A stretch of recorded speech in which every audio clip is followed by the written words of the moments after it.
Something is deeply wrong. You can feel it. So what has happened to us? And what should we do about it? Join the Finding Gnosis show. It's an open panel for people trying to figure out what's really going on in this strange existence and what we should be doing while we're here. Join us as we all find Gnosis together. Gnosis is knowledge. We need to find out what's going on. We need to find out what we should be doing. Chat soon on the Finding Gnosis show. Disclaimer. This show is for discussion and entertainment purposes only. The Finding Gnosis show is a platform for open discussion, exploration, and opinion sharing. The views expressed by hosts, guests, and participants are personal opinions and do not constitute professional, medical, legal, or financial advice. All topics discussed are only intended to spark curiosity, entertain, and encourage independent thought. If any subject interests you, we strongly advise conducting your own thorough research using reliable and professional sources. Critical thinking and due diligence is key. Stay curious, stay informed, be well, be lucky, and don't be an arsehole.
Ready. Welcome. Right. If any of you would like to come up on the panel, that would be absolutely awesome. I'm going to introduce wonderful parable, something that I've come to learn. It's a parable mixing up the simulation theory as well as other aspects.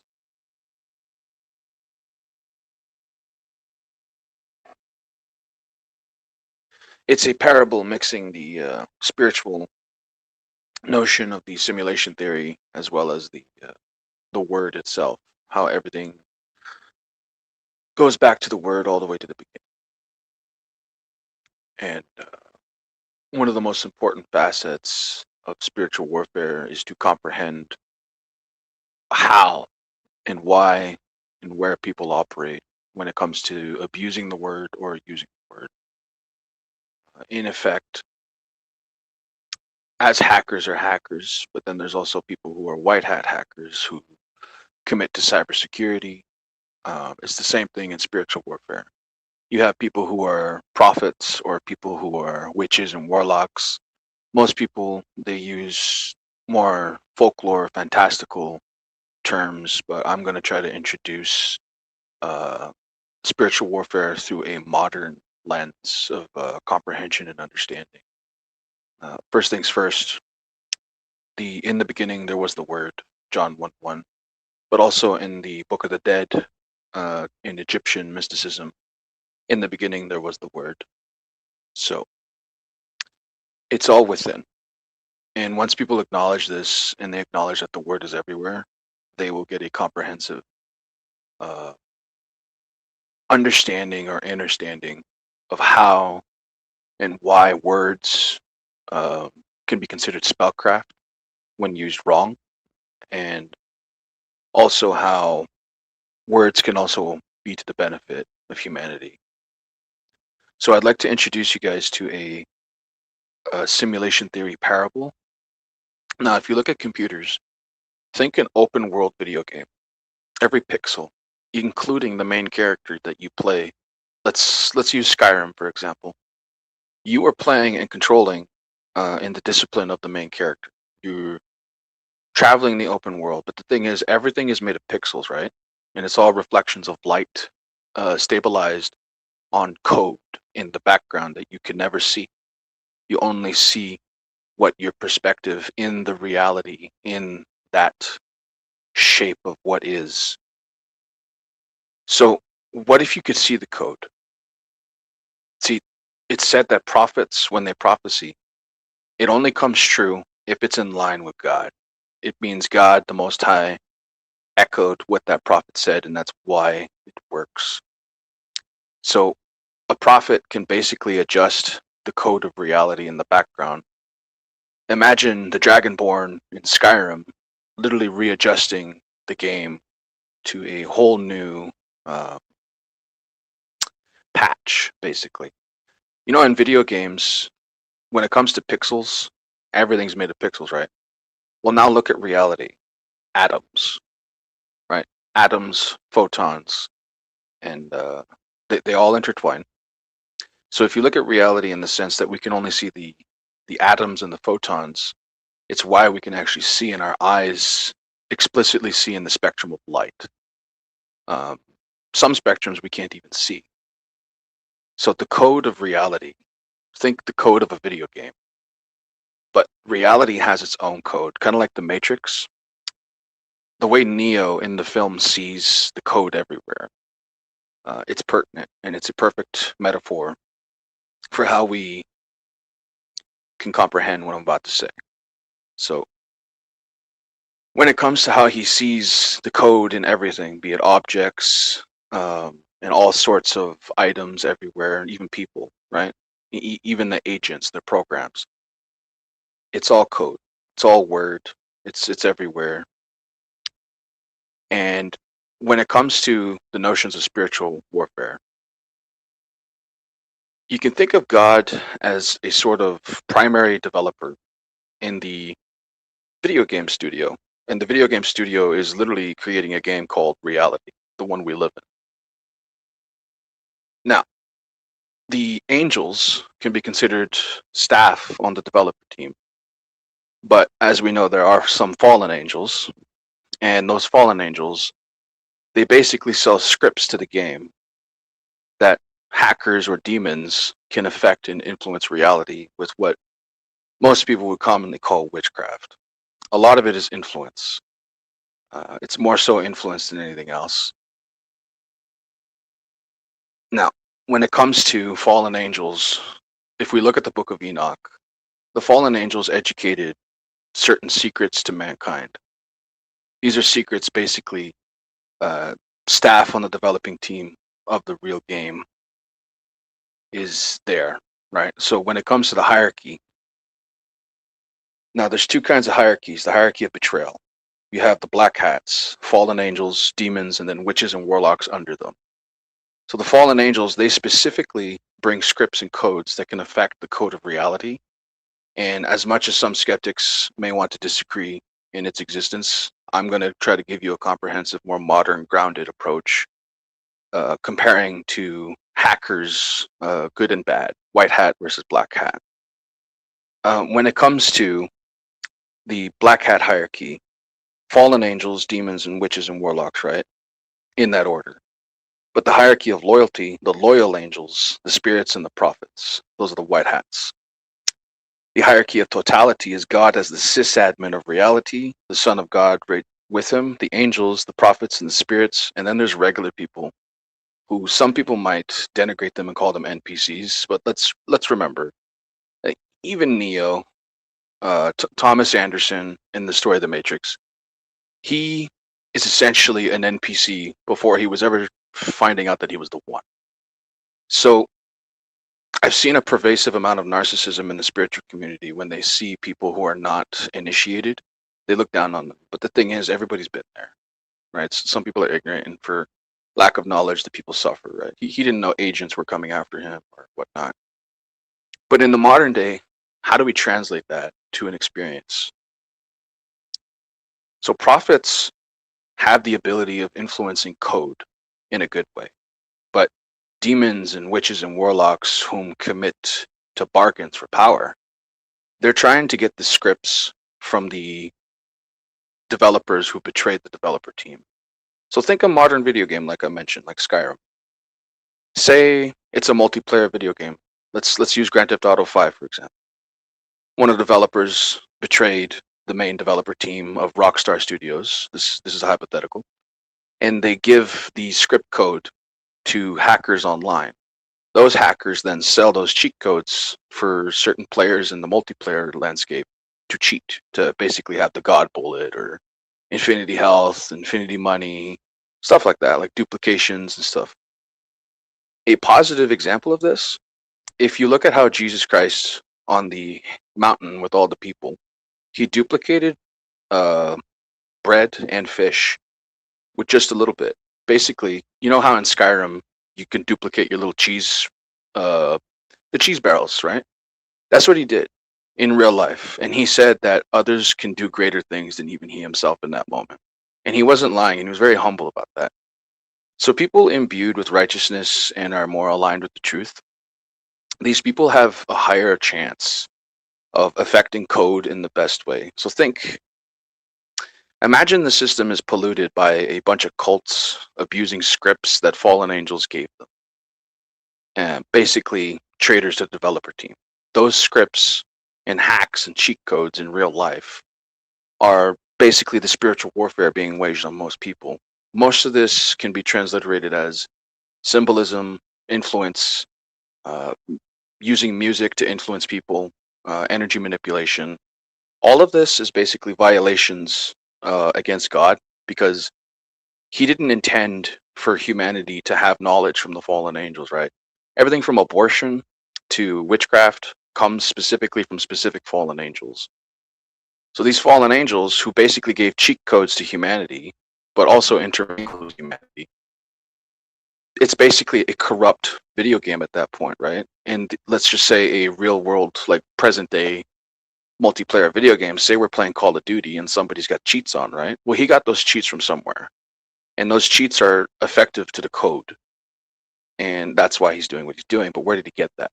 He got that from somebody on the developer team who betrayed the team and basically sold the scripts and the codes. So hacking, black hat versus white hat, can actually be seen as a parable, as a war between spiritual, more aligned with God people who don't use cheats, but who actively fight against the cheaters. So think a staff member of the developer team. You could consider them a prophet, and they're coming in and they're going to patch the video game so those cheats don't work anymore.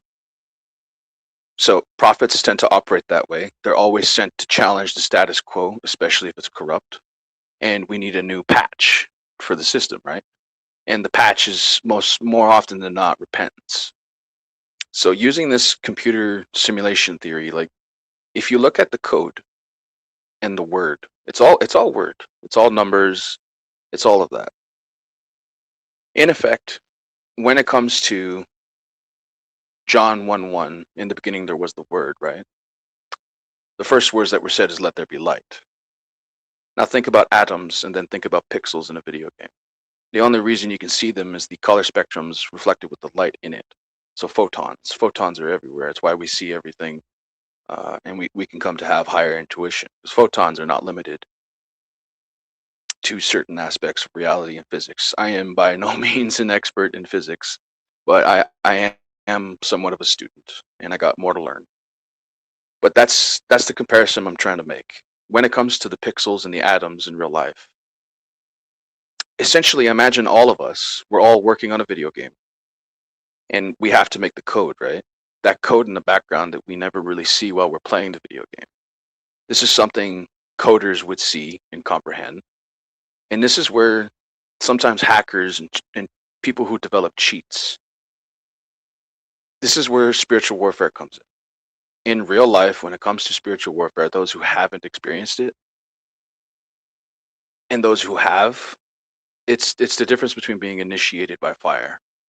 Because once you find out prayer can actually counter witchcraft, this changes your perspective on things. And some people, they'll say it's the placebo effect. Some people will say it's something else. They can have their opinions, that's fine. But when it comes to countering basically cheaters in real life, because say we're all on the same multiplayer world, right? And some of us have staff duties like mods. You could say the angels who visit the world and you don't even know that they're here. They're like a video game developer visiting inside the video game, checking up on the players and seeing if everything's okay. If they see somebody who's cheating, the first thing they need to do is stop them, but they also need to figure out what code they're using. And once you can do that, you can patch the system so that that cheat doesn't work anymore. So basically, the risen angels and the fallen angels are always fighting each other, one protecting the code, one trying to defile it. Everything is word. Now, if you look at the equations of pi, I'm not some sort of official Mason, but I will explain something of what I see with the square and compass and the G in it. If you flip it upside down, it becomes the symbol, the Hebrew symbol for pi. And it's the measurement of pi, and it's an infinite sequence of numbers, right? In that sequence, if you convert the numbers to letters, every name, every item, every title, every country, anything that's ever existed, every conversation, even the messed up ones. It's all there. It's all within the equation of pi. So the way I look at the square and compass and the G, if you flip it upside down, it's the study of the book of life. Quite literally, the study of the architecture of the universe. So I'm more of a Gnostic Catholic. I am specifically a Nazarene. And I look at the world in exactly how I described to you. And the best way to counter people who abuse code is to know the code. And most people, they lack knowledge and then they suffer. A lot of people who suffered spiritual warfare in the beginning, they don't know what to do. My best advice is to pray the Psalms. And coincidental with today being Sunday, it's a pretty good day. So when you use your Psalms, something happens. It's like a patch in the system. And people who are doing witchcraft on you are dealing with a firewall. There's witness accounts from people who used to be witches and warlocks who astral project, basically going around like a ghost. They use grimoires and dark things, and I'm not going to point you in a direction of how to do that because it's very dangerous. And most of these people make deals with demons and entities. You might call them aliens if you're more skeptic, but there are also what you would call good aliens, the angels who care about humanity, sentience, free expression, the laws of karma.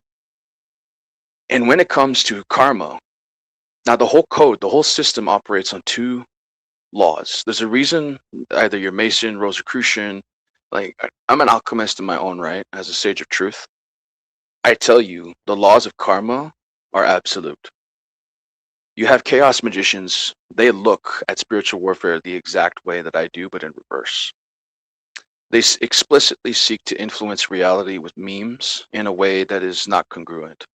The best memes are the ones that can influence the truth, but be also funny, right? Something exposing a harsh truth, right? Like Morpheus was basically giving Neo a download before he could ever open the door.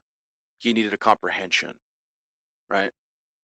When it comes to the laws of karma, when people who are abusing the code of reality, which witches and warlocks, they are a legacy of students, right? From master to student, going all the way back to the fallen angel known as Shamyaza, the leader of the 200 fallen angels from Mount Hermon. You can correct me if I'm wrong on that.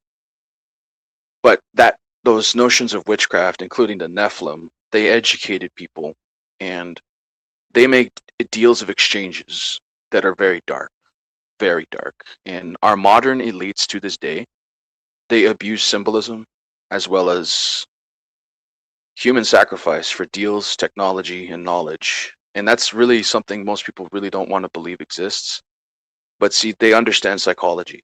They know that if you make something very incredulous or so extreme and fantastical, most people will never believe it and they'll just go back to their 9 to 5. And then they can loosh harvest off of most people. And that's the goal. They want the energy, the manipulation, they want their agendas. Think of it this way. Some people use Kabbalah to influence the masses. You have politicians, celebrities, and all sorts of people, musicians of every kind. So some of them, they'll do it in a good way and they'll expose things. For example, XXXTentacion, he tried to explain that frequencies can affect everything. And it can. It's all music. And this is a secret most of the so-called elite would not want you to know, is that the sound of light is what you should be looking at, not the speed of light. Because the sound of light is everywhere. Our bodies are made of water particles that are completely inreactive to these frequencies.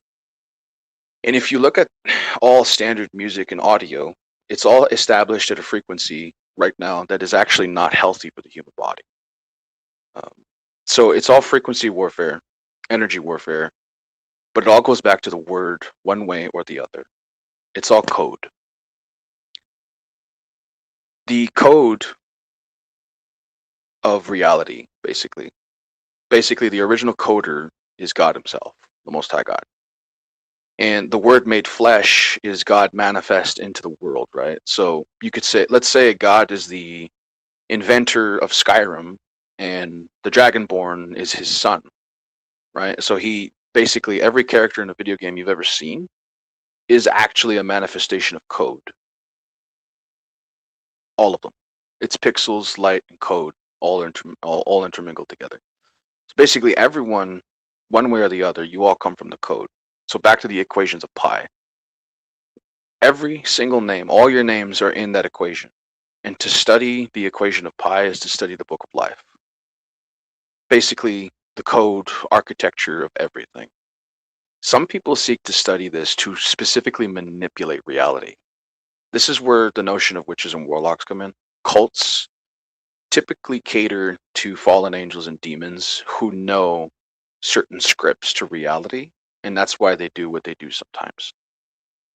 So not all knowledge is good knowledge, but that's the truth from the beginning, right? When it comes to, so the battle is really between prophets and witches. So let's look at Elijah, for example. He proved he is a prophet in front of all these false bald prophets, right?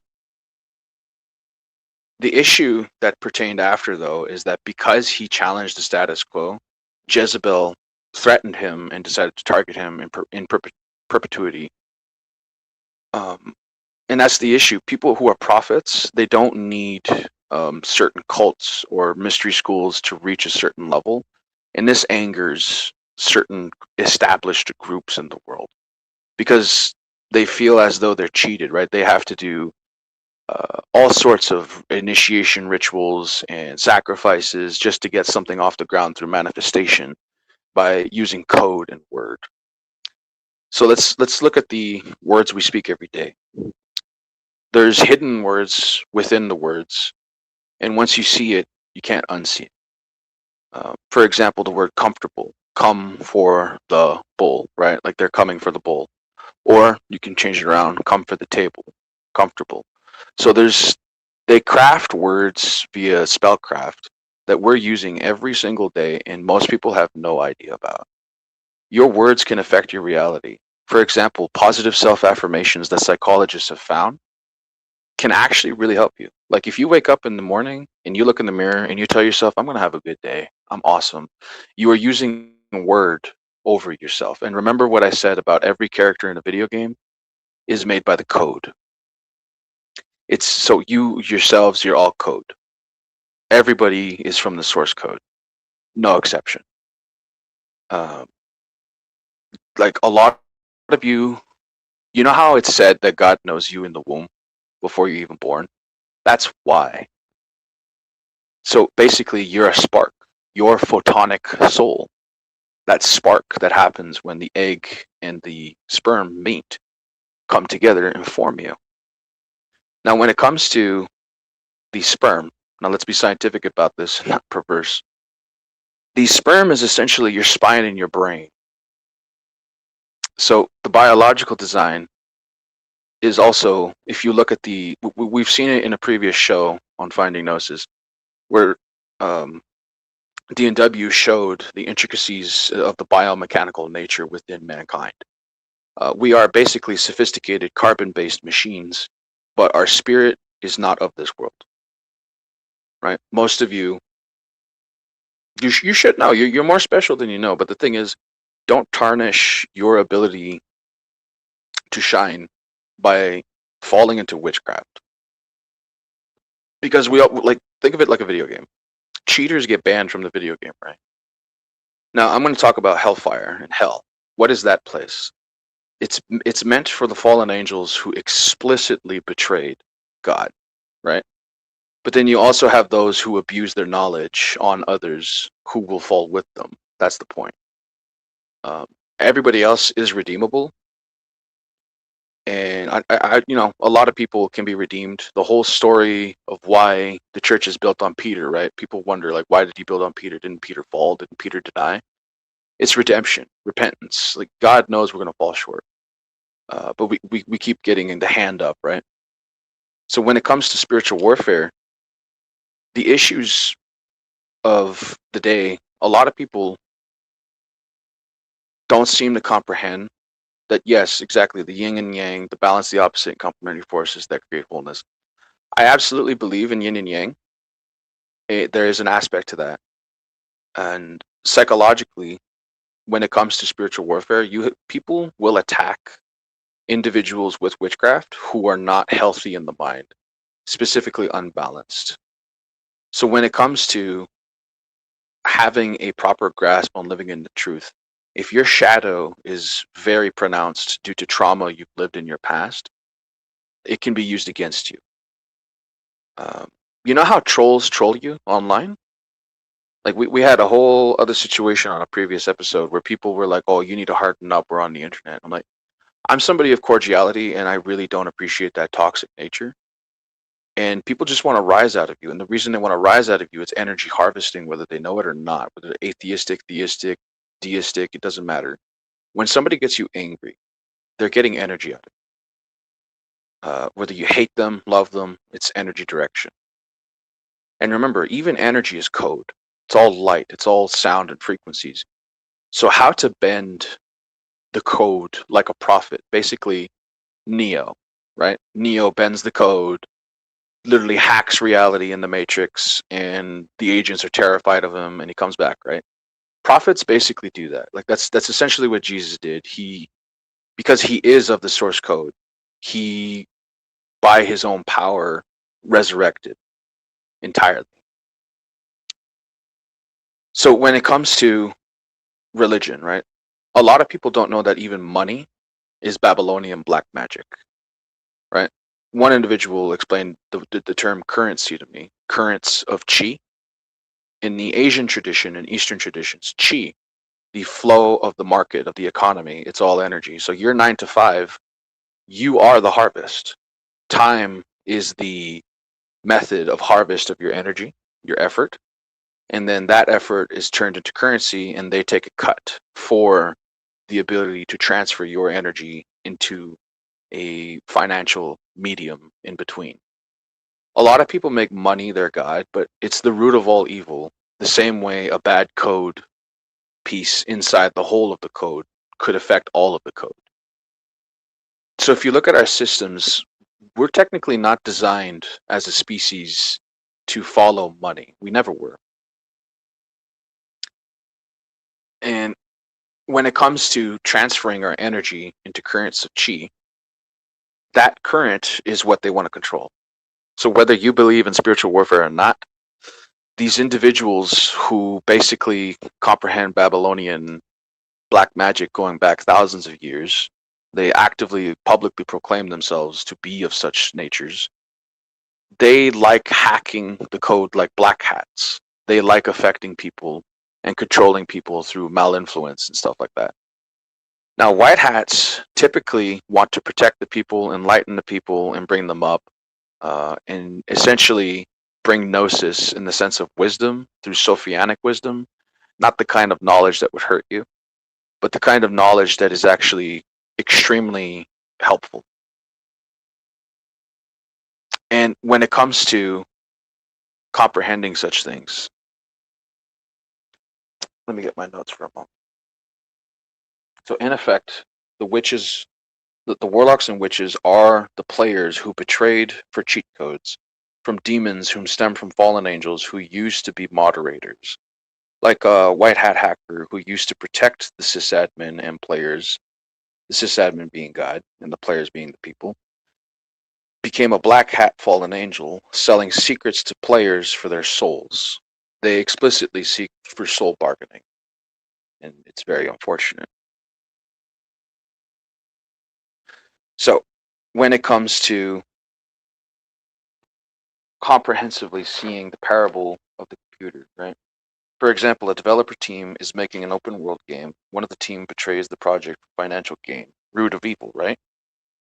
The dev, who is a mod or staff, sold the code, making him a fallen angel, whereas the dev team director is the god of the open world that the players will play, like a multiplayer video game. The code's sold to the online people, hackers who seek profit off of the new game. They make cheats and then sell the cheats to certain immoral players in the open world game. The dev team is yet unaware of the leak, and the trader staff member But on launch of the game, they see players abusing cheat codes on normal players who just want to have fun and play, right? So the world was basically corrupted by fallen angel knowledge. In effect, people who are immoral and who follow money is the root of all evil. They are essentially hacking reality. This a lot of chaos magicians. This is the way they look at reality, even though some of them are atheistic. And the thing is, even what they know comes from fallen angels, whether they like to believe that or not. And the witches who astral project and siphon energy and curse people are cheaters with knowledge from a traitor fallen angel who peddled through demons. So equals a traitor staff member who sold to hackers the code to make cheats. The cheats are real world witchcraft, so cheat codes in real life. Normal people on players, normal people or players in the new game suffer due to this, and angels loyal help them and protect them, and also God shifts the code to make the cheats or witchcraft not work anymore. This is where prayer comes in, like a game patch, a dev team patch for the game. Like, why does Revelation speak of a new earth and a new heaven? A new developer team making a new game free of the cheaters and the fallen angels, fired from the old heaven. In effect, if you look at the prophecy of a new world, a millennial kingdom on earth, 1,000-year reign, in that 1,000-year reign, all the witches and warlocks, it has been prophesied that they will be no longer here. So the same way cheaters are banned from an online multiplayer video game, they'll be banned from reality itself. And in this new reality, it will basically become a garden where most people get to explore, learn, and experience life without the difficulties of the systems of fallen angels. So a new earth and a new heaven equals a new game and a new developer team, but it's still God, the director. Imagine a world free from all the wicked things that had happened because the fallen angels and demons and witches got fired from the old earth. Basically, the old staff members of the developer team who enabled hackers online to develop cheat codes who then make money, who get a cut off of it. Those essentially are not going to be around when that happens. Is it everybody who's going to be deleted from reality? No, I don't think so. But people who explicitly abuse witchcraft, they are considered an abomination because it does come from fallen angels, whether you want to believe that or not. So the fallen angels fired from the old heaven, the dev team traitor won't be on the new project, of which shall be free of cheaters. In the game, or witches and warlocks, it is called fired for a reason, right? You get fired because they're fired. They're going to hell. The fallen angels and demons and witches who put in the lake of fire, they are fired. The new earth, new heaven, now free of cheat code abusers and hackers, basically a patched world where everybody, and I do mean everybody, even the atheists, to their shock, shall actually be surprised if they don't do witchcraft and they don't, like, abuse people in the worst ways. For I'm not going to use the other term, but you know what I mean. And it's said that a lamb light for New Jerusalem, the Lamb on the throne, Son of God, shining bright in the office of Lucifer, which the devil did lose, like Saruman, who betrayed the fellowship, lost the title of the White Wizard, and Gandalf, who stayed loyal and earned the title of the White Wizard.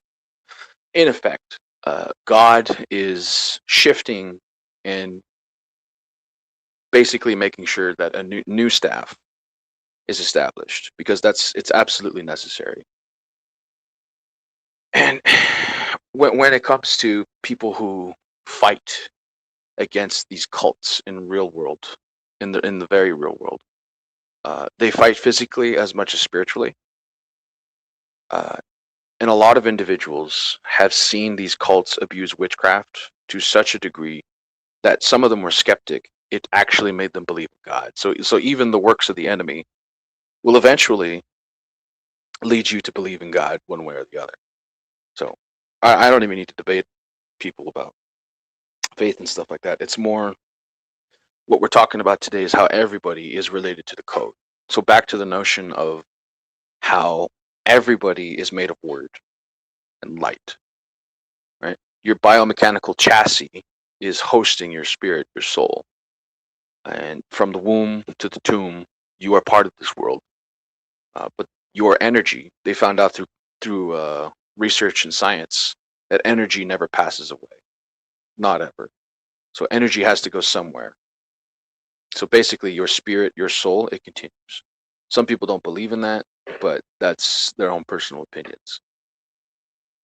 When we come to why I'm making this parable, the computer simulation parable, and if you look at video games, basically, I want all of you, even if you dislike me, look at your hand right now. Look at your fingers. You could type up a whole code, and then you could put in the work to create a whole open world video game. You are creators and authors in your own right. Musicians, artists, all working together to establish and strike a beautiful masterpiece. So basically, humans are doing what God does because we come from God. We essentially create worlds. Look at every world ever written, every sci-fi, every fantasy book, everything. These are all universes. And if you look at Tolkien, this is more of the book parable instead of the computer parable. The entire book hosts a reality. Yes, exactly. Energy cannot be destroyed. It's only transformed. That's the whole point of alchemy, right? When it comes to Tolkien's work, which is my favorite personally, he explains that the Most High God within that universe, known as Eru Iluvatar, he creates other avatars of himself, basically small g gods and small g goddesses, whilst he is the big G god.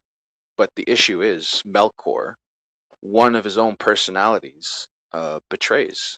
And in the song that they're creating the world with, because the world was made by music in Tolkien, and they're having a gigantic orchestra working together to form the world of Arda. Melkor, who becomes Morgoth, he's basically the Satan. He wants to be the one true God, the only God.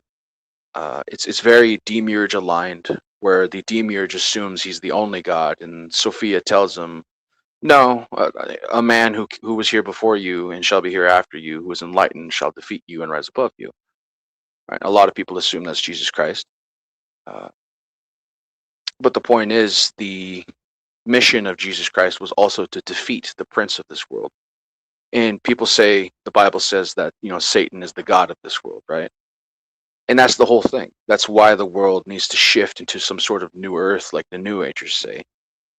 But that's my point. If you look at video games in a comprehensive way for us to look at the works to see the effects of a change like that, right?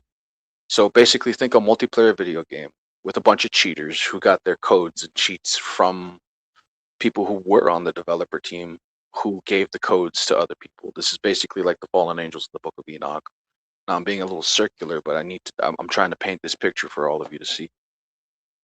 And when it comes to bringing together all the systems,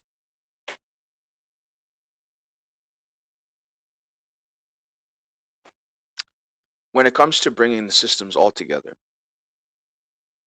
it's all about, sorry, somebody just walked by me and they decided to give me shit. It's not cool. Anyway, when it comes to individuals in the world, most people, they don't have memory of perhaps their past lives or their current life, and they just go about in the physical world. And some say, like the Gnostics will tell you, the physical world is a trap. So how do we change the world and move forward? So if you look at the Matrix 4 Resurrections, you see that Neo is actually an NPC again. He used to be awake, but he's back now. But he's an NPC playing a video game that was literally about his own history from before. So they turned his own story into something incredulous to try to make him to not even believe in himself anymore. It's quite wild, to be honest. But then when he figures out that he is in a matrix, it gets wild from there on. And then basically Neo is the Atom and Eve is the Trinity, right? So Neo and Trinity. At the end of the movie, they take over the world and they change the code. It's like that. Prophets can quite literally affect reality with the word. depending if they're in alignment with God. Witches and warlocks, they're in alignment with demons and demonic forces, and their aim is to keep us trapped and to be feasted upon. They quite literally call us all the sons of Adam, and they look at you in a very nasty way. But the whole point is to bring it to a comprehensive modern interpretation of spiritual warfare, because I know some people are skeptics. If you look at it in the sense of black hat versus white hat, like hacking, like hacker wars, it's a lot like that, because spellcraft and witchcraft, it's essentially coded words being directed towards you and rituals. But if you do prayer in return, it's also words and spells. So it's all words. Every single thing. It's all words. You are a combination of words, and the only reason you exist is because we can see it with light. If we had no light amongst ourselves, right, we wouldn't be able to see, like, at all. So when it comes to illumination, are you illuminated to the truth of reality, knowing that every single individual who is of Adam has the ability to basically influence reality with words? Some people have this ability far more than others. People call it manifestation in certain circles. But when it comes to defeating witches and warlocks, that's where prayer comes in. So when it comes to different kinds of witchcraft, different kinds of people attacking, these people typically make deals for power. They always do. Prophets, they suffer for power, right? Like, no prophet or savior ever came and did not suffer, right? From Jeremiah, who lamented, to Samson, who suffered betrayal and was misguided sometimes. Uh, the absolute issue is always our inclinations to fall. So when it comes to why Peter is the rock that the church is built on, it's all about repentance and redemption. And I found in my own experience the best way to defeat, black hat witches and warlocks is to let them know, like, real power is what they follow. So if you display real power through prayer and through God, even if they don't believe in God, they will become terrified. And I've actually seen that firsthand, uh, especially online. Some people, once they meet a prophet, everything changes. And at first they never believe, they always mock. It always happens that way. So basically, every time the game developer, God the Most High, sends somebody, a messenger, an angel, a prophet, they're going to be met with extreme adversity, because the systems at hand typically operate off of fallen angel knowledge. So the black hats, they want their racket. They want to continue their actions. And the white hats are always persecuted for wanting to bring them down. And the people caught in between are the NPCs. So just like the Matrix, the issue, though, Morpheus told Neo that people who are not awake yet, they will defend their lies. They will live in their lies and comfortable illusions and delusions. Uh, Once you find that God is absolutely real, whether you're from the dark or the light, respect is owed. Most people aren't ready to make that step, and you can't force them to make that step. So the way I approach faith, I can show you the door. You got to walk in, because that's so. Back to the two laws that the universe operates on in absolute: the law of karma and the law of free will. Everybody has free will. Okay, you have the right to make your own decisions, and that's why God can judge you at the end. But karma, if you abuse your free will to hurt people, that is when you're dealing with a big issue. So, I'm seeing somebody, Cougar Doomer, who is not even a believer in God. He says, God is a game developer. I'm reasonably certain that's blasphemous. Well, Cougar, when it comes to the parable, because it is a parable, it is a metaphor, and I can see your boomer mind can lack comprehensive understanding as to why I'm using an allegory or a metaphor, if you want to do that.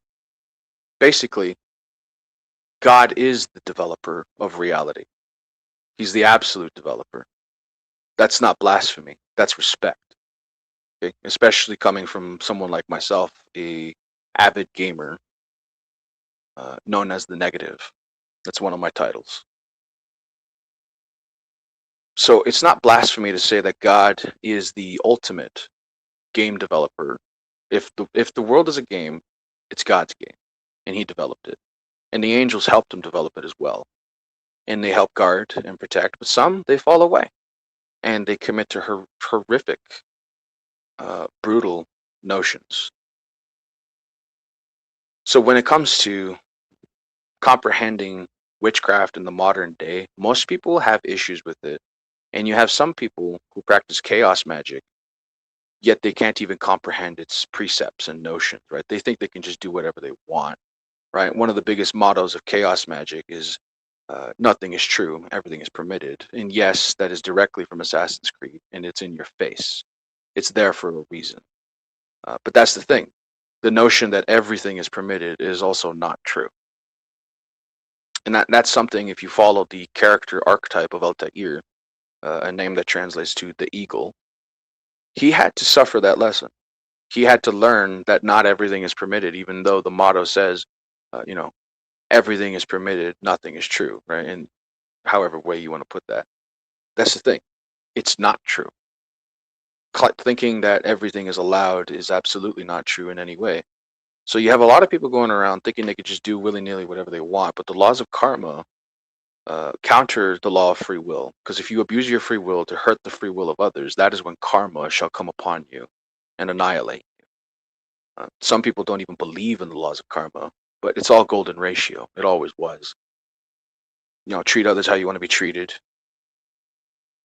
And some people, they have their own notions of spiritual warfare. And I'd love to hear those notions. And I wonder if you appreciate this modern, grounded approach of mixing simulation theory to see how, like a modern lens of spiritual warfare, right? Because in my own encounters, anecdotally, I've met people who dabble in the most dark forms of witchcraft, but also are hackers, right? The spiritual war, the magic wars, they are spilling over into the digital realm, quite literally. And it is a war of influence, a war of memes. Like a meme war is it's basically a magic war. It's an influence war. And typically, the sharpest, most effective meme is one of humor and truth. Because humor, well, it's positive, makes us feel better.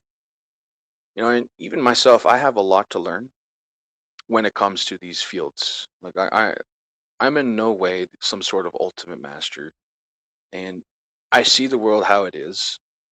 And comparing atoms to pixels in a video game is not that far-fetched. Because if you look at pixels and atoms, both have light, both have like basically photons. The only reason you can see it in a video game is because it's shades of light and coloring, right? Some people say some sort of being comes from another universe. Think, how to say, think an alien wondering like, how do humans affect reality like a prophet? Like that'd be something interesting that some people would want to study, because it's happened. And a lot of people are only skeptic because they've never met one, they've never seen one, they've never even had spiritual warfare. And most people are caught up in their day-to-day left versus right political nonsense. I used to be caught up in that, and I don't care for that anymore. Because it's all psyop, it's all psychological warfare. And as much as some people might lambast me for believing in God and having been somebody who has experienced magic war and spiritual warfare, some people, I've learned that they envy their own lack of experience. But the thing is, I want to hear from other people. What's your experience with spiritual warfare, and how do you see this parable of the computer?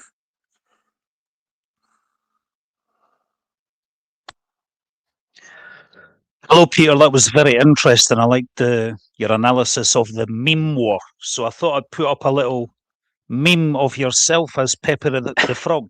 What do you think about it? That's beautiful. It's Beautiful. Yeah, so what you were saying about people have their own interpretations of spiritual warfare. Right. I know you've heard me mention this before, but my interpretation of the same thing, I refer to these people as, in more psychological terminologies, like emotional vampires, for example, covert Right. narcissists.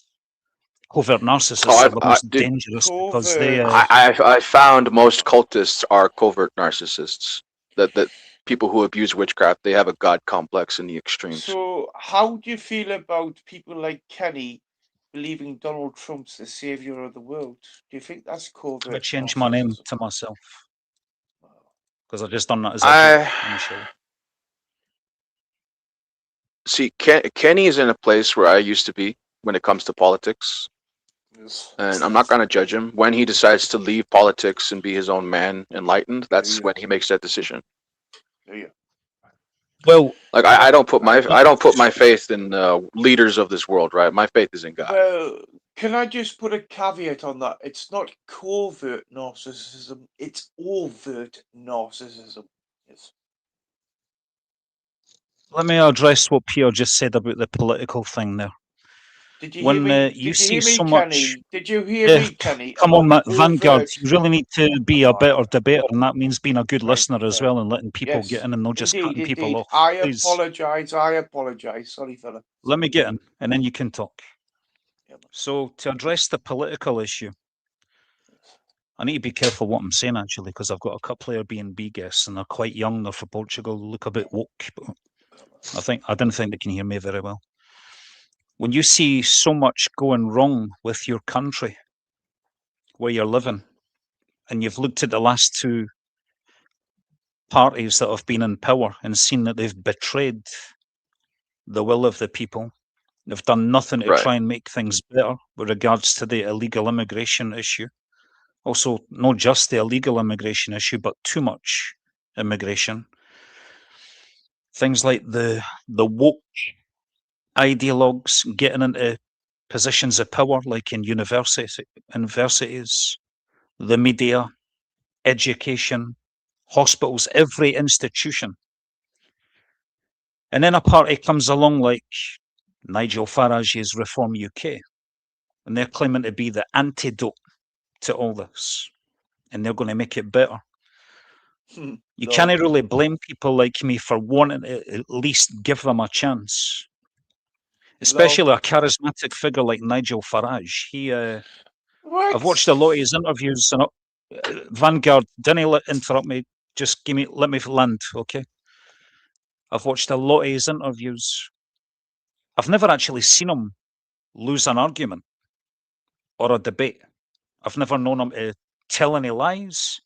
He actually done a So- discussion on LBC, So tell and he me, invited any callers to come on and give them I an want to example. interject. Vanguard, I keep telling you to be Right, quiet you while go- I'm you talking, don't and you tell can me. get back You to me. don't tell me how to interject.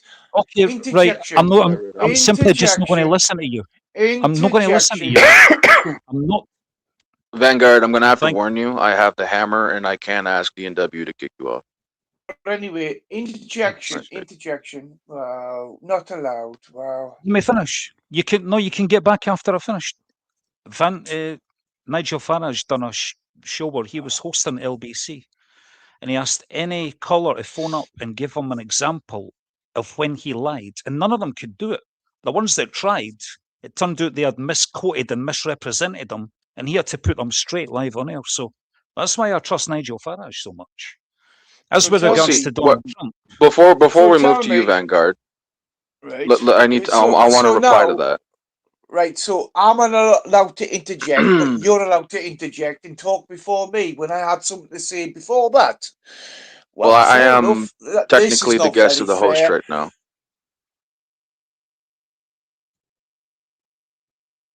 so I've Fair finished enough. making my point for now. Fair enough. Right. Doesn't So- seem very fair to me. Wow. No, I'm trying to be Vanguard. fair with you, but you want to keep over talking people, right? And This before is a we go off recurring track into problem. I'm sorry, I didn't mean to interrupt you, Ragnarok. It's go just ahead, that go ahead, Vanguard. Andy, go ahead. This is a recurring issue with you, Vanguard. You interrupt people every time you're on panel, even if they're only talking for 30 seconds. You can't let them finish. Right. It's called interjection, right? Don't Interjection. Well, I think interject. it's called Wait being your turn. drunk. Wait your turn. Don't interject. Wait your turn. Make sure your cauliflower ears don't have greenery, extra greenery. Okay, in you're your gonna step fucking- down because you're insulting guests on the shows. Be gone. Be gone, Vanguard. Wow.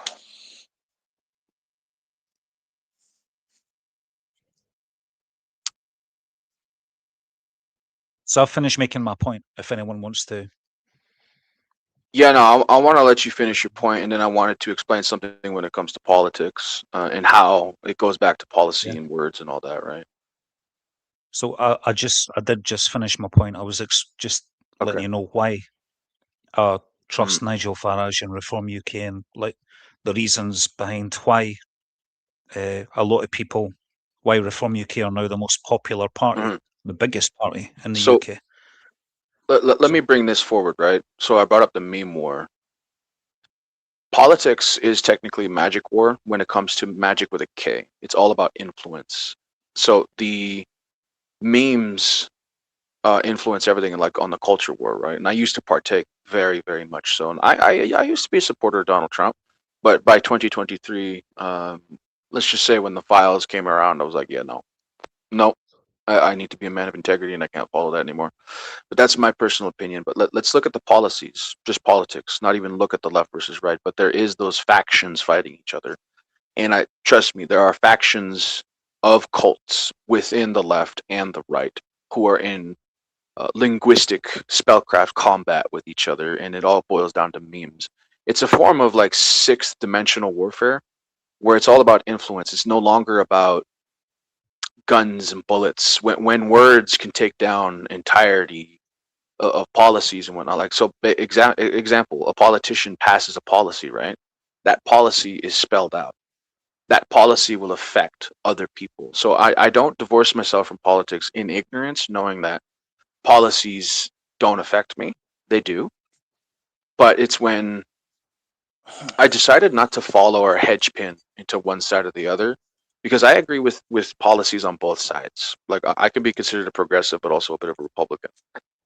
So my point I'm bringing up, Kenny, is like, I'd like you to acknowledge it. It literally does go back to the words, the memes, to the. There are factions that are more conservative and Christian and basically churchy cults operating on the conservative side, but you even have satanic factions like the Church of Satan operating on the political left. Like, this is a fact, right? Like, the argument of abortion is typically a spiritual argument at the end of the day between pro or against, right?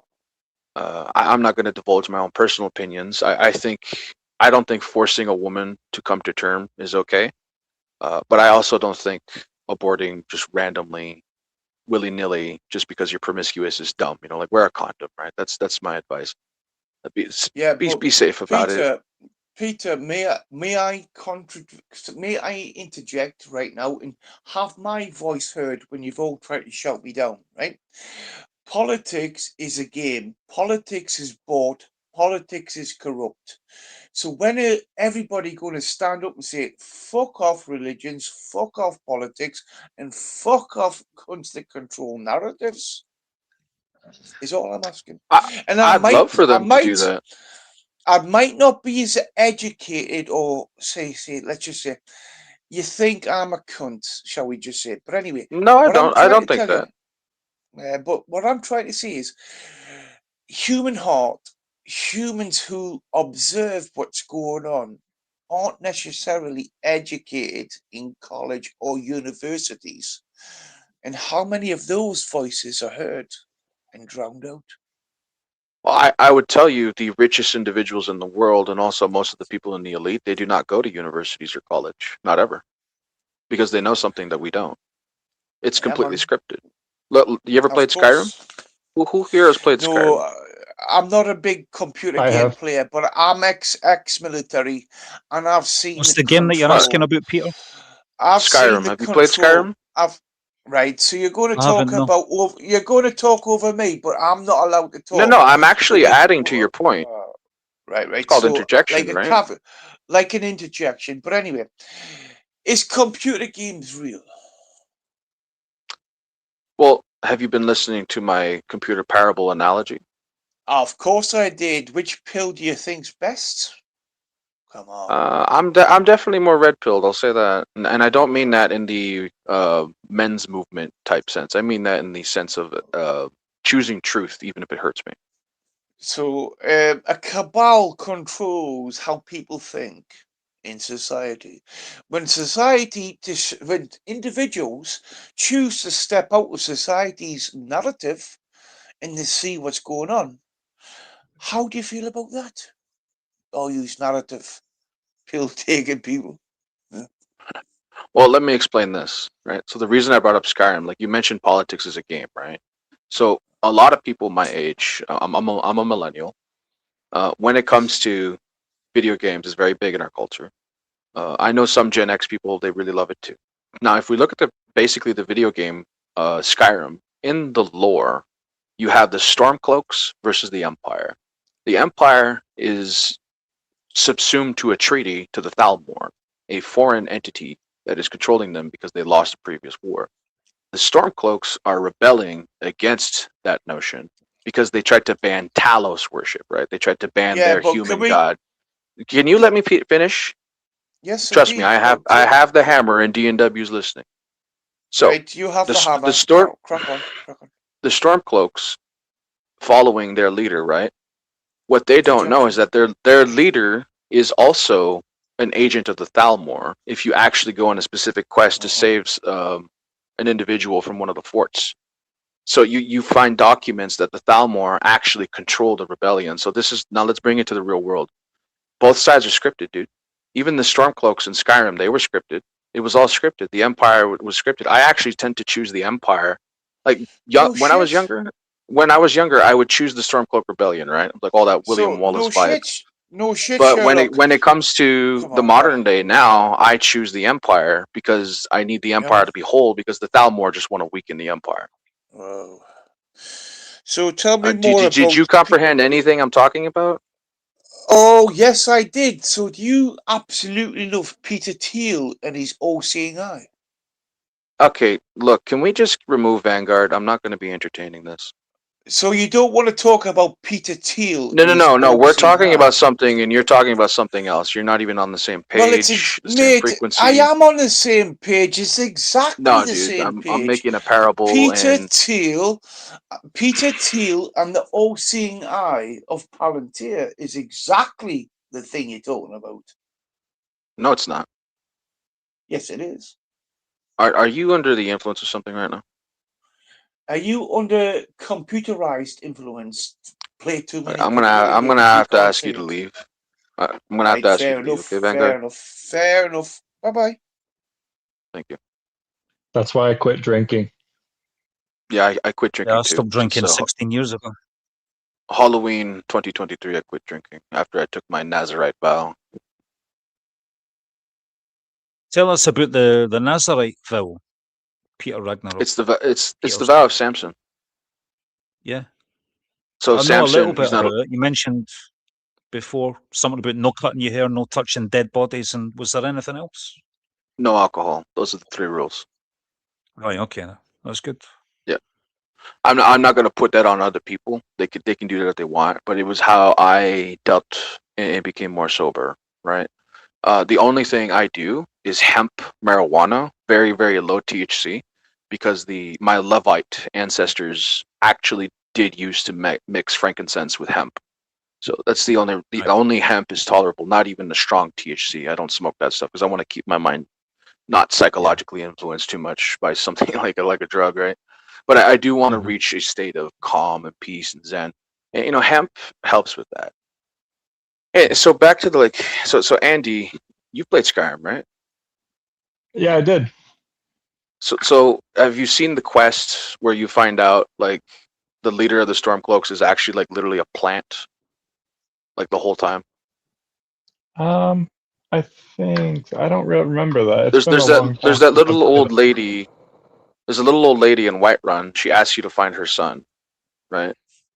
And you go find him in the dungeons of the Thalmor, right? And then you find documents in the chest nearby. it specifically explains that the leader of the rebellion is a proxy.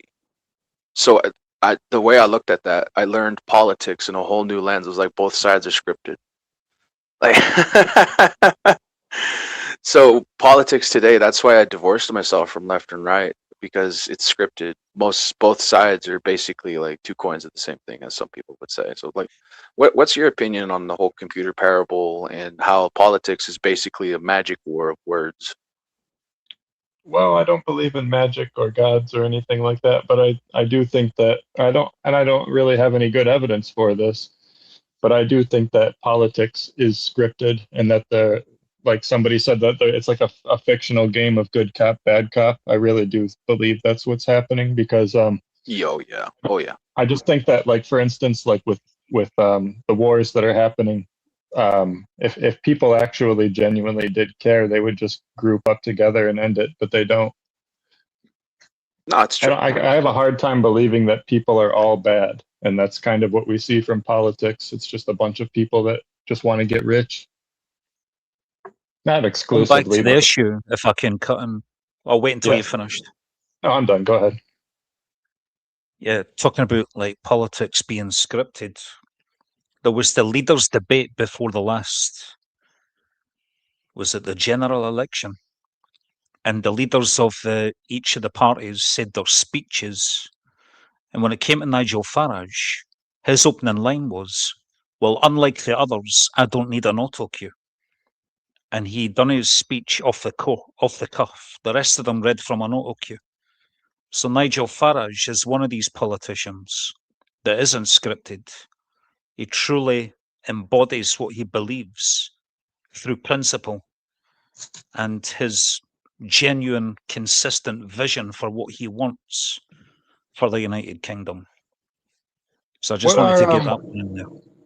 What are the goals of the Reform UK? I don't even know the issues that are really going on in the UK. It's mainly preservation of the British culture as a upholding, right? It's like basically the chiefs of the Native Americans see the paleface coming, and they won't stop coming. First, it was tiny forts. Now it's people who think mass migration doesn't change things really don't know the American history, do they? Also getting Yeah. the UK out of the ECHR so that we can actually deport foreign criminals and run our There's own that. affairs with, a lot of the EU legislation, even after Brexit, is still actually in place, You see, a lot of these politicians, even Nigel, my friend, they all have connections to different societies, different groups. For example, some of the more Christianized societies, they'll work the right wing, but so basically, right-hand path occultists, they stick to being conservative, Republican, and on that. But like left-hand path are very basically the spiritual warfare between left-hand and right-hand path, the black magic, white magic. It's another form of politics, There is just on a a higher newcomer. level. path, There is did a you say? newcomer. There is Yeah, a left-hand path is There more is a black magic. newcomer. There is a Right-hand newcomer. path is more God There is a magic. Like newcomer. you're in alignment There is a newcomer. with God. You're There not is a trying to like newcomer. There is a like newcomer. dabble There with is a stuff. newcomer. There is a newcomer. There So is a it all goes back to newcomer. that. Like There these is a groups and cults, they seek to influence, and a lot of people are ignorant to how they influence wars. It's the Kenna, best you way. look like a douchebag with those glasses. Take them off, silly fuck. What the fuck? Who's our thank you. newcomer today?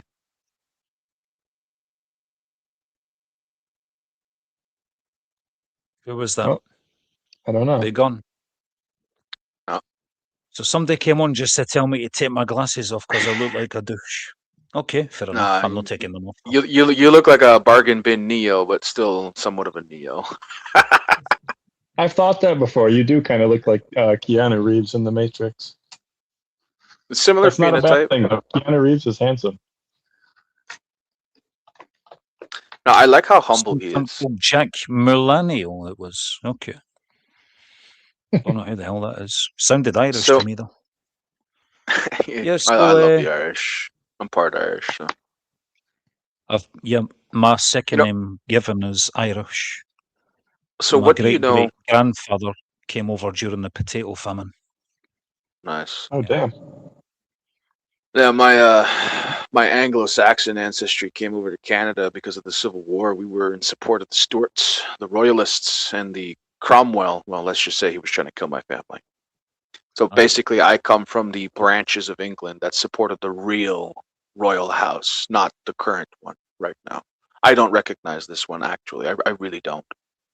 I come from the royalists of the Civil War. The parliamentarians were my enemy, and they will always be my enemy, for they are cruel, corrupt, conniving men who want their money. And I'm more for nobility and aristocracy. I am very aristocratic in that sense. And I quite literally come from lost royalty from the Civil War, and the Stuarts will rise again one day. Catholic king shall sit on that Tell throne us, again Peter, one day. what you mean the difference between aristocracy and, like, say, for example, the people in government and positions of power. See, Cromwell, historians could tell you a little better about that.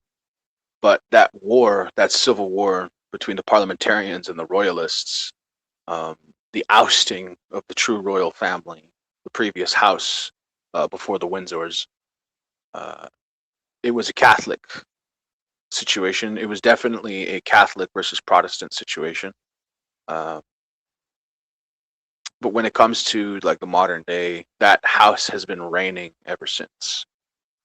The Windsors, typically, and the House of Hanover was involved, and all sorts of things like that. People could tell you far more details than I could, right? That's one area of history I need to study more, but that is where my English side of my family comes from. And we went to the Isle of Man, and we left. See, Cromwell genocided the Irish, as well as the Catholic English, and he attempted to genocide the Catholic Irish. Right? It was an absolute total war on our Catholic factions in the British Isles to such a degree that it was insane. Beautiful. Yes, no, the Stuarts have far many more relatives out there. Basically, the lost clans of old, like from the Civil War, got scattered across the British Empire. A lot of them were forced into Australia, actually. But that came later. And yeah, Mary was. So basically, Catholics had it really bad in that war. And also, Britain has another aspect of history. Like, Magic War is actually part of Britain's history for a very long time, going all the way back to the Arthurian legends. And from the Arthurian legends all the way up to World War II. And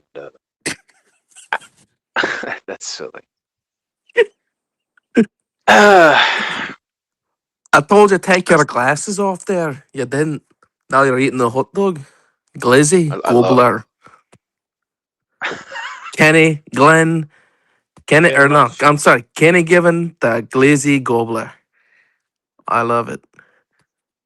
Thank you. So You look like I back to the. got the bootleg version of Neo from the Matrix. I Look, certainly Look, do. God. Cheers. You look like speaking Hunter of Biden's out of hiding. speaking of the Matrix, when it comes to influencing reality, right? Like even you, Andy, as a atheist, is that correct? Cheers, Are you an Andy. atheist? Andy Given. He's my brother. He's my brother Yeah, from another mother. I wouldn't say I'm an atheist because I do at least acknowledge the possibility that there's some sort of creator, but I think that all of the historical gods that were written about are fictional. Even a mustard seed, right? That's the way I look at it. Yeah, So you, that's you a got a good. you got a mustard seed. There's nothing wrong with that. It could And grow into the that's greatest how it tree of starts. all. Hey, dude, Neo did not believe. He really did not believe in the beginning. Like he thought it was a load of bullshit at first. Remember that? Like I've met people in the Yeah, spiritual community who look at others who are not initiated in the sense of in the know of spiritual warfare and stuff like that. But the thing is, not everybody. Their entry point is typically getting persecuted, right, by spiritual warfare, and then they go through the steps to try to defend themselves.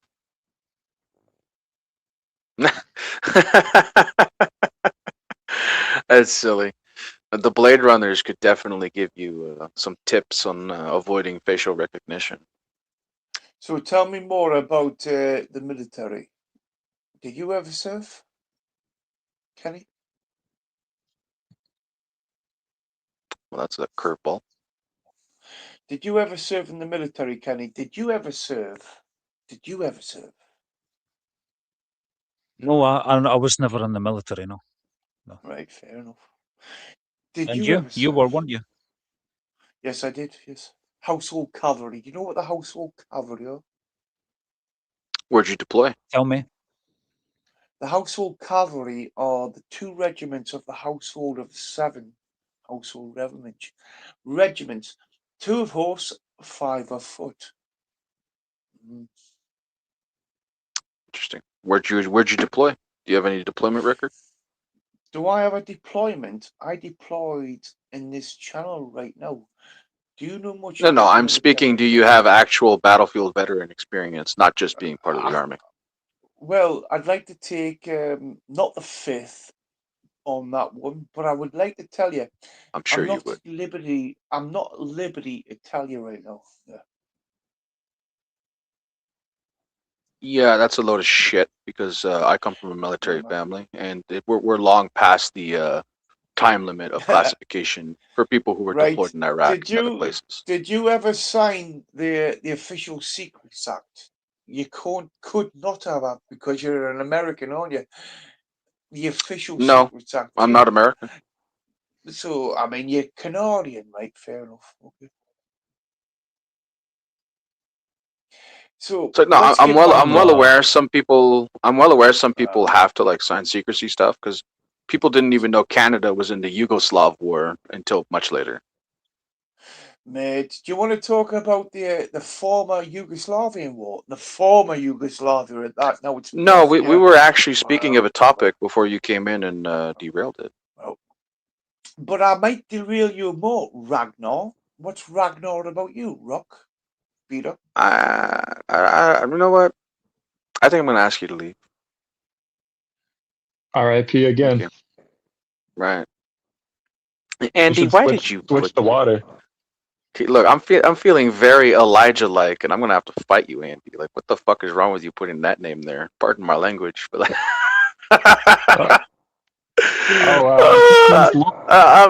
Elijah has been activated. Don't persecute me and my 450 prophets. No, I am so gonna persecute you. You see, my bowl caught fire. My Lord is real, not yours. Damn it. Well, the 450 prophets going down. You know, that's what it is. Notice that the prophets of Ashira were never persecuted. There's a reason for that. I always found that weird. I think that Ashira might have been the wife of Yahweh originally. Yes, I have some knowledge in the Canaanite pantheon mythology and stuff like that. You know, it actually goes back to that. Done a DNA test to find out your ethnicity. No, I really want to though. I know the only thing I know about my ethnicity is that my grandmother's side of the family, when she was a kid, she came over here from Russia, and that they were Ashkenazi Jews, and that on my mother's side of the family, on the other side, I have Blackfoot Native American. Those are the only 2 things I really know about my ancestry. I done mine with a company called myheritage.com, and it came back 56% Scottish Irish. Wow. It was like 20-something% Eastern European, which Germany was also part of the Eastern European part, because I remember my uncle and my dad used to tell me that my great-great-great-grandmother was German, and some Scandinavian and some English, like 10% Scandinavian English. Yeah, I come from Acadia with some Anglo-Saxon and Irish, as well as Germanic. And Acadians were known to be Sephardic. There was a Sephardic community amongst the Acadians. This is a settlement before the United States. Where were the Acadians from? Just north of the state of Maine. In fact, half of the state of Maine was part of Acadia. Right. And then like Nova Scotia, Canada, the east coast of Canada, those Mhm. typical islands, like the entry point of the Saint Laurent River, Yeah. that region, just south of Quebec, right on the other side, Yeah. just north of America. So Acadia is a sad story in its own self. You could call me a Mhm. Cajun. Uh, so I'm part Abenaki, Mi'kmaq, Cajun, French, Sephardic, Anglo-Saxon, Scottish, Irish. Oui, je parle français. Je peux parler en français si tu veux, but my French is a bit Yeah. broken because I'm Acadian, right? I had a debate with Right. somebody from France. From France, they explained that Canadian French is outdated because we say plume instead of stylo. Stylo means pen, right? But we say plume, like the plume, like the little feather pen. So we, Mhm. we still have like 1700s era French. Like if you wanted to hear French in the 1700s Napoleonic era, you need to speak to French Canadians because our language was basically locked into that era because of the English having taken over because they had completely deported and genocided my people, right? It was one of the first state-sponsored genocides. 1755. Uh, the redcoats put our people on boats. They shoved us in swamps. They even sold us to sultans in the Middle East. They were selling French white children and women to sultans in the Middle East at a premium. So let's just say the redcoats did my people very, very, very, very dirty, and we were basically Sephardic, Native American, and mostly French. It was a big issue. We didn't have the firearms to defend ourselves. The Cajun survivors, Acadian, right? Cajun is slang for the word Acadian. They helped Right. in the Revolutionary War of the United States of America Mhm. a lot because they wanted revenge against the redcoat generals that basically smacked them down. Like, but Acadians are basically the archetype of Mel Gibson in The Patriot, pissed off about how our child was hurt and stuff. Great film. And I she's love not. that film. It is a great. Seen it in the cinema when it first came out. So back to the computer parable, right? Um, when it comes to our words, right? Like we're speaking right now, we're exchanging information and stuff like that. Uh, did you know gossiping on somebody who never did you any wrong actually has karmic repercussions due to the law of karma? That's It another doesn't thing I don't believe surprise in. me. It I doesn't don't think surprise me. I doubt that karma exists. Personally, Oh, I've never I, never I've seen seen any reason to believe it. I've seen it in effect. It's quite hardcore. Well, I've seen it in effect too, like where people get what they deserve, but I also see people getting what they don't deserve. Yeah, that's another thing, right? I'm a big advocate for justice myself, and some people are denied justice, and that's the whole problem. It's actually one of the biggest reasons why prophets keep getting sent to the world because of the system's injustices constantly. Because I'm sure you know yourself from your own studies in the Hebrew faith, it's a constant battle of Israel falling away from God and always like trying to come back, right? It's a cycle. They fall away, they go worship idols and other things, and then God sends them a prophet. The prophet helps them. Sometimes they help the prophet, sometimes they don't. Uh, like Samson, for example, he was the savior uh, of Israel at the time, but when the Judahites didn't help him, they sold him out to the Philistines because they didn't want war, right? So they Yeah, chose peace, and that's why they dealt with even more bullshit from the Philistines. really, it was just Delilah. Uh, She's well, yeah, there's that. There's that part of the story, but before that happened, Samson did try to gather the others to, because that was his whole point. Samson had his own personal issues when it came to, but this is an example of spiritual warfare being kinetic as much as spiritual.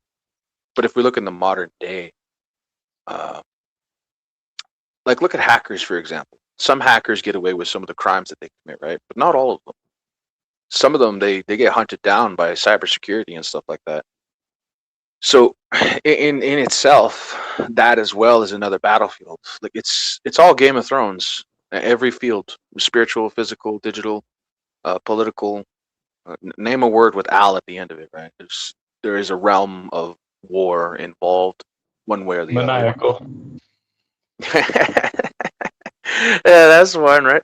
You have people who become very maniacal once they use witchcraft, man. Like I've encountered anecdotally, and I know you're For not the really a big ignorant man believer. in the room, can you tell me what maniacal means? Or it means like experiencing mania, which is just like All right. a loss of like sanity, really, right? Perspective. Yeah, it's like a form of psychosis mixed with like a bit Right, of okay. egomania. So, Right. personhood over dogma. Israel is actually a man. I actually happen to be called Israel by a lot of people. She's right about that. Isus Ra El. Combined, it's Israel, right? And a lot of people, when they do their esoteric research, you have different schools of thought. Like I like uh, Hermeticism very much so, Mm. and I especially appreciate the Egyptian mysteries of old, uh, because Me too. something that always intrigued me. Something that always intrigued Hermeticism. me. Yeah. Tell us more about Hermeticism. I've heard of it before, but I'm ignorant on the subject. Someone else could educate you more on that than I could. Like I'm still I don't learning. know if I could. I couldn't educate you, but I know that it mostly derives like from this Egyptian, or I'm sorry, was he a Greek god? I believe he might have been a Greek god from when the Greeks and the Egyptians fused cultures, but it was Hermes Trismegistus, which was the fusion of Egyptian god and a Greek Yeah, god named Hermes, yeah. and The it's the basically like a Greeks combination the of Greeks like considered Hermes to be Thoth, like Thoth in Egypt, Hermes Oh, in okay. Greece. I Yeah, didn't know that. so it's basically My a mix of favourite philosophy syncretism. is Stoicism. I consider myself to be a Stoic. And that's a great Like, book. I recommend it if you've never read it before. If you, you should I know read. you like You should. Marcus Of Aurelius, Peter, so you will course like I do. this one. You should probably study Oh, you got Seneca. it, Ah, Andy. You, he's got the Andy, you book. said you were going to buy it, and you did. Well done. Well done. No, The I other one I'm really like currently reading, Seneca. Seneca. Yeah, What book Seneca. are you He currently reading just now, Peter? uh, I'm actually going to be reading the Book of Five Rings soon. The book of. But the Book of Five Rings by Miyamoto Musashi. All right, okay. Is that fiction, Yeah. non-fiction? No, it's Miyamoto Musashi's meditations on combat, strategy, and all sorts of things. All right, okay. Especially, Right. especially like it's very Shinto oriented meditation philosophies. I'm going to really get into it. I want to get Maxim of the Right. Hagakure. That's another one. I really like Japanese philosophers because, especially the ones from the Civil War era to the Sengoku Jidai, because they have a lot to say with a lot of experience. And like some people might accuse me of being a weeaboo because I love Japan. I definitely am a Nihon-phile because Nihon means Japan. I like Japan. I love Japan Have you and been their to philosophy. Japan before? Not in this life. I'll say that. No. Yeah. Me neither. Uh, when it comes to uh, like back to the computer parable, like if you look at video games, guys, you know how the dev team is making code for the game so that the what we see in the game as we play it is flowing properly. Like let's look at Red Dead Redemption 2, for example.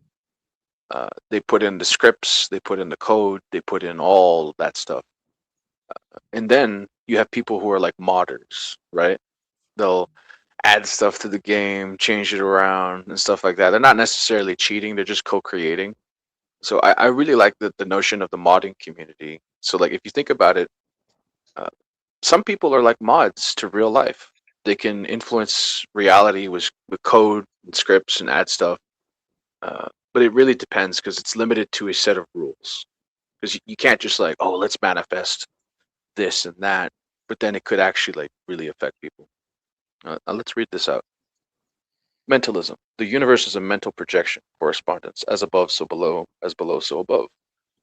Vibration. Everything moves and vibrates polarity. Everything has opposites that are.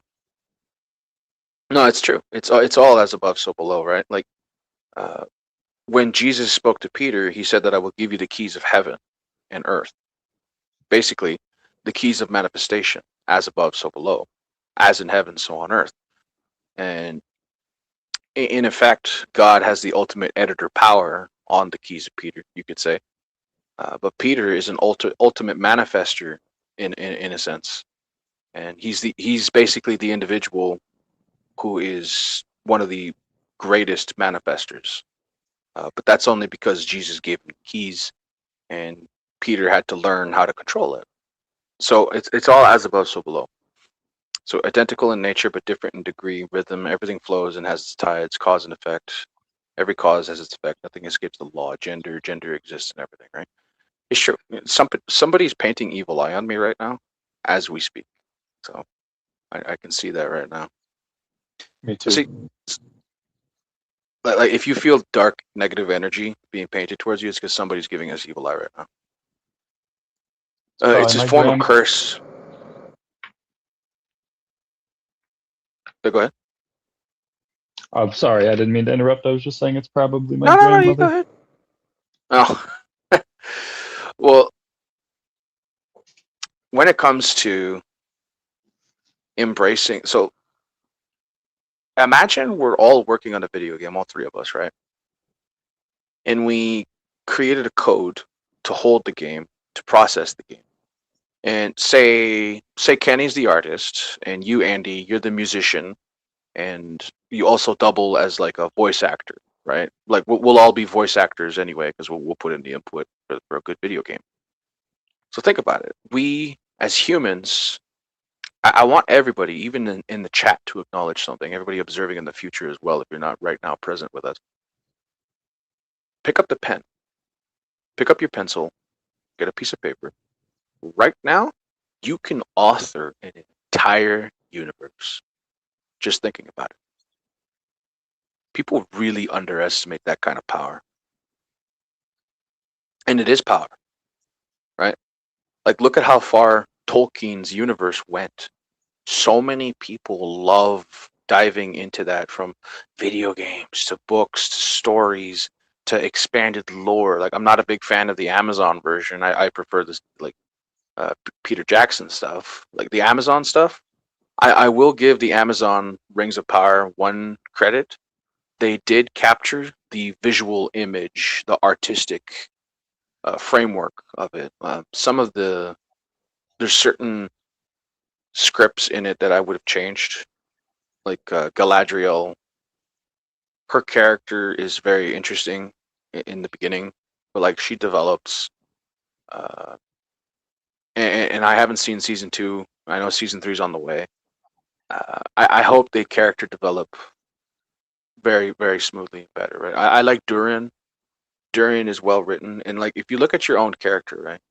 Like even Masons believe in this, and other Rosicrucians and stuff like that, right? Because true alchemy is alchemy of the self, turning your own trauma into something good, into wisdom. That's where wisdom comes from, right?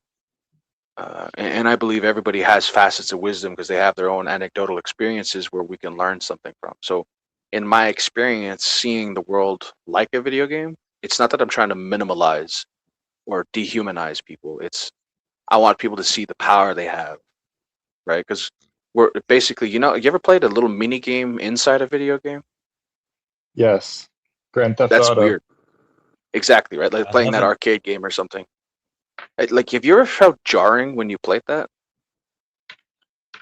Like I don't playing know. him, I felt really jarred, bro, because I was like, I felt odd because it's like, wow, there's a whole other perspective. And when it comes to the dimensions, so like the first dimension is actually word and light. That's literally the first dimension, because you don't necessarily see it, but it is a foundation. So the foundation is the word and light combined, pixels and atoms having photons, right? And you build up from that. The second dimension are animation stories, the books we write, the stories we write. Lord of the Rings, Warhammer 40K, Star Wars, those all exist in a two-dimensional perspective from us, where we live in the third dimension, right? But what is beyond? Fourth dimension is time. It's the great limiter. And if you can break through time and learn that time is actually uh, basically just a movie reel, and you can be the director of your own film if you really wanted to. This is what the Buddhists call being a bodhisattva, reaching beyond the fourth dimension into the fifth dimension. Now, a lot of people have their own theories about fourth and fifth, but from what I have experienced, the fifth dimension is basically where a lot of the magic happens. Every single timeline, the multiverse of timelines, if you've seen the TV show Loki and he tries to fix the timelines, it's like that. There's different, like in the Marvel Deadpool as well. The timeline's collapsing. He needs to go to the TVA and fix stuff like that, right? And try to like protect the sacred timeline. So that sacred timeline is locked in the 3D, right? Loki ends up in the 5D dealing with the TVA, who's actively trying to manage and prune the different timelines that are not supposed to exist, right? So basically, they're operating as angels, whether they know it or not, because they're trying to upkeep the timeline to keep it straight and narrow. But here's the thing: the fourth dimension can be considered Saturn. Okay, so Saturn keeping time, trying to keep us in a box. But breaking through that, you see all the different quantum options. So in quantum mechanics, they're discovering, this is bleeding edge right now. The physicist Wallace assumed that every timeline leads to the same point. I disagree, because our choices will change everything. Like, imagine me and D&W didn't talk today and this entire live stream didn't exist. There is a timeline out there in the fifth dimension where that is a thing, right? So basically, the multiverse theory is absolutely true. And if you wanted to be quantum immortal, to reach quantum immortality, basically the timelines where you pass away or somebody kills you don't exist anymore and you keep going. So that kind of feature exists for specific people. But that's a higher level, a much, much higher level. And reaching that kind of enlightenment, you need to figure out that light from the first dimension, words and light, go all the way up past to the fifth dimension and affect every choice we could ever make in the 3D. So basically, every 3D timeline has its 4D, because that's its time, right? Past, present, future. But once you find out time is an illusion, you reach to the fifth dimension. And in every choice you choose to make, you can examine, think like a warlord, and you're in a battlefield, right? If you make a mistake, there's no going back.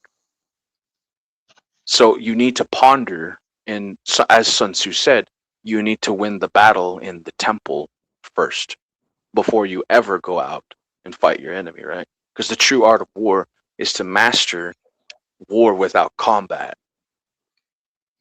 right? If you can subdue your enemy without having to physically fight them, this is the true mastery of the art of war. Like the Persians, they conquered Yes, Babylon without battle. exactly. You have different examples of this as well. Alexander the Great conquered. Did it too. Yeah, Alexander the Great. And yes, I know I have said that was me in the past life. We don't need to talk about that right now. I don't want to go on an ego trip. When it came to Egypt, yeah, I practiced a lot of ego death. Okay, so when it comes to Egypt, it wasn't really conquered; it was liberated. And a lot of the priesthoods there, they didn't want to be under the control of the Persians. So technically, Alexander the Great did conquer Egypt without really killing anybody. It was more so like he did beat off the Persians. Yes, he fought them, but he didn't have to fight Egypt to become their pharaoh, because the priest cults of Ptah actually made him pharaoh voluntarily because of the liberation, and they recognized him as a son of Ammon, among other things. So there's different ways of winning wars and winning territory, diplomacy, technology, all sorts of things, and it's all policy. It all goes back to words. No matter what we do, even right now, we're talking with words. Sometimes it can just be numerical intimidation. Your numbers are just so great that they surrender. There's that. There's absolutely that as well. That's what happened with the Persians in Babylon. Babylon saw them coming and was like, "Yeah, fuck that." It's not only the words; it's the energy behind the words. So you can say the same sentence two different times. You can say it in two different ways, and it'll have a different effect. Like, say for example, you tell your wife, Cook me some dinner, darling. You know, versus Let's see. cook, You know, cook me you know some how dinner, some people, Kenny, darling. so some people are silver tongues, right? And whether they choose to lie or they choose to use their words for betterment, right? Like in the Psalms, I was praying earlier today in the morning, as I typically do. I read that, you know, to keep away from evil, make sure you don't speak evil, and speak the truth, right? Mm. Because if we speak the truth, whether we're religious or not, and I think any atheist or agnostic can appreciate that aspect of Abrahamic religions, that you're not supposed to lie. Like you're just not allowed to lie. Like thou shalt not lie, thou shalt not covet. You know, you're avoiding jealousy, you're avoiding envy, you're saying the truth. Like these are aspects in any mystery school that are respected, right?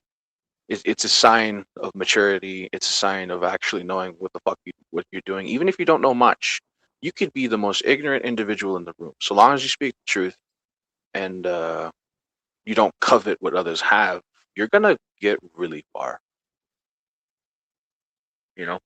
Well, it's one of the rules in Jordan Peterson's 12 Rules for Life. Don't lie. Sorry, tell the truth, or at least don't lie, was one. I'm sure I've got it there, actually. It's a good rule to live by. Lying will bring you It misery every time. it does, man. Like even the atheists who follow science, and science is based off of Catholic precepts, and then those precepts are based off Hebrew precepts. It goes all the way back to Moses, like thou shalt not lie. And like if you can follow the Ten Commandments typically, right? Like maybe you're atheistic and you don't want to do the Sabbath one, the Sabbath commandment. Well, you could just treat it as a day of rest, and you already do, right? Like Saturday is a day where most people rest because of, you know, the workload throughout the week. And when it comes to some of the other precepts like adultery, right? I looked at the Ten Commandments in a philosophical way, in the modern lens. Like people assume you're just going to be judged to hellfire for not following the Ten Commandments. It's not that. Like I figured out something. God doesn't deliberately put you in hell. Sometimes He'll let you fall in, right? Because the Ten Commandments are basically guardrails, and if you choose to follow by them, you'll be considered righteous. Like a long time ago, I will confess here in front of all of you, I took confession in the 2010s, and a priest told me my penance is to no longer lie. So I've been on that. Do my best to not lie and admit when I'm wrong as I go forward. So I kept to that, even though I didn't like the priest. You know, I love God, and I lost faith in the notion of confessing at Catholic Church. I believe confession can be in between you and God, because you know you got to hold your vows to God. But when it comes to the notion of like the minute you stop lying, the minute you stop pretending to be something you're not, the minute you move forward and accept certain things, as even if it sounds delusional, okay, because the truth is stranger than fiction, you live a happier life, much happier. And I think even atheists who live by the scientific method as their foundation, they don't even realize that the church is their foundation still at that point, because the scientific method was indeed developed by a friar monk who believed in finding the truth of something, because that's the point of science. You want to figure out how something works, right? What's the truth of this? Like, what's a photon? What's this? How does it work? And so a lot of our own modern Western precepts and all forms of science come from a Catholic bedrock, to an extreme degree, although many other cultures would influence science. Uh, but seeking truth is the best format. And what I find when it comes back to spiritual warfare, witches and warlocks love to lie to people. Like, approach it with psychology, not spirituality. These individuals tend to be narcissistic. They have a God complex. They think they can enslave and dominate people using influence. And sometimes they do. And it's unfortunate, because that's really what it is. They're not looking to, like, you know, do some hocus pocus on you just for wanting of doing that. What they want is something from you. They want to control. They want to manipulate. Like, in the world of witchcraft, they try to manipulate and control politicians, celebrities, musicians. They definitely want to control who's rich. right? The banking cartels will basically try to control who is allowed to become rich, because if you're something like a spiritual revolutionary and you're against their cults who do very horrific things, they're going to do their best to make sure you stay down. But then again, the Bible says, a righteous poor man is greater than a wicked rich man, like a group of men, right? Like no amount of money can buy you the kind of influence a prophet can have. For example, Saint Anthony. Saint Anthony went to a cave. He became a hermit, and he battled with spiritual warfare for a very, very, very long time. And the revelation came. Jesus saw what he did and endured, and Jesus promised him that he would be well known. So Saint Anthony, it's a big reason why a lot of Catholics call their children Anthony. Like they're not calling them after Mark Antony from Rome. It's because of Saint Anthony, right? He's the endurer. He endures against spiritual warfare, and it's quite the story. A lot of you should look up Saint Anthony. He's quite the champion. Yeah, what you were But describing there about people want to get control and influence and they want fame in and a money and all that. narcissistic context.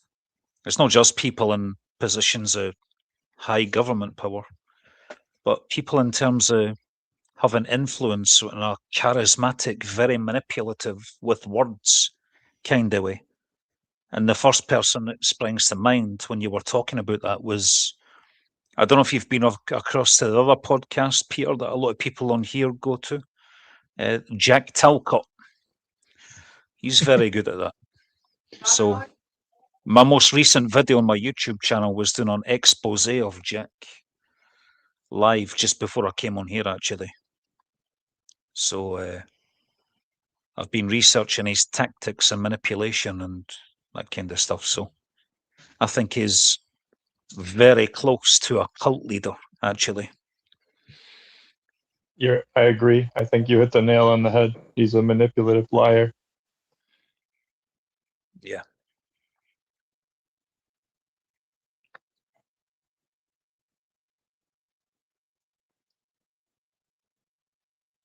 Word. You've been saying some interesting stuff, Ragnarok. I just don't know if I can ever believe that like spirits are real or like a god. It's such a strange concept to think that there's some. I mean, I don't know. I mean, I guess. Do you take the Bible literally? Like, do you think that all of the stories in the Bible about God are literal, or how do you feel about that? Yes, a lot of stories in the Bible are absolutely real. Or just, well, like I was having a conversation about free will earlier today, and so like God says that free will is a thing, and that people say that God won't interfere with free will, but God does interfere with free will in the Bible. But God isn't willing to interfere with the free will of pedophiles that have children locked up in their basement. Why? I think that's loaded, dude, because we all know is rapists, regardless of the age difference, they go somewhere really bad. Right, but the child is innocent. Why should they be a victim? Like, it seems to me like God is allowing the pedophile to have free will. He's basically valuing the pedophile having free will higher than the value of a child being safe. That's not true. Well, the child falls victim to it. Like you'd be surprised how many people believe in God that are hunting down these individuals.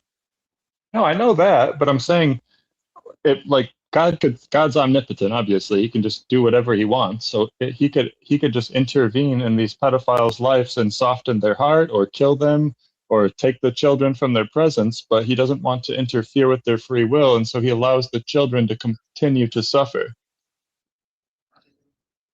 Well, in my own personal experience, I've seen how children have been saved by men of faith. Some of them, like for instance, and I'm not going to go into detail because I've already bored the audience with the story before, but my Aunt Elsa was held prisoner in the basement of a church for 18 years and sexually assaulted for the entire time, including when she was as young as 2 years old. They broke bones. They cut her. They raped her as a family. There's photos of her at 3 years old with both of her eyes and Look, teeth. I'm not trying to tell you to not talk about that, but we need to watch our language for the sake of the show. Like, for Sorry to details. hear that, Andy. Right. Yeah, it's a terrible thing. It's very terrible. Look, like I have, in my own anecdotal experience, have seen survivors go through a lot of bad things and then rehabilitate themselves. Like, I have seen how God has protected people who have been abused in that fashion. And so I'm not going to blame God because of those bad things that happen. Okay? They abuse their free will. The law of karma is going to strike down on them very, very fucking hard. You know, and some people say that Peter can't handle the truth in the chat, but the thing is, I am the fucking truth. So I really don't care what you think. And No, I when it think you comes can handle the to truth. I think you can. well, when it comes to these abusers, basically thinking like God allows that, that's just ignorant. Right? You have Catholic priests out here; they're going to hell because of what they did. There's no Well, debate in that. I disagree. I think if God has the ability to stop it and he doesn't stop it, that is allowing it. Well, what if he's actively stopping it and sending people to stop it, of which I know he is? Well, he didn't though. Like she suffered for 18 years. She was No, a child. Is she being hurt now? But I'm talking about when she was a child. She suffered through all of that for 18 years and she was completely innocent. She had no free will. She wasn't allowed to escape. Yeah, her abuser's going to hell. Like, why would you think he's not? Yeah, but nobody cares whether they get punished. We care about the children being safe. We don't care about their abusers being punished. Like it doesn't even I cross care my about mind. both things, man. Dude, I care about both things.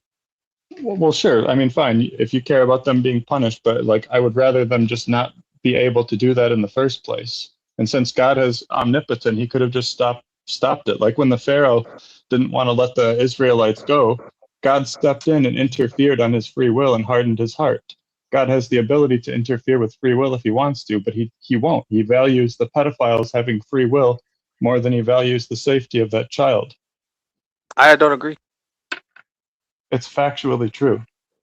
No, it's not factual. It's your opinion. Because Then I've why seen doesn't the he stop opposite. it? I have seen God quite literally stop abuses very often. But he doesn't stop them all. Even one time is too many. One child being raped is too many. Dude, God's soldiers are on the job and they're doing what they can. Okay, where they can, how they can. I don't want his soldiers you need to stop them. comprehend something. No, his soldiers will stop it. That's what you need to comprehend. Right, but they're not. We can Yes, they play are. games, but No, the I children know they are suffer because I'm one. now. Dude, I am quite literally one of them, and I have helped stop it. Okay, so you can't tell me that this is factual when it's not. Why don't they stop it before it happens? Why should children suffer before God steps in? Dude, it's a really loaded argument you're having. Good.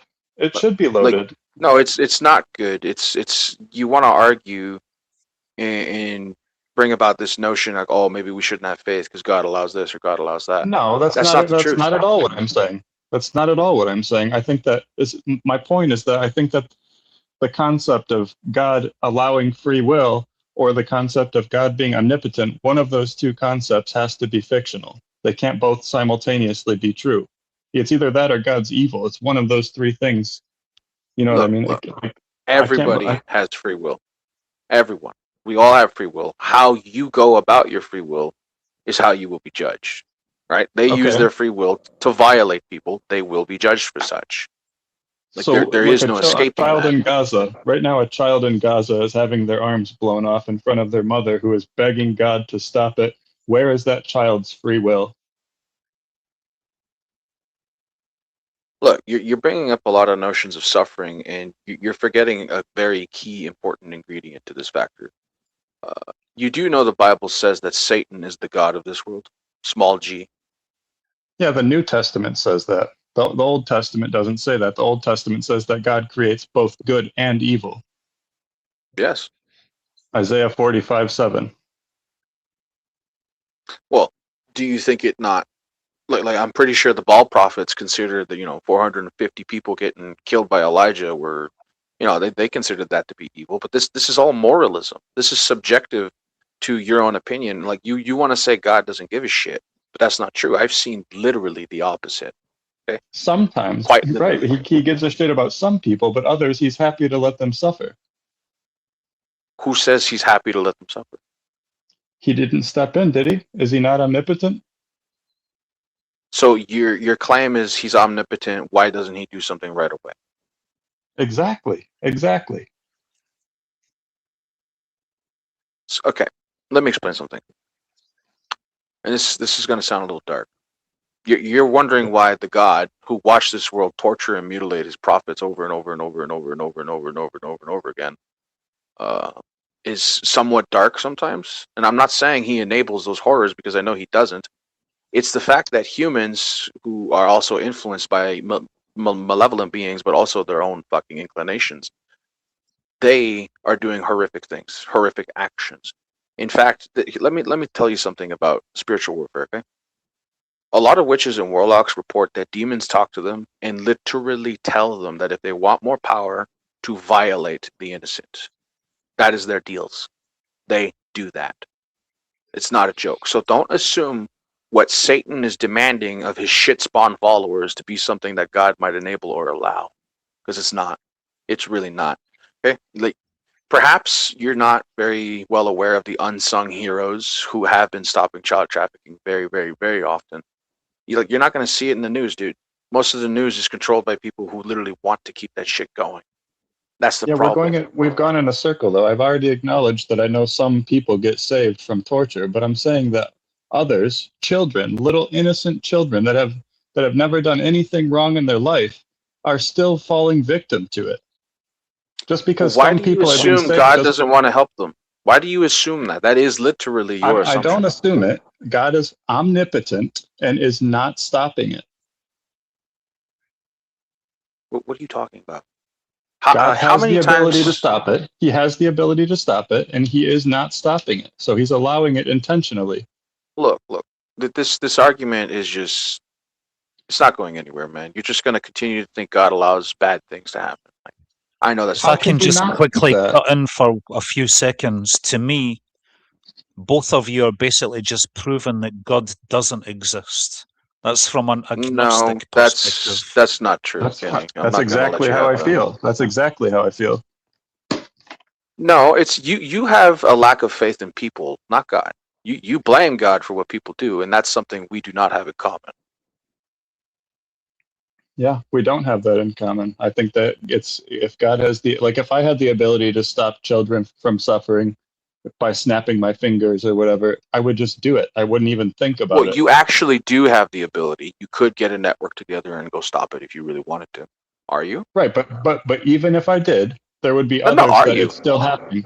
No, I'm not. But I'm saying even if I did, there would be others that Okay, it's well, still happening. some of us are, and that's why we're not going to have this conversation anymore. Well, if you don't want to have the conversation, you're not No, obligated to. But I it's really you disagree. seek to blame God for what terrible humans I have done, and I don't believe that God is real. I'm not blaming God. I don't think that God what exists. the fuck? What happened? Don't worry about it. Oh, okay. Well, I'm not blaming God. I'm saying that I don't believe God exists.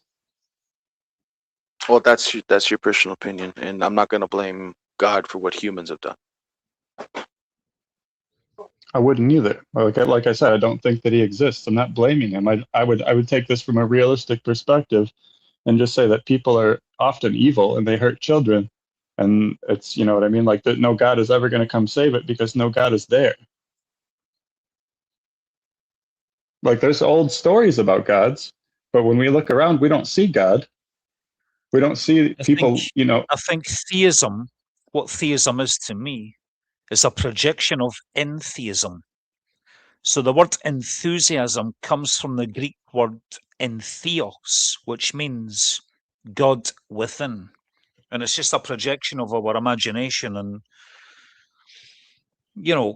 back in the days when we were back in hunter-gatherer societies, we used to give personifications to nature, because when the wind blew the grass, we never knew if it was a lion or just the wind blowing the grass. So we had to be hyper vigilant because our lives depended on it. So we used to give personifications to aspects of nature, and that's how our imaginations evolved.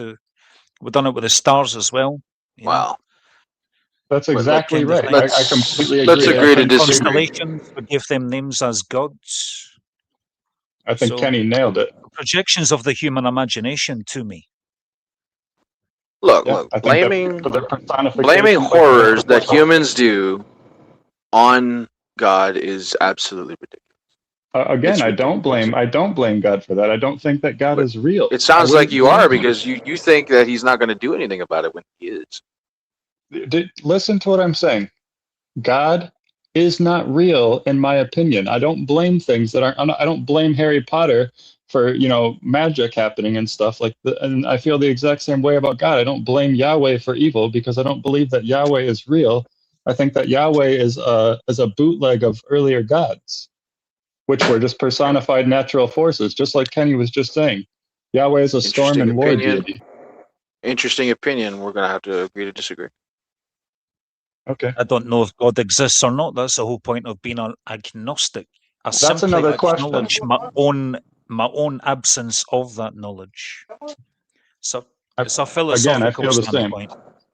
Yeah, and like I said, I completely agree again with Kenny. I think that there could be a God, as in a creator or something. But if we're talking about a God that's intervening with human lives on Earth, absolutely not. Oh, no, he is intervening with human lives on Earth. Absolutely. I've seen it myself. You've seen God? I've seen the intervention. What do you mean? Maybe you can convince me. Well, I'm not even going to try to convince you. I don't need to argue with you. I'm not trying to prove anything to you. I don't need to. One thing I will say, there's sometimes these moments, these incidents in life that make you think, fucking hell, wow, does God really exist? And one example of that is when Donald Trump turned his head for a split second and got his ear grazed instead of the back of his skull blown out at Butler, Pennsylvania. That was one of these moments. I know that Still an moment very well. agnostic, though.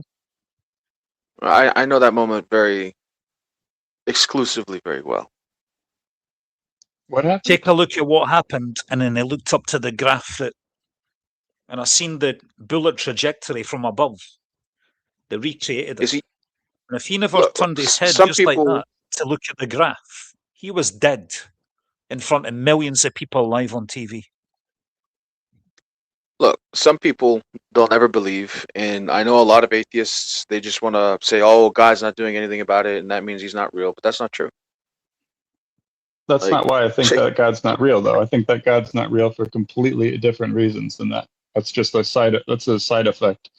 I think that God is not real because, like I said, I think he's a bootleg of earlier gods. And when you look at these earlier gods that Yahweh was modeled after, it seems like it seems that these gods that Yahweh was modeled after, like Kenny was saying, are just personifications of natural forces. Hold on, we've got another guest that's coming to the I'm not studio. here to debate. DNW, welcome to the Kenny Given Show.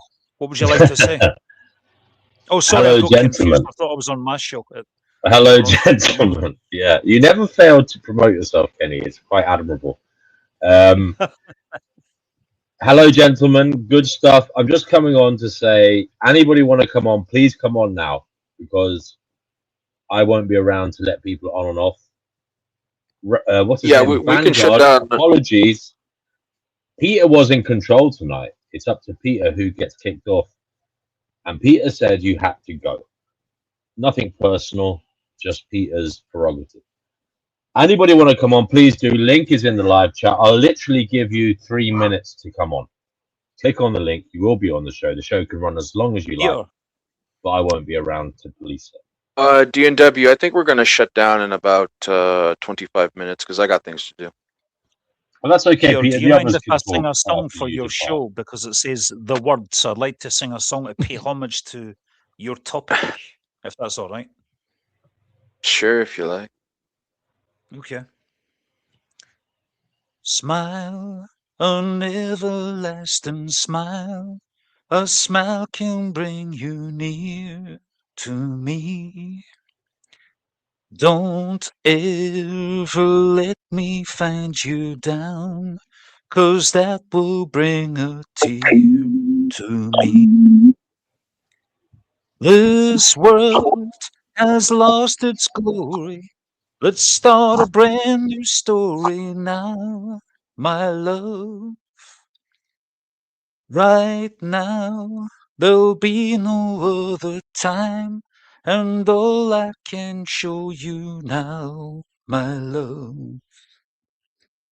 It's only words, and words are all I have to take your heart away. Heart away. Ta-da! I'm going to keep Beautiful. it short and sweet. There you go. It's That was nice. beautiful. I'd love to hear from Crystal because I know she's more spiritually inclined, like I am. Me too. Hi, Ragnarok. Hi, everyone. How are you? Hi, How you Crystal. Hi, doing? I'm good. Crystal. I wanted to ask Andy, I mean, have you not ever had an experience in your life where you thought that some kind of spiritual intervention happened for you? Literally never once. Hmm. Well, Nothing. I mean, Nothing that I could even be like, maybe. Just literally nothing at all. Everything seemed perfectly natural my whole life. hmm. Well, I think that's how people kind of know um, and make determinations about the other side, so to speak, is by their experiences. I mean, there's been times I should have been dead, you know. Here's an example. My sister was getting a horrible divorce. I was staying at her house because she was afraid of her abusive husband. I had just bought a car from my other sister and had some, you know, mags and brand new tires, all this stuff put on it. And so I get in my car to go to work one day, and I'm going down the highway at full highway speed. And first, the left back tire flies off. And, you know, we're talking projectile way up into the air. And I'm on a fully crowded morning traffic highway.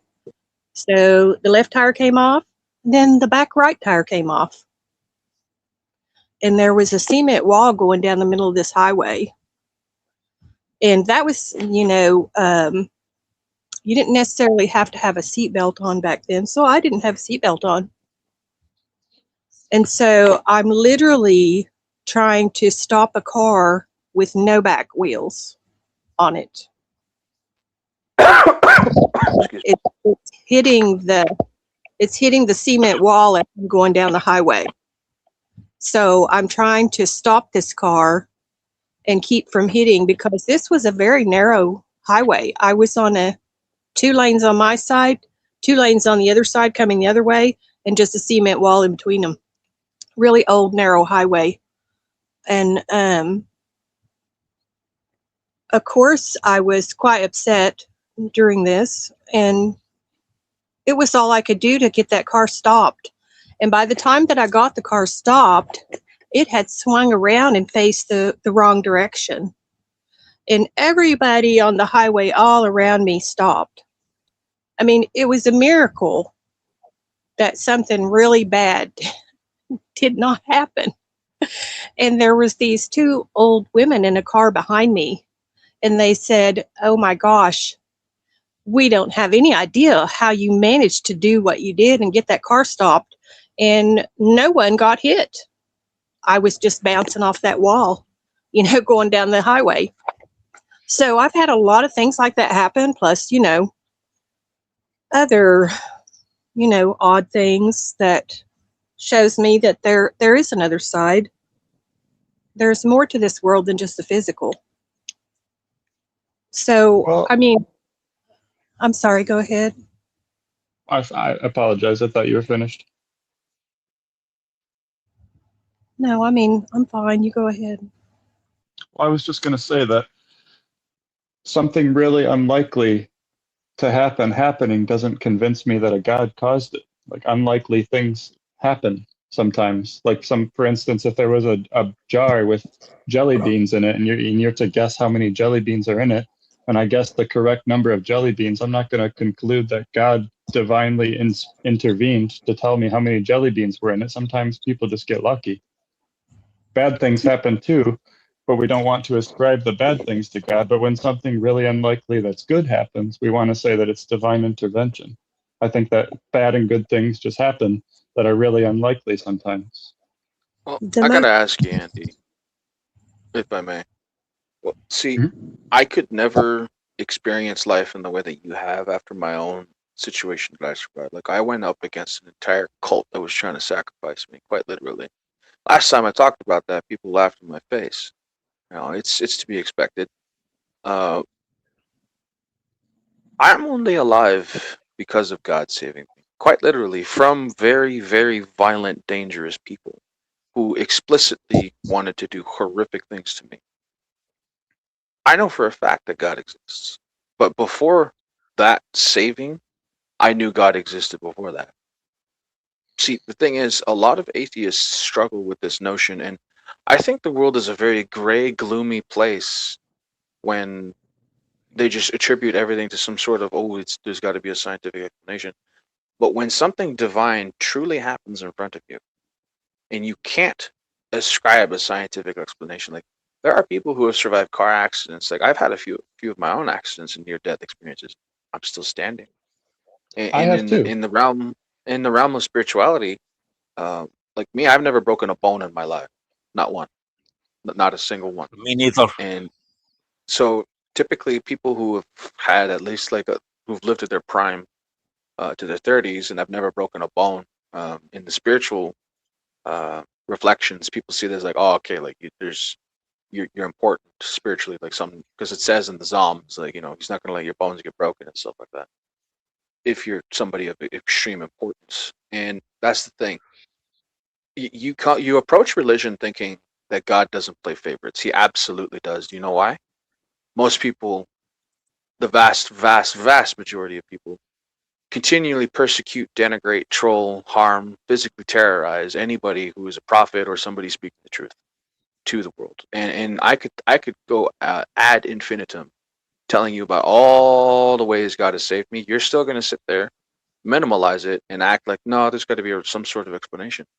I have literally seen children be rescued because of God and his soldiers. And it's How do you happening more know? often than not because I am connected to certain networks that I'm not going to talk about. No, I mean, like when you see a child get saved or you see yourself get saved from a cult that was going to sacrifice you, how do you know that it was God that saved you? Because there's no other way I'd be alive right now if it wasn't.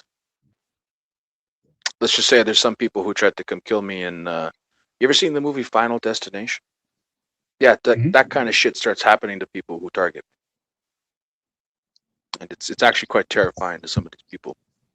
Ragnarok, I honestly, I believe everything that you said because I've had my own. I mean, I've been spiritually attacked, and that's another reason that I know there is another side. Crystal, I have you mean, experienced prayers stopping witchcraft? Because I have. yeah, well, let me put it this way. Mhm. I was very, very developed spiritually, and then something happened, and you're talking about broken bones, and actually I had multiple broken bones all at once. My right leg was So, broken, my left foot was broken, and my collarbone was broken all at once. I was literally crippled. I had boots on both legs, had to get hardware in my right leg, blah, blah, blah. And it was just a whole weird thing the way it happened. And the place that I was at was actually being spiritually attacked by someone who was like a previous owner or whatever. It was like a bookstore, Zen shop, blah, blah, blah place in Tulsa. But in any case, I ended up with all these broken bones. And that was one of the hardest times of my life. But I'm sorry to hear you went through that. yeah, thank you. I know that the other side exists, Andy, because I've literally seen it. I've experienced it. A demiurge agent literally told me, he said, no one gets by me. And I said, fuck off. So, yeah. I know if the bad side exists, Andy, that the good side does as well. And it wasn't about the car thing. You know, my ex-brother-in-law loosened those lug nuts. Even the wrecker guy who came to put my car on a flatbed wrecker and take it back to my sister's house said the lug nuts were loosened. It's because that nothing worse happened. That car should have by all rights flipped. That car should have rolled, but it didn't. See, that's another thing, Crystal. See, some of the groups I go up against sometimes, they love car accident witchcraft. They love committing witchcraft and assassinations with witchcraft. Some people think that's far-fetched, that's delusional. I've seen it stopped. I've seen it happen. Basically, a lot of people who are skeptics, like Andy, you haven't struggled against groups who are basically with the enemy. And the thing is, the enemy doesn't target people. Well, have you really? I mean, I've experienced struggles, but I just don't attribute them to spirit. No, I'm not talking about struggles like average, like day-to-day struggles. I'm talking spiritual warfare on a whole other level that affects your life. How can you tell the difference? There's a massive emotional difference. manipulation, in other words, right? There is a psychological aspect to spiritual warfare because a lot of these people who commit spiritual warfare, they actually want people to hurt themselves. They don't want to do the deed themselves. They're in the modern sense of the term, they are feckless cowards who don't want to get their hands dirty, and they do witchcraft to hurt people. They do this very often, and I'm going to tell you, Andy, the enemy doesn't target people who are not a threat to his kingdom. I'll say that. And a lot of people, I want to tell you something, Andy. A lot of these witches and warlocks, they actually promote atheism to an extreme degree because they know that somebody who's disconnected from prayer and doesn't have a healthy prayer life is not shielded. Okay. I totally understand what you're saying, Peter. I don't. I'm glad you do, Crystal. Maybe you could explain it differently so that I understand. Andy, it's like, look, maybe you're like a Neo and you're still at your 9-to-5 office job and you haven't seen proof of the situation yet. Right? So like you don't have the anecdotal experience to see the beyond that situation. And like some people want to tap down on anecdotal experiences, but then again, we all have our own experiences. And I didn't believe witchcraft was really a thing 5 years ago. I really didn't. And then I went through it, man. It was definitely something. And even people who are not even religious, right? They agree that it's better to have precepts of faith, such as following the truth, defending the innocent, and not stealing, not murdering, all that jazz. But like we could argue to ad infinitums, like, oh, does God allow suffering? And like some people will essentially constantly belittle and mock people. And I'm going to give you credit, Andy. I appreciate how you apologized the other day. I really do. I want you to look at the chat right now, and I want you to see how these people denigrate their own characters. You see, this is why I don't debate with atheists too much, who are disrespectful, who are always talking down as if you're some fantastical psych ward patient who just needs to be put down, right? And I'm not, though. That's the I'm thing. not doing that. I know you're not doing that, but they are. And you did do that once before, but I'm very glad that you apologized. And I just... Well, to be fair, you said some wild shit that night. The truth is stranger than fiction. So when it comes to people, especially atheists who want to denigrate the spiritual, I would inform people and tell them like, hey, how you communicate is going to be how you are perceived, right? So these people are just looking down on these people, constantly belittling them, little trolls. They're behaving quite literally like demons, constantly trying to agitate people.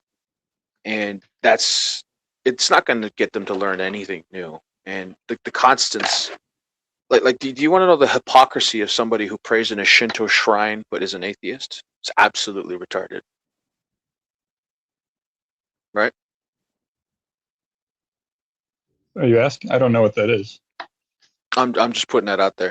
The point is, you have people, atheists, their entire precepts, everything they believe in is actually based off of religion, but they want to call religious people, they want to downplay them. And like this entire show today was me introducing the computer simulation parable, right? Because if you look at video games, atoms and photons, right? You just to even see the atoms in front of you, there's photons everywhere and everything. I'm not a physicist of expert by far in any means, but if you look at pixels in a video game, those are all atoms as well. Everything is atoms. Basically, in a video game, we might call it a pixel. So the thing is the code, right? The software systems. Think of it this way. You don't have to look at it in a spiritual lens if you don't want to.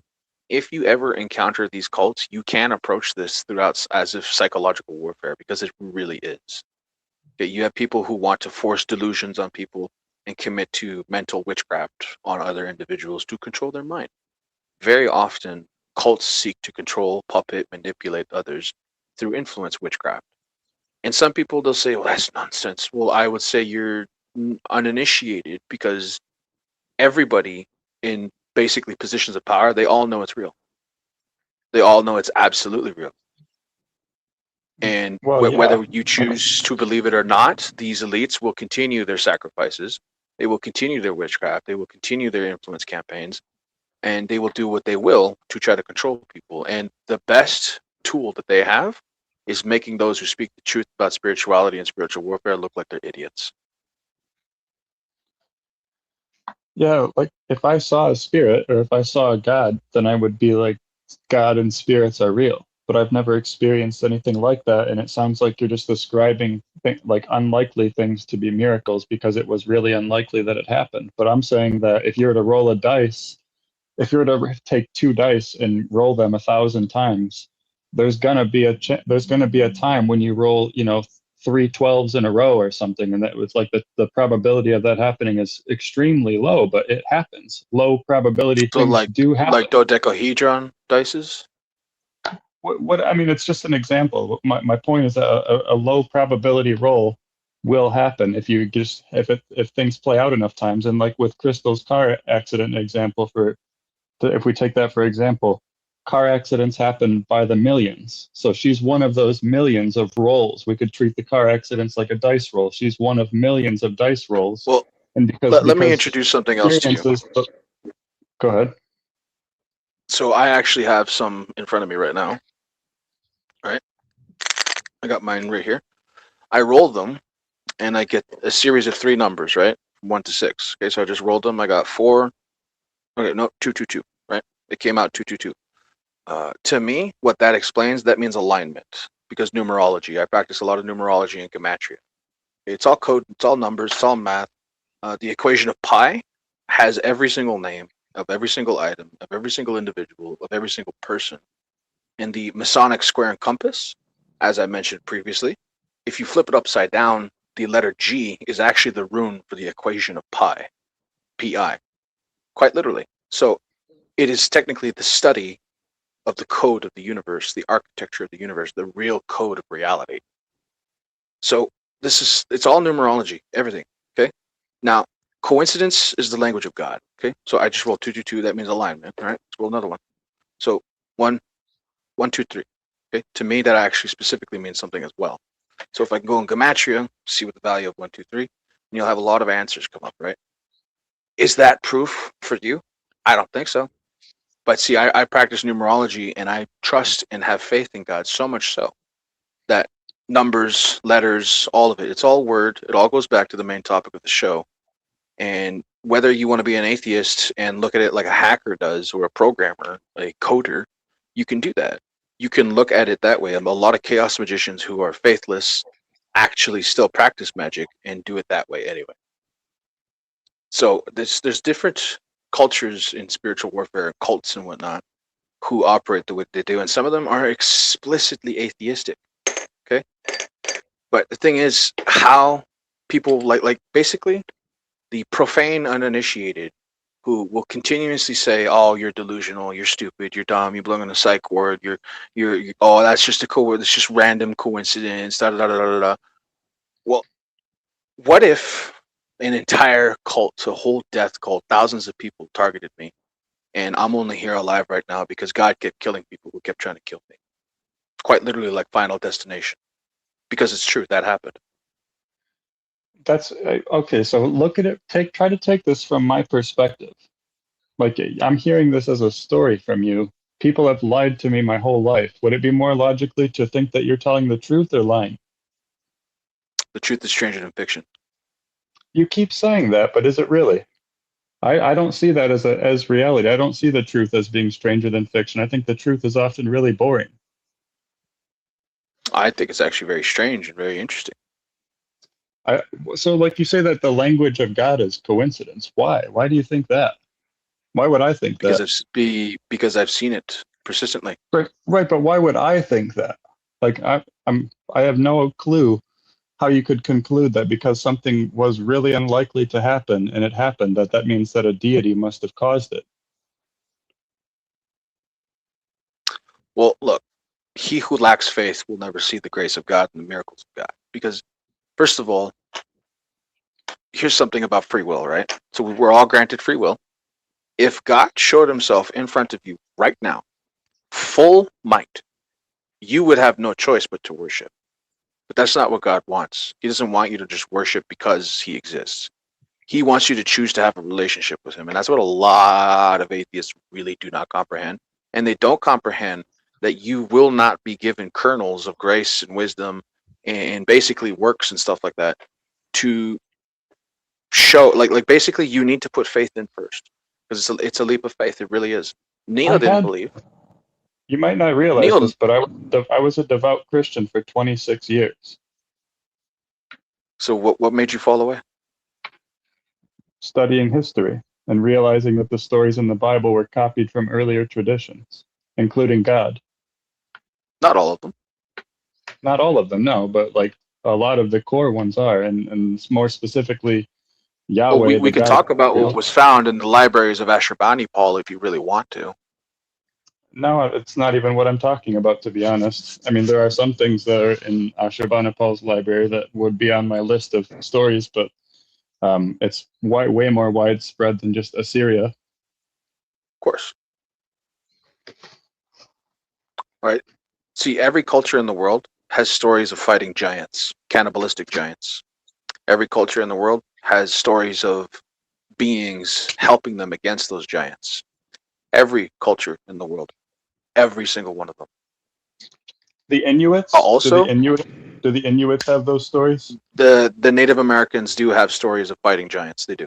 No, the Inuits that live in like northern Alaska and northern Canada, do they have stories about fighting giants and floods and stuff like that? Because I've never heard of those. I don't think they the even more have the more central plains. The central plains Native Americans have stories fighting them quite often, actually. Yeah, can I ask you a question? Have you ever watched Jack Talcott's show? And if you have, what do you think of him and his methods? I've heard the name. I've never watched his. I've never watched. You never watched his show, right? Okay. You know, I can Another see question Dogs. is, do you think it's? Go. Sorry. Go. I just want to say, like, you got a lot of people being uppity in the chat. They don't even know the premise of what's going on. So, I'm basically guest hosting. In D&W, we talked before the show, and I introduced parables of the computer and simulation and whatnot, and how it's a frame of reference to help people comprehend spiritual warfare. And some people, they just want to lambast, like, oh, crazy religious people, spiritual people. You know, and I'm just gonna let them know how they speak and how they portray themselves, their behavior, their arrogance is wholly unbecoming of them, including their reputation. So I'll put that there, and let's talk about John Talcott. So, what is his show about? What is he about? It's like a peanut gallery down there in the. Oh, it's a massive Andy- peanut gallery. Go, Crystal. He wants Andy, to protect. Oh, go ahead. Andy, I have a message for you in the back chat. And I'm sorry, Kenny, what were you Okay. saying? I was going to say that Jack Talcott's show is essentially cult, where he positions himself as some kind of spiritual leader, and he's very controlling and manipulative. Yeah. And Yeah, no, my I've last video, encountered. some of my videos on my YouTube channel, actually, the Kenny Given Show, is exposing Jack Talcott. Jack thinks he can help people, Kenny. That's why he does that. Well, a lot I don't of believe that. cult I think leaders that claim Jack's that they're helping protecting. people, Crystal. But if you want to be taken in by them, that's up to you. You know, I don't get Look, taken in by them. But Peter, I was going to ask you: do you think it's possible for non-spiritual people to have a spiritual experience, but just interpret it differently? So yourself and these people are having the same experience, but just have different interpretations of that same experience. well, first note, I can't really comment towards Talcott because I haven't done my research on him at all. It's all right. But I will tell you, in my own experience in dealing with people online, people who consider themselves like cult leaders and stuff like that, they have big power trips. They have a small following, and then they think all of a sudden there's something big. It's like I never put myself out there for fame. I really don't give a shit if people agree with me or not. And a lot of people, like even the peanut gallery right now in the chat, where they're just constantly talking shit. Most of them, anyway. It really doesn't matter to me as somebody of faith when people can persistently belittle you. To me, it's just, oh, okay, the enemy's working through these people who have no spiritual protection, and they're easily influenced like puppets. And the spirit of God is on the shoulder of those who are just constantly hated because they hated him first, right? And so, like, that's the way I react to it. Like, if they wanted a reaction, it's like, yes, I'm human, I have my limitations, and sometimes I'll rage the fuck out if you fucking rage bait me enough. And that's exactly what they want. They don't care for conversation. They don't care to have debate. They write you off as somebody insane automatically simply because you believe in a man in the sky. And that's not even how it works, right? And it's actually very showing of their character. It shows that they're not individuals that are capable of sitting at a table with enlightened individuals. And there's a reason I don't even want to care to think about them too much. Like, there's a reason they say, like, don't read the chat. I don't need to. When I see a good comment, I'll be like, oh, okay, that shows intelligence, that shows character. Because like I'm an author at heart, and I like seeing character development. And one thing I've noticed, like Andy, I'll tell you one thing: you're ahead of the curve when it comes to most of these people who have interacted with me, because they don't care to apologize. They just want to shit on all my spiritual beliefs to ad infinitum, right? And they have no frame of reference to comprehend certain things.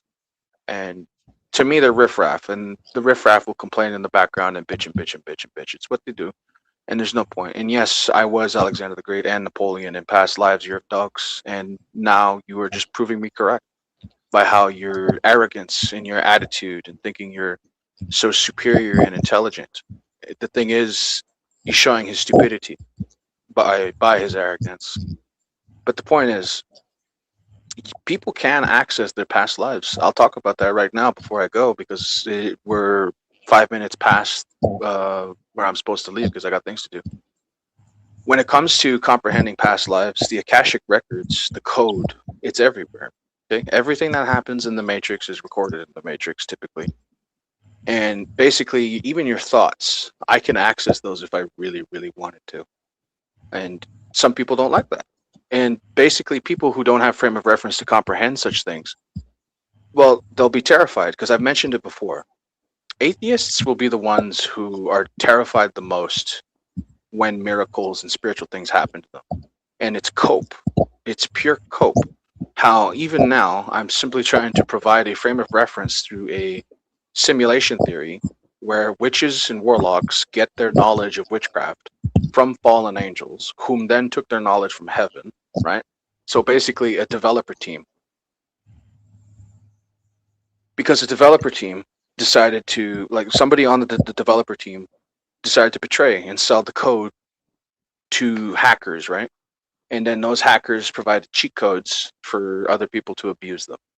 That's basically what it is. So it's basically like a video game parable. Where and one thing you need to comprehend something. Yerf Dogs may not know this, but because he seeks to gossip on somebody that never really did anything towards him, he can decide, like, basically karma's going to find him one way or the other, and I don't even need to care about him.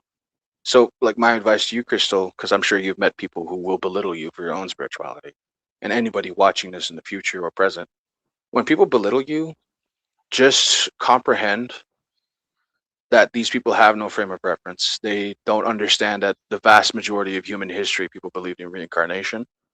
They don't believe in God. They don't believe in any spirituality. And I think that is the darkest, most grim, dystopic world that could ever exist. And I refuse to participate in the lies of atheists, because it is a lie. I'm not going to live in a lie. Because truly, it's universal. The grand architect of the universe basically designed most of these religions. But some of them, they were designed by false prophets who explicitly seek to control, dominate, and manipulate. And back to the whole spiritual warfare thing, these cults, they seek to grow into gigantic religions to control people. It's influence control. So atheists, I'll give you that bone.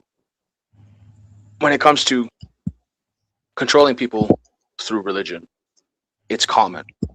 And corruption seeps in, and it was actually prophesied and predicted, like, every time. Right? Like in Peter's Apocalypse, it literally says, like, Jesus literally told Peter, there will be a kingdom that claims to be for me in the future, but is not. They're basically false interpretations the whole time. You could see why that book never made it into the modern Bible, right? You mean the Acts of Peter? No, not Acts of Peter. The Peter's Apocalypse. It's considered apocryphal. I don't think I've heard of it. Are you sure you're not talking about the Acts of Peter? No. It was found near the Nagamadi Library. Peter, so with the Nagamadi, I made an appearance. Peter's Apocalypse is one of the books that has to do with what they found in Egypt. Is that the one where Peter and Simon Magus have a wizard duel in the sky? No, that's an interesting one though. That story is actually pretty interesting. But no, it's Peter's Apocalypse is a sort of gospel with some words from Jesus. In fact, there's a scene in Peter's Apocalypse where Peter is actually terrified because he sees Jesus. Like, basically, Jesus shows him the crucifixion, right? And Jesus is laughing in the spirit because he knows that they're only hurting the flesh, right? The spirit is eternal. And Peter was disturbed by this factor because he's still in the depth, he's still learning. But Jesus was laughing at the Golgotha crucifixion because even this too shall pass, right? And he's eternal. So a lot of individuals, they, unfortunately, the first 500 years of Christianity, they believed in reincarnation up until the Byzantine Roman Council decided to do away with it. Peter, I made an appearance on Finding Gnosis last night as a tribute to yourself as Pepe Ragnorak. And of the clip here, it's only 1 minute long. Do you mind if I share the screen and we can watch it and you can see if I've done a good job of you or not? No, I think I'll go watch it later myself. We'll see. I want to answer GT in the chat. Is that It's the not one on that was YouTube, not though. meant? I'll upload That's it as fine. a short on YouTube and you can check the Kenny Given show. Okay. So GT says, is that the one that was not meant to be sent out to the masses? Yes, Peter's Apocalypse was explicitly removed from the canonized Bible because it explained that churches in the future and kingdoms in the future will explicitly follow false interpretations and fall away. But they will claim to be for Christ, but they're not.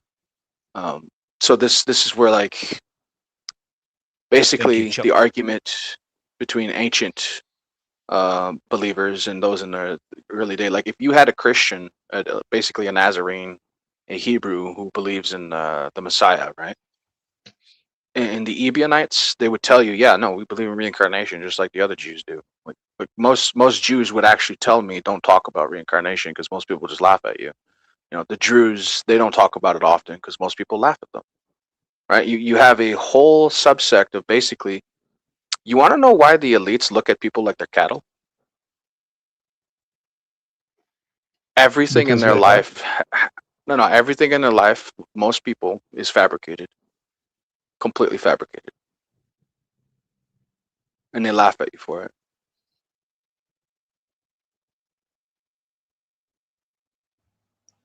Peter, I asked a question earlier on, but I don't think he answered. That was, do you think people who are not spiritual can have a spiritual experience, but they're just interpreting it differently?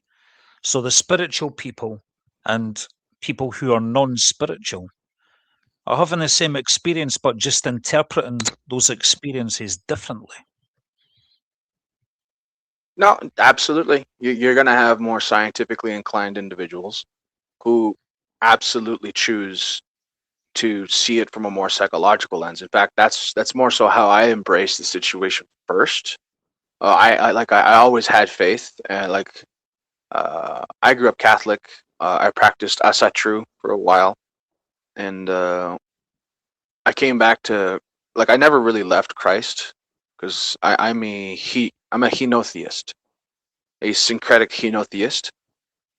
Basically, in my own belief, Yahweh, a thunder warrior god, okay, Zeus, Jupiter, Deus Pitor.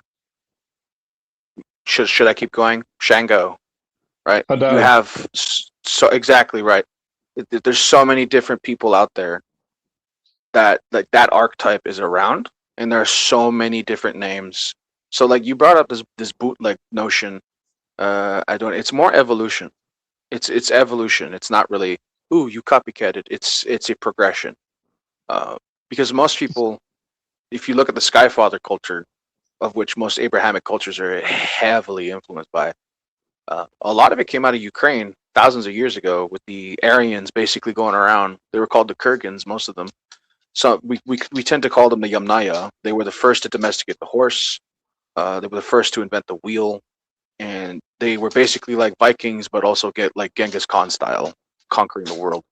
And everybody who has chariots, who has horses, had an encounter with White Boy from the steppe of Russia, Ukransky, right? Because they domesticated the horse there, and they went all over the place, and they brought their Skyfather faith with them, entirely so, including to India. Right, the Brahmin will tell you that no, we come from Indo-Europeans who came here like 4,000 years ago, to odd 5,000 years ago. That Yeah, I agree with you, but I don't think that they were white people. no, they were. We know that for a fact. Yeah, I don't think so. If I'm Everybody, not no, mistaken. everybody white right now, including Aryan Persian and some of the Brahmins in India, they all have ancestry to the ancient Indo-European tribes. Yeah, no, I agree that they have ancestry, but that's because the Indo-Europeans traveled everywhere. You got to keep in mind that the Indo-Europeans were just north of the Middle East, where everybody was brown, and Yeah. genetically speaking, Well, why and do you assume they were all brown? huh? Why do you assume they were all brown when we know that there's archaeological evidence of basically white Egyptian pharaohs? But that's not a joke that exists. Well, yeah, like that. I mean, there were light-skinned people, but they're not white, like what you're No, talking no, about. they were white. They were absolutely white. I really don't They- think so. Like, not people from Well, Africa. look, just because People the that migrated. Arabs, dude, just because the Arabs conquered and invaded the Middle East doesn't mean that the Middle East was always brown. So why would we think that they weren't that they were white though? Because Because of what I was trying to what I we was don't trying to think they're say is that, white because of our modern lens. yeah, if I could just finish really quick, if I'm not mistaken, if I think that genetically speaking, like if you do DNA tests of people from all around the world, they've traced where the white genetics come from, and it's from like the Norse part of Europe, the northern Europe, like Scandinavia. Those Mhm. people were naturally white. Do you know what the oldest sagas of the Germanic people explain where they come from? No, but They if I'm not mistaken, they we don't have explicitly proclaim we don't have that they come mythology from. though. It's not mythology. This is archaeology and actually migration patterns. Right, but they don't have most Germans, dude, their lore in the past was that they all come from a land called Aria, which is literally just a little east from Persia, modern day Iran. Yeah. What I'm getting Right. at though is that the Germanic people don't have very old writings. That like writings go back way older than the Germanic people, and not only that, but that stands in the face of what genetics says happened. Excuse me. I think that they Sorry. probably just made up stories. Well, you can say that, but typically the oral histories were something that, yes, can have fantastical elements added into, but when you're looking at it, these are basically sacred stories of tribes. Like they would try to do their best to keep the sagas pure. Sure, they'll embellish the heroes, but when it came to like land origins, they always spoke of it like the ancient land origin story for Scottish people is actually Scythia. Like their ancient tales and oral histories tell us, because I am part Scottish, that we come from ancient Scythia. And why Scythia? So it all goes back to Japheth from Noah, right? You have some people who are not white who think white people come from cave, right? But that's not true. They come from the Caucasus Mountains, specifically because Noah's Ark landed in the Caucasus Mountains, and the line of Japheth went north and populated the Ukraine region and kept spreading. They went towards East in Asia, all the way towards the west as well. Basically, the northern hemisphere was ultimately conquered by the line of Japheth.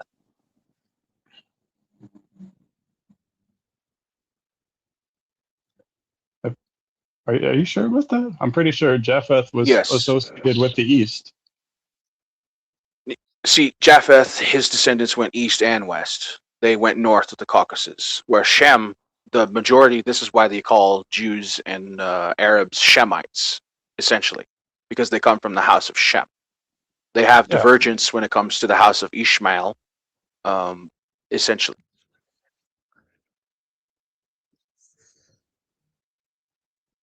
So I was just looking at Germanic writings, and it looks like Germanic writings only go back to like 800 AD. So why would we trust them about their origin stories when their writings are only that old?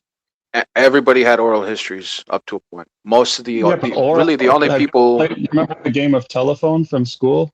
Now imagine. Yes, I am well aware. Imagine that game going on for 3,000 years. How skewed the story would be. You can't even write chakras properly. Interesting. Yeah. I pity your dogs. I pity that, man. Yeah, TWI is exactly right. The Sumerian texts are our oldest writings, and even those don't even go back to 3000 BC. Yeah, the oldest story is basically the Enuma Elish, right? No, it's the Enuma Elish is quite modern, actually. That's from about the time of the Bronze Age collapse. The oldest story we have is like a prayer to Enheduanna. Well, it's a prayer from a lady called Enheduanna, but our oldest myth. Can I ask you guys a question? Go ahead, Ken. Can I ask you guys a question? Even though I'm silent most of the time, are you guys learning anything about my silence? Am I teaching you anything with my silence? Not necessarily. No. Okay, well, I'll tell you what I'm teaching you. That when it comes to this kind of information and this kind of talk, the quietest person in the room is usually the agnostic stoic. 2 reasons. One, as the agnostic, they don't know either way, but they're still willing to listen. And as a stoic, they're just simply accepting what is on a philosophical standpoint, you know? There you are. Just thought I'd get that one in there. That's interesting. I don't know what the benefit of that would be, though. Well, he's intaking. He's learning. It's precepts of a student. That part I understand. But like the not taking a position, like what benefit does that have? Because I'm not going to claim to be intelligent He's practicing enough. a philosophy that helps him learn. Listen to me. I'm not going to claim to be intelligent enough to contradict Peter what he's saying that is untrue, and I'm not going to claim to be able to say that you don't know enough to contradict Peter either. So you're on one side, Peter's on the other side. I'm taking the middle, the center path. That's understandable. I think that you can make more progress taking a position and arguing, though. Like if you argue with someone who has the opposite beliefs of you, you lead yourself closer towards either realizing that they're right or realizing that you're wrong. I'm enjoying listening to both you and Peter. You can't accuse Well, me we're of an we're opposition being a sharpening Donald Trump fucking supporter, right? we're sharpening our swords, and look, my advice, Yeah.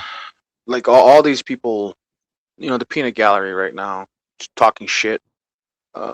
Have they learned anything? No, they Your haven't learned talk anything. says, what's the center path in this conversation? Well, I'm Well, a silent look. agnostic stoic. Well, Peter guys, we've might be right. extended this I don't call have a longer knowledge. than I would I like. don't have enough knowledge to say whether he's right or wrong. Same way Andy. That's what the center Guys, path is. we've extended this call longer than I would like, and I have to go and do stuff.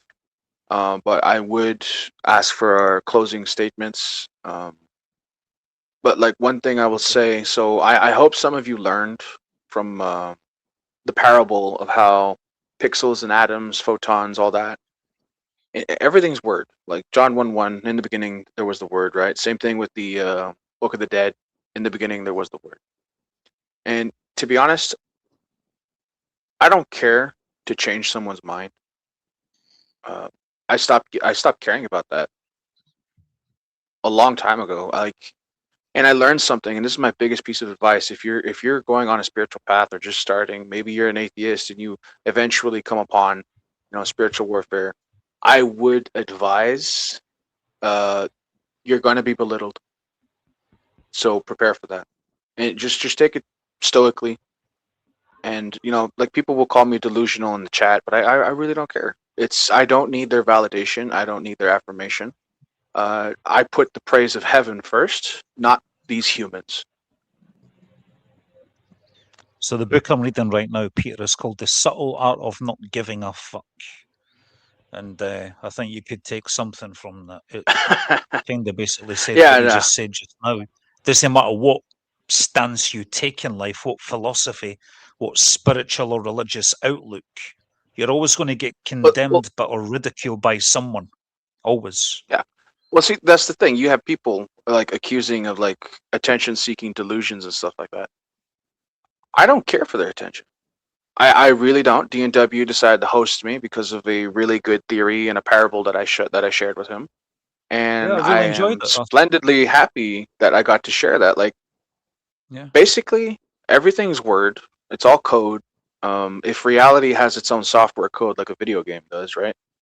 Then that means prophets, that's how they affect reality because it's in line with God. The Bible explicitly says prophets, if they say something and it comes true, it's because God decided to echo it, have it come true. But when people abuse witchcraft, that's like the opposite, right? It's an abomination. They're attempting to hack the code and put in their own little packets and stuff like that. And I'll tell you right now, these people seeking to have some sort of reaction, it's actually a form of witchcraft to constantly belittle somebody. They just don't even know it yet. They're using their words. They're using spellcraft. They're trying to make you feel bad about yourself, trying to break you down. They're trying to see. They're perfect tools of the enemy. They don't even know it, but they actually reinforce my own belief in God just because they hate on me. So they're going to have to find a different approach if they really, really actually know how to commit to Sun Tzu Art of War in a conversational situation. Because they sure as shit did not win the battle in the temple. Because if they're going to keep throwing rocks, I'll take those rocks and build my castle with it. And that's what I'm doing. So what you just said there, Peter, is an example of experience the same thing but having a different interpretation of it. So how I would interpret what you just described there, my interpretation of that would be emotional manipulation, psychological warfare. But well, look at what they're doing, right? They're not adding anything to the conversation. They're just throwing rocks. And I'm like, okay. And see, look, they're telling me to take my medication. They're calling me delusional. They're calling me epitome of participation trophy generation. Would you like to know something? Everybody here who's witnessing the peanut gallery, I brought forth wisdom that from my own experiences. What you do with it, you may do with it. But this is a perfect situation as to why you don't get pearls to swine. Because look, they will chew it up. They'll call you delusional. In effect, they are only showing their poor character. So that's why I said I don't debate people anymore when it comes to God. I don't like even when you, Andy, respectively, you approach that debate with good respect, and I give you your credit, good sir. And I really appreciate how you apologize for belittling and mocking my spiritual beliefs the other day, and that was very nice. That showed your character. That showed your character is actually better developed than perhaps these other individuals here. Chuck from Tennessee. Yeah, Is this before Andy? Chuck speaks, before Chuck, How you doing, Chuck? Let's hear sorry, from Hey, Chuck all right. before we go to the Hey, outro. Chuck. no, I want to ask Peter something first. Peter, thanks for coming on and telling us what you think is going on. Peter, do you notice a difference? Well, I don't. First of all, do you talk about these things in real life to people in your day-to-day, experience out off the internet, offline? And if you do you notice a difference in how you are received, how people interact with you in real life out there in the big bad world? Intensely so. I'm actually received rather more respectively in person because I'm 6'3". I'm pretty giant, quite big, and well, let's just say I used to work in concrete masonry. I can be Well, very intimidating. big doesn't mean right. I mean, come on. No. Hear me out, Chuck. Okay, people give you the respect of affordability if they know you can be lethal. That's the truth. So in person, most people who talk to me about spiritual stuff, and I to them, they show me their respect, and I hear their side of things quite well. It's really Okay. only online that individuals are toxic as shit because they think, Yeah, oh, well, I'm a one thing I people. would Oh, say I to that is, agree. I can agree. I just say one thing I would say back to that is you might be this beast of a man, and people might well be afraid of you in real life, but that could be stopping them from challenging you. That And it that was may my be that point, D. the people online are challenging you in a manner that people in real life wish to, but don't because they're afraid of your imposing physical nature. Have you ever thought of that? Right. No, I have. There's some people who are not upfront with me, and I just see it as okay. You don't have the courage to talk to me about certain topics, and that's fine. He wants to talk about the game. I don't want to. So it's like I But used to hang out in you gotta pubs and humble whatnot. yourself to their level in order to reach somebody. No, I know, but the thing is, I don't care to reach some of these people, right? Oh Here, Lord. let me just add quickly, Peter. You're only 3 inches taller than me, and I used to do a martial art called Wing Chun and boxing training, and I've knocked out guys bigger Look, than you. Just thought I'd get it's that not out about right. look, guys. It's not about being big and intimidating. You're misconstruing me. What I'm saying is that people in real life, no matter their size, no matter their skill, in typical real life, we tend to be more cordial with each other. Like I'm pretty sure your dogs wouldn't be acting, the way he is if Yeah, me and him I agree physically with you, met at a Peter. Shinto Peter, shrine, right? We Peter, I agree with you. I agree with you. But You're I correct. also see the merit in people saying what they want online sometimes when they're Yes. of course. challenging your ideas. Not necessarily when they're being mean about you, but if they're challenging your ideas, and I think it's good, isn't it? Yes, well, To I have your believe in ideas. getting challenged as well. I want my sword to be sharpened, but uh, just mocking people, calling people delusional, take your meds, that's not challenge. That's not like basically Andy did a better job than these individuals challenging. I'll say Look, that. you gotta be like a duck. You let that roll down your back if it's not Chuck, true. Chuck, You don't have to Chuck, Chuck, respond. Chuck, you sound like someone strangling you or pushing a pillow against your face. Are you okay? Can you please, I don't know, sort your microphone out?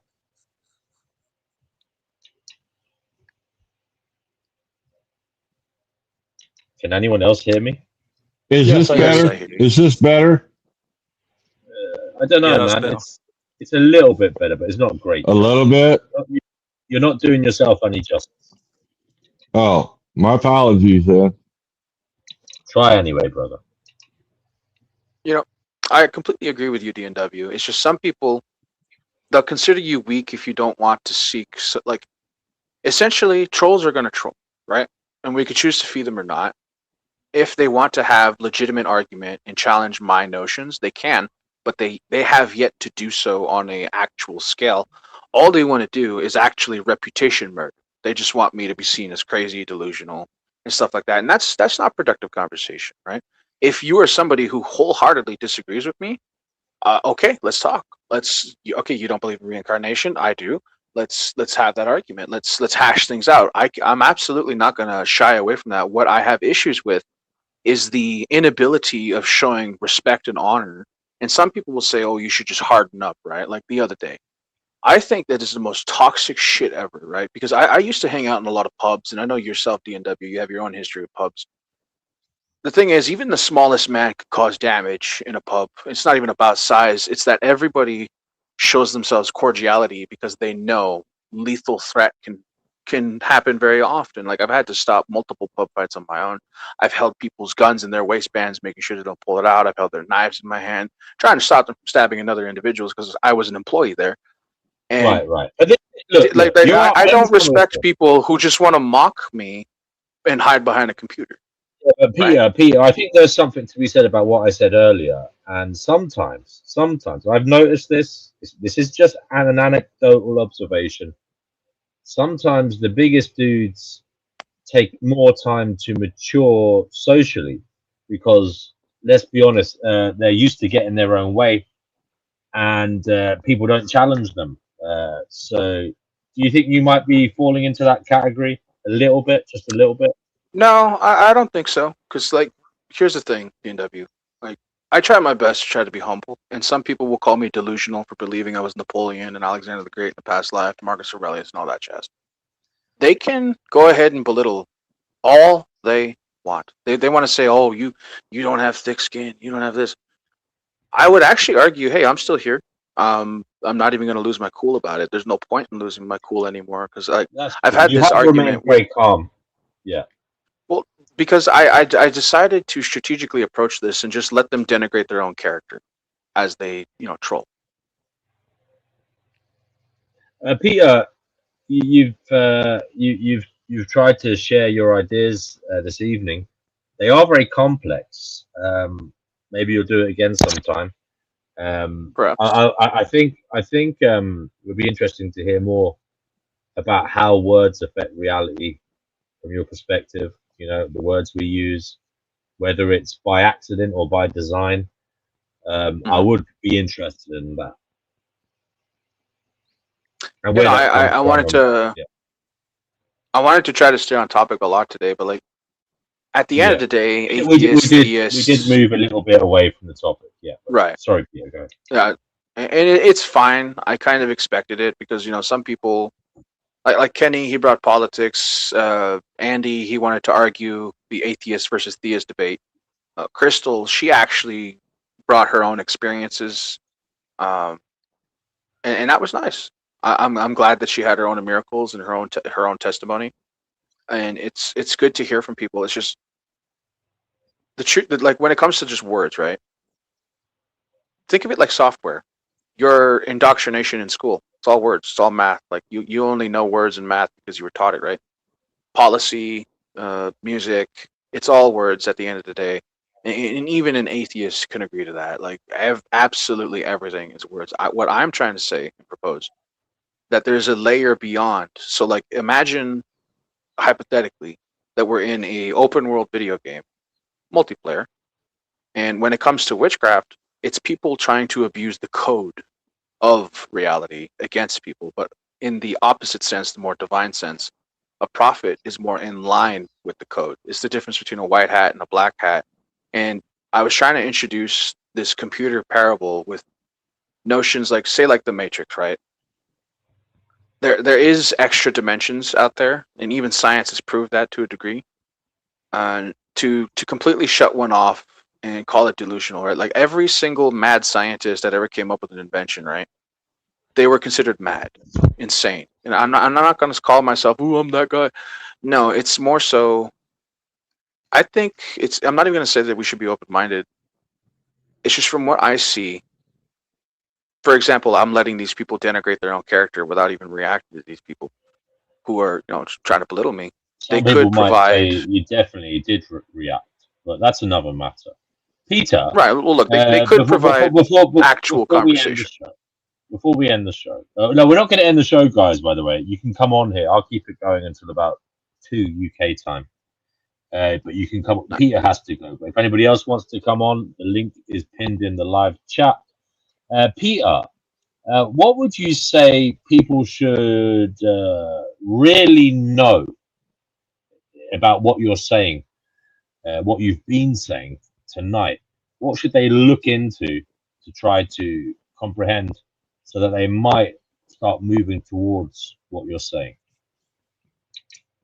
Well, they should look into the phonetics of words and how words can affect our subconscious. If they want to keep it to strictly science and not be spiritual about it, we can do that. We can be psychological about it, because you have words out there that hide words within words that are explicitly being heard by your subconscious, even if your forward consciousness is not picking up Yeah, on it. Like, I mean, I like understand all that.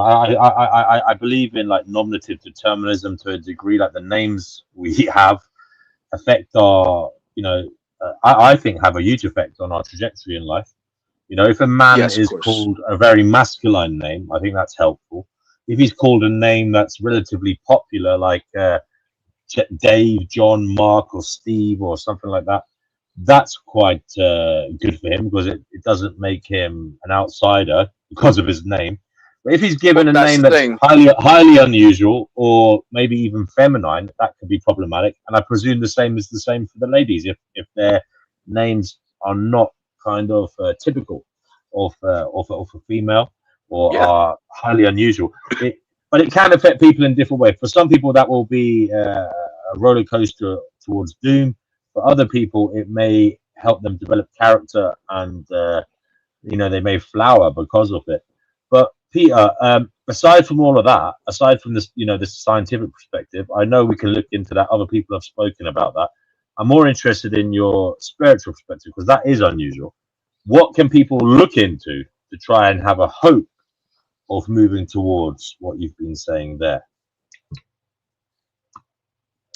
I think they need to see past like what they see with their own physical eyes, right? It's there's more to it, and I've tried explaining the mind eye to a lot of people, to a lot of individuals, and some people want to belittle me, but the thing is, your dreams are hosted in the pineal gland in your mind.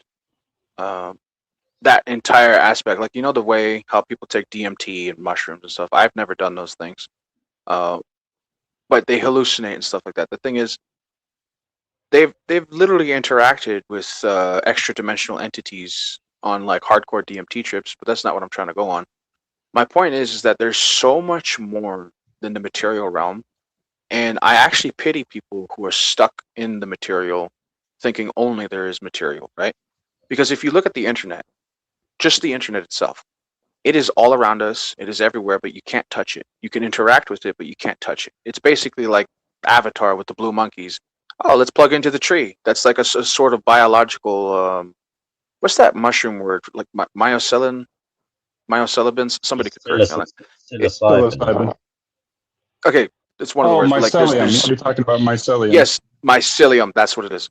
The connections between nature, right? Like they found out trees are more conscious than people know. Peter, Plants. sorry. You're saying a lot, but I need some snappy directions. Are you telling people to look at the pineal gland and get that working? Is that what you're saying, so they can be on the same page as you?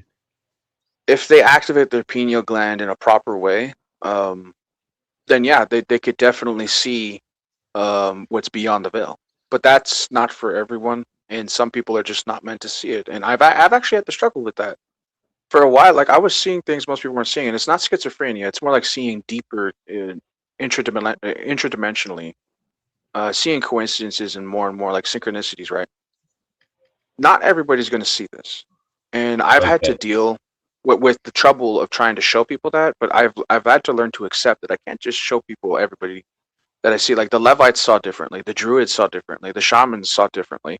I can't expect everybody to see the way that I see. Thank you, Peter.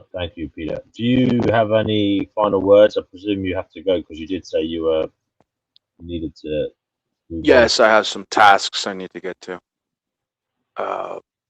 I would say to the more atheistic and people who who just want to troll, take example from Andy here. He didn't belittle me today. He actually sought to debate, listen, and get to know, and that shows his upstanding character. Right? And like, I'm sure a lot of you noticed I stayed more calm in this show. But there's also a common feature in other shows where people constantly seek to just belittle me, call me a victim, call me this. I'm used to it because I got gang stalked by a cult with thousands of people in it, and I really don't care. It's just the issue is when I come here at DNW, I would say this. I do expect cordiality, and I know, okay, sure, I'll come with a thick skin. But when it comes to like dealing with finding gnosis, we find nothing if we're just going to troll each other and belittle each other. Like, for example, if somebody's just going to talk shit,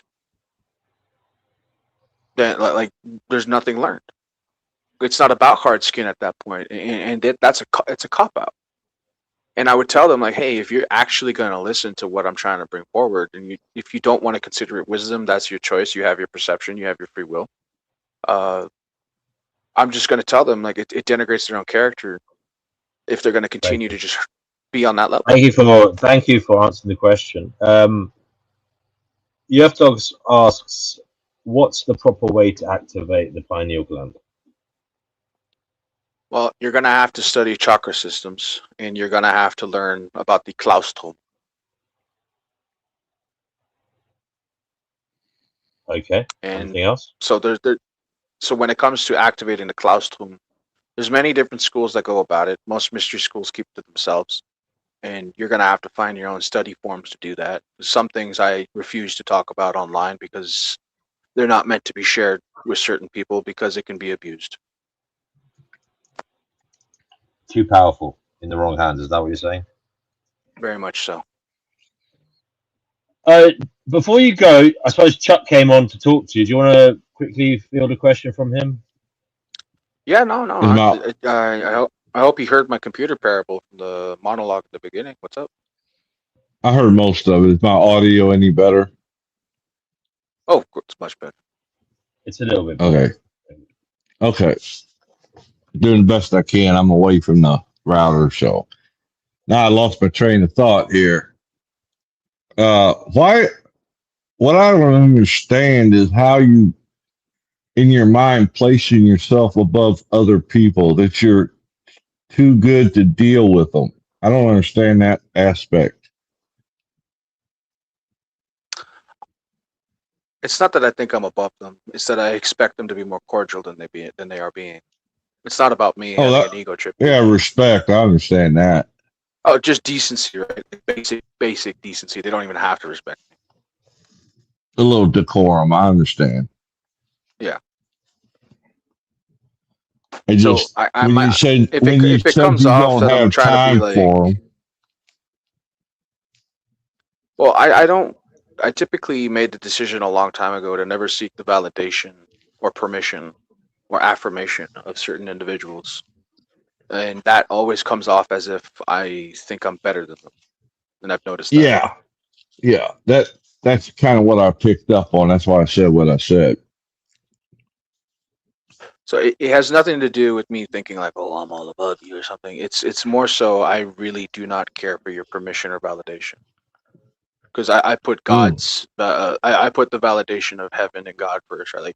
Like even the Great Spirit and other beings and whatnot. I would rather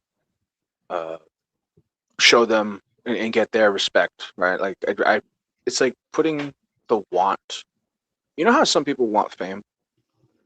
Yep. I don't care. I don't care for that, right? And like everywhere I go, no matter what the circle is, because I operate on I don't give a fuck about your validation or permission to be who I am, that strikes people really badly. They feel something inside when they know I really do not need to operate with their permission. And I keep finding people who are socially inclined to constantly try to be the center of attention, they're never the center of attention, but people who do not care for validation typically get gravitated and more magnetized to, because I don't chase.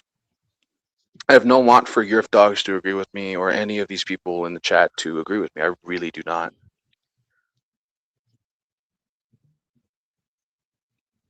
Interesting. But yet you want to put this information out there like it's the thing to go with, but yet you don't care about the people. No, I don't care about the people slinging shit at me, sir. Okay. Yeah, That's for I sure. mean, that's why I jumped up here. I said a couple of things down there, and I just came up to be a man. You know. Nice. Well, you were more That's a good cordial question, and though. Actually, you made me think of Peter. What are you trying to achieve here? Are you on a mission to save souls? Is that? Are you like an evangelizer? Are you trying to save people? You know, what are well, you doing in spreading your ideas? if even one person DNW gets any kind of advice or takes anything away from what I said today, then perhaps they will have comprehension and understanding of spiritual warfare in a more modern lens. Because a lot of people lack that frame of reference, and if they're provided that frame of reference, maybe it won't be so uncomfortable once they actually do experience spiritual warfare. So it's not Yeah. self-serving. Do you I have don't care for what they anybody online that agrees with you? Are you in any groups where they agree with what you're saying? You know, because Yes, obviously I have. you get a hell of a lot of opposition here. In fact, Sounds like Yeah, it. no, I have. Yeah. I have other realms online where a lot of Would you people like to agree with bring them me. here one day? Maybe have some backup. You know, not that you Well, need backup because you seem very calm and collected tonight. But I'm just saying it would be interested to hear others who talk like you. Because I'm wondering, do they exist? And that would be really interesting. they do. There's communities out there who hear from me. They agree with not with everything I say, but with some things. Hmm.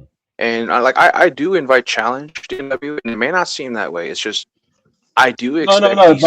I'm just to me, your ideas. I mean, they have semblances of you know, other parts of religion that I've heard before, but you configure them in your own unique way. That is to me very unusual, and it is fascinating in a way. So that's why I'm wondering: is anybody singing off the same hymn sheet as you out there in this world, or is it just you who has configured the this spiritual outlook in this unique manner? Are there others who are agreeing with you? I mean, or are you all alone in your ideas? That's just what I'm wondering. Sorry. No.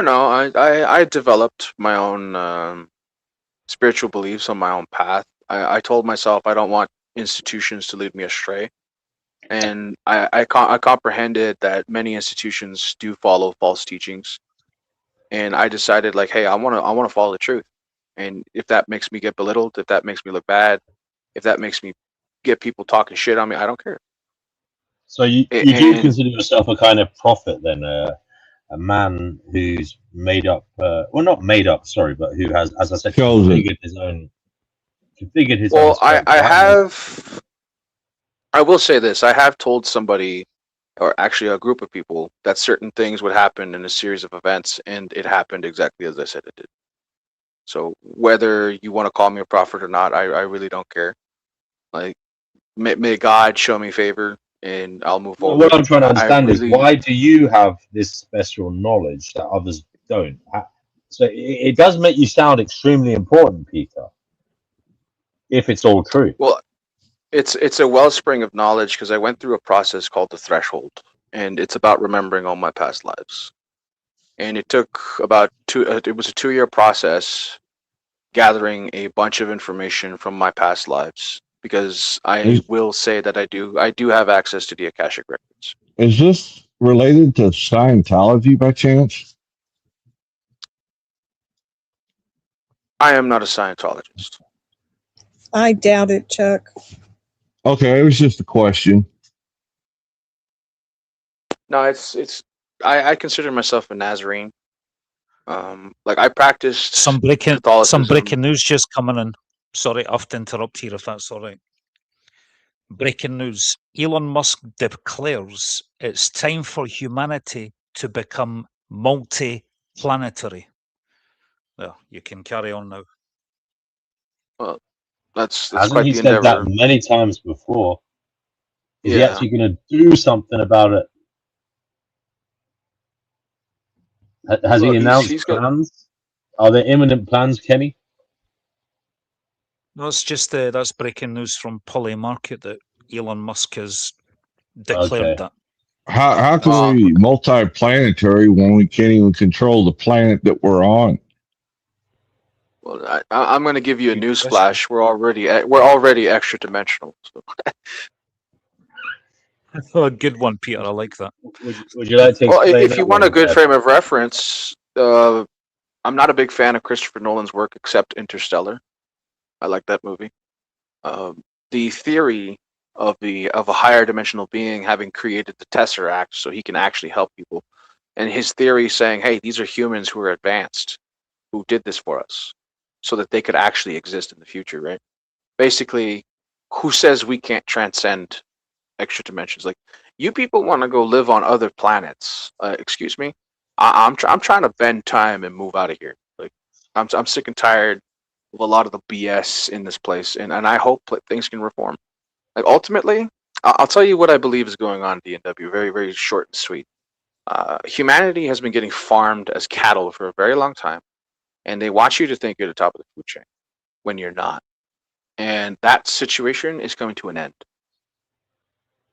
So, Ragnorak, this is a question we could have asked earlier. Stripe says Raggy has all the answers. What's left to do? I suppose another way of asking that question, Raggy, which we never really got into. I mean, how does your belief system make you live? And in what way do you live differently to other people? Well, what I wake up. does it endow you with, and what does it, force you to think about and ask you to do day to day? That's different to other people. Well, I never really thought about that because I really didn't care for that. I didn't care if I was different or doing something different. Well, you I just know the decided to trust God. way like Christians, Jews, they all have these different codes of conduct that they preach. I don't know if they necessarily follow, but I mean, do you have your own codes of conduct that you've put together or that you think are important? What manner do you conduct yourself based on your spiritual beliefs that is different to other people? Well, I actually am developing a law code. So What's a law basically, code I'm creating an entire philosophical law code. on how humanity should live, or what? Is someone doing the washing up? Is that you, Peter? That was me. I No. apologize. Oh, it's okay. Yeah. Sorry, go You see, ahead. can I point something out? So Yerf Dogs is, persistently talking shit. I'm going to dunk on his head for a moment here in a very eloquent way. He probably doesn't even know what abracadabra means. It means as I speak, so it shall be. And it goes back to exactly the word. Prophets speak and it shall be. As above, so below, right? So abracadabra is actually Aramaic and it explicitly means as I speak, it shall manifest. Okay, so that's what that means. So he has no inclination of what real power is or real intelligence is, because basically he is like a lower life form seeing beings manifest things out of nothing, and he doesn't know why, but he will use the slang like abracadabra to basically But like, oh hey, da, da, if da. you can't convey your thoughts to the people, then what do you do? I mean, it sounds like you're talking in an echo chamber then. If you can't convey your ideas and your thoughts to the common person. Unfortunately, Oh, maybe a solipsistic chamber. Not even an echo chamber. That is the danger, is it not, Peter? If you can't, well, I mean, Peter, is there a need? I mean, maybe it is all about you. Have you ever thought that maybe this existence is all about you, and other people are kind of NPCs or something? Have you ever thought that? I think that's narcissistic. I try not to engage in that. Okay. So there is a need for you to convey your thoughts to others and change their perspectives, because, as you said earlier, even if you save one person. Well, I don't care to change their minds, DNW. What they do is what I shared is what they do. Thank you. That makes it Right? hubris. No, it's actually a philosopher who said so, and I think it was Socrates. You correct me if I'm wrong. I can't make you do anything. I can only make you think. Yeah, you give suggestions. You can't make anybody but yourself do something. Right. Well, we all have free will, and that's essentially how the universe operates. And But what good is this knowledge converted to wisdom if it's not being passed along? it is being passed along.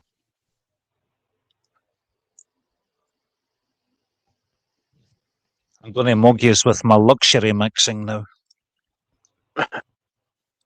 So basically, I don't provide the patience to want to wait for people to comprehend me. I just don't.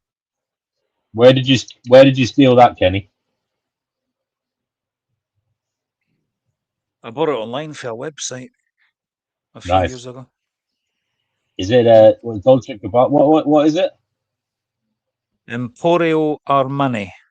Oh, Giorgio Armani. Yeah, that's what I meant to say. Yeah. Emporio Nice. Armani. Have you seen the new James Bond watch by It's Omega? not an expensive one, but I like the look of it, the color of it, and So it's nice. before I go, DNW, Tom, thank you for having me up here and bringing up the computer analogy, the mixing it with the simulation theory and some Gnostic ideas. When it comes to the computer parable, right? What wisdom you can learn from that is that your words can completely shift your reality, right? Like if you behave and denigrate people, you will be denigrated in return. If you There is truth in that, guys. No matter who in the audience disagrees with Peter, no matter how strong you disagree with some elements of what he said tonight, there's definitely truth in, having to be careful with your words. It's important to be careful with your words, be careful with your thoughts, be careful with the words you speak to others, and equally, I think, Peter, be careful with the words you accept from others. I think that's obviously important as well. Yes. Words are extremely important. They do affect us, and that is 100% true. Like DNW, I came in today, like we were talking on X. I knew people would, come at me, and I decided, okay, well, this would be a great practice for Stoicism. And if anybody values what I need to say, okay, I'll move forward. I explicitly told myself I'm not going to get angry no matter what they say. I'm just going to move forward, right? And that's my own Ba challenging my Ka and the Egyptian notions, right? To basically like put my ego down, because like I could get egotistical about this, like, oh, okay, they're talking shit on me because I'm very spiritual. Whatever, it's gonna happen. Even the Bible says it's gonna happen, dude. They're gonna hate you because you love me. It's like it's what it is. That's exactly what Jesus said. So, like, well, I've tried to treat you respect. I hope you know that. No, you came at me wisely, Chuck. You asked me that question, like, dude, like, I might come off as if I think I'm better than others. It's not that. I hold myself to a standard, and if that makes people feel that way, then that's what it is. And I found psychologically, I study a lot of psychology, right? People feel very insecure when you do not need their validation. Oh, it pisses them off. So here, essentially, what you're doing is spiritually mugging people. Yeah, you're spiritual mixing. Yes. I'm being a rock, letting these people, just like they're like water. This too shall pass, right? I don't think that's what Kenny means. Well, Peter's entitled to his interpretation, but there's more breaking news coming in. Elon Musk declares money won't matter in 2036 because of AI and robots. So there's a future we have to look forward to. No, it's not going to end up that way. He has his opinions. I disagree with a lot of them. It won't be long until we're going cashless, will it? We're going to go cashless in the next 5 years or so, 10 years, at least in the next 10. What do you think, Kenny? About 95% of transactions are already cashless anyway. Yeah. Yeah. I think we'll You know, see it at some point in our lifetime. I hey, haven't actually BMW. used cash in like 5 years, I think. You Nice. think in about 5 years' time, do you? At least, yeah. Not one Over time in 5 like the years past or 5 years. sorry, in under 5 years or over 5 years? At least 5 years that I've not used cash. There could be more, but I Oh, Well, haven't. yeah, sorry. Okay, we've sorry. been cashless I for quite a misheard. I while. misheard you. I misheard you. I thought you were talking about when cashless society is going to come in totality. When are they going to Oh, ban I cash? apologize. But guys, that's a conversation we can have another time. Let's concentrate back on Peter because Right, it does have to right. go through to. Sorry, Peter. Yeah, I've extended like another hour. It's fine. Like the tasks I need to do are not too important, but they do need to be done today. Okay, well we got about another hour, so that's Do you mind Right. if I read out the psychological fortunate. perspective on spirituality? No, I'd love you to read that. Where are you getting it from, Kenny? Google AI. I Okay, just keyed brother, in go what ahead. is the psychological No, I perspective thought on it was one of your spirituality. books or something. Yeah, I thought it Oh, was go one ahead, of your books. go ahead and read it, Kenny. It's not a long bit, you know. So the psychological perspective on spirituality views it as a fundamental human drive for meaning, connection, and self-transcendence. Key frameworks include transpersonal psychology, cognitive meaning making, and mental health correlations. Meaning and connection.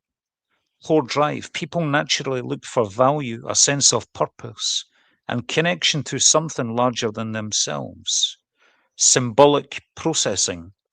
Spirituality uses symbols, rituals, and metaphors to help organize complex life experiences. Transpersonal view. Pioneered by thinkers like Carl Jung and Abraham Maslow, this branch treats spiritual awareness as a stage of human growth beyond the basic ego. Mental health and well-being. Spiritual beliefs and practices like meditation often lower stress, reduce anxiety, and help people cope with grief or trauma. Research links spiritual involvement with lower blood pressure and better overall health outcomes. Rigid or punishing belief systems can cause psychological distress, while spiritual bypassing happens when people use spiritual ideas to avoid facing real emotional wounds. No, that's That's true. That's true, Kenny. yeah. Wow, Overview effect. I am getting lit the fuck up right now. Like I'm literally getting lit the fuck up with somebody's evil eye. They're Malakio. That's like, me. okay, the overview effect. Well, if somebody wants to give me evil eye, it's just going to go back to them. The profound shift in awareness reported by astronauts when viewing Earth from space, triggering an overwhelming sense of global unity. There's another interesting psychological phenomenon that overcomes astronauts with this feeling of spiritual global unity, and cosmic. So one second, Kenny. Andy, are you being serious that you're putting evil eye on me? No, I don't believe in magic. No, I don't think so.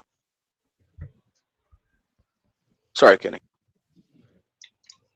Do people ever do? I don't know. What's the opposite of an evil eye? Do you ever feel people's good vibrations, good thoughts? Yes, yes, absolutely. I never hear you talk about that. You're always talking about you're getting the evil eye, but I never hear you talk about someone is thinking positively about me and sending me, Well, I hold my blessings close to the heart. That's why. Okay. And whatnot. So when it comes to spiritual warfare, there's many ways to defend yourself. Like there's a reoccurring theme of people thinking like the Cabal wears these red bracelets on their left hand. They don't know what that is. It's a charm against evil eye. And actually meditation is completely spiritual. And if he wants to divorce it from spirituality, well, he's going to lose out on a lot. And this individual over here calling me a victim, like, what is he on about? I think these people's demons are really acting up. I think that's related to the fact that you only ever talk about people sending you bad intentions, and they're saying that's indicative of, Oh, of a victim no, mentality. they do. Yeah, I heard a lot of victimhood when you were talking earlier. Well, but Like hold on, what? Chuck. Maybe he has been a victim, and maybe it has given him some kind of, psychological bias towards that way of thinking. Is that possible, Peter? Well, having been persecuted by a bunch of gang stalkers for about 3 years now, it's like, yeah, So there is maybe this there is notion.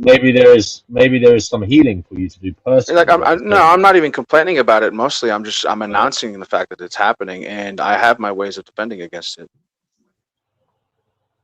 Well, Dog says he's sending you the evil eye as we speak. I don't know. Well, I mean, those are two completely different notions. That's obviously tongue in cheek because yeah. Well, that's all Year for Dogs is. His entire value is being tongue in cheek. There is no substance there. All right. I've yet to see anything interesting come out of him today. That's a bit harsh, Peter.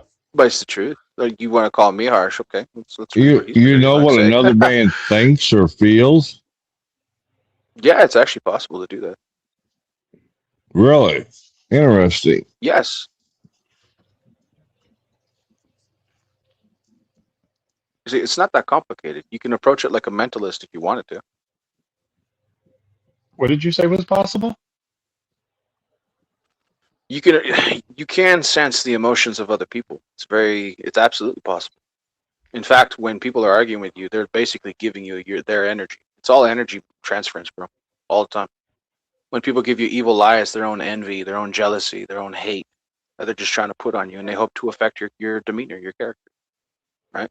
It's all energy, all emotions. They all have a frequency. They all have a form of energy.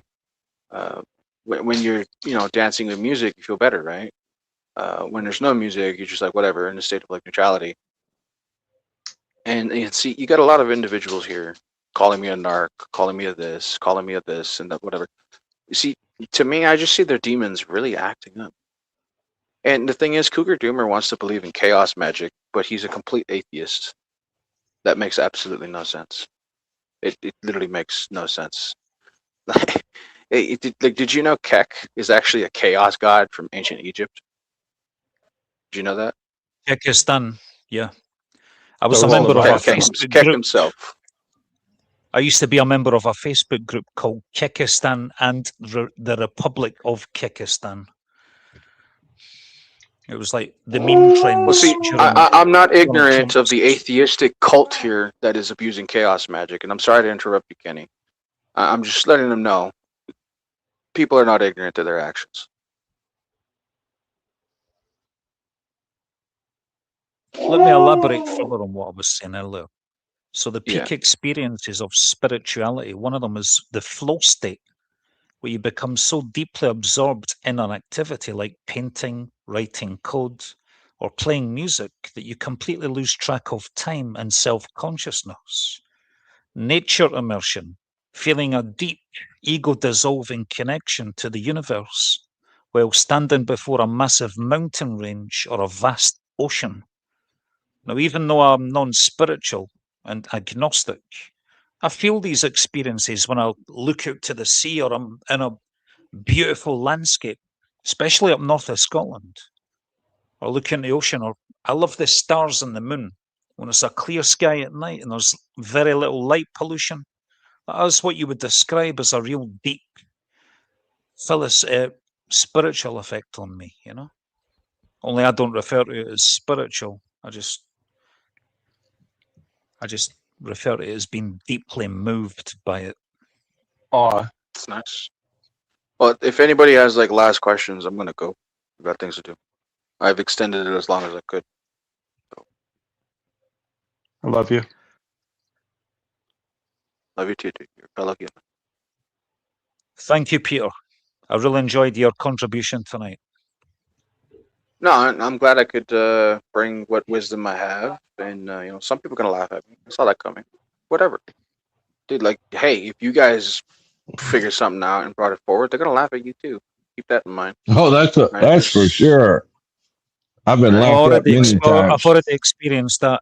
Yeah, I get laughed at a lot. So I'm glad I could like introduce you guys to this computer parable, and just like my last note to leave it at that is that like being in alignment with Jesus Christ can help you survive a lot of witchcraft. Like basically, That's a if you fact. look at well, that's the thing. That was the whole point. So this is the way I looked at it, right? The hierarchy of so basically, look at multiplayer video games. You have cheaters, right? They got their cheat codes from somewhere, from hackers and stuff. That then got the hackers got their codes to make the cheats from somebody on the developer team who sold out the code, right? Same thing with fallen angels.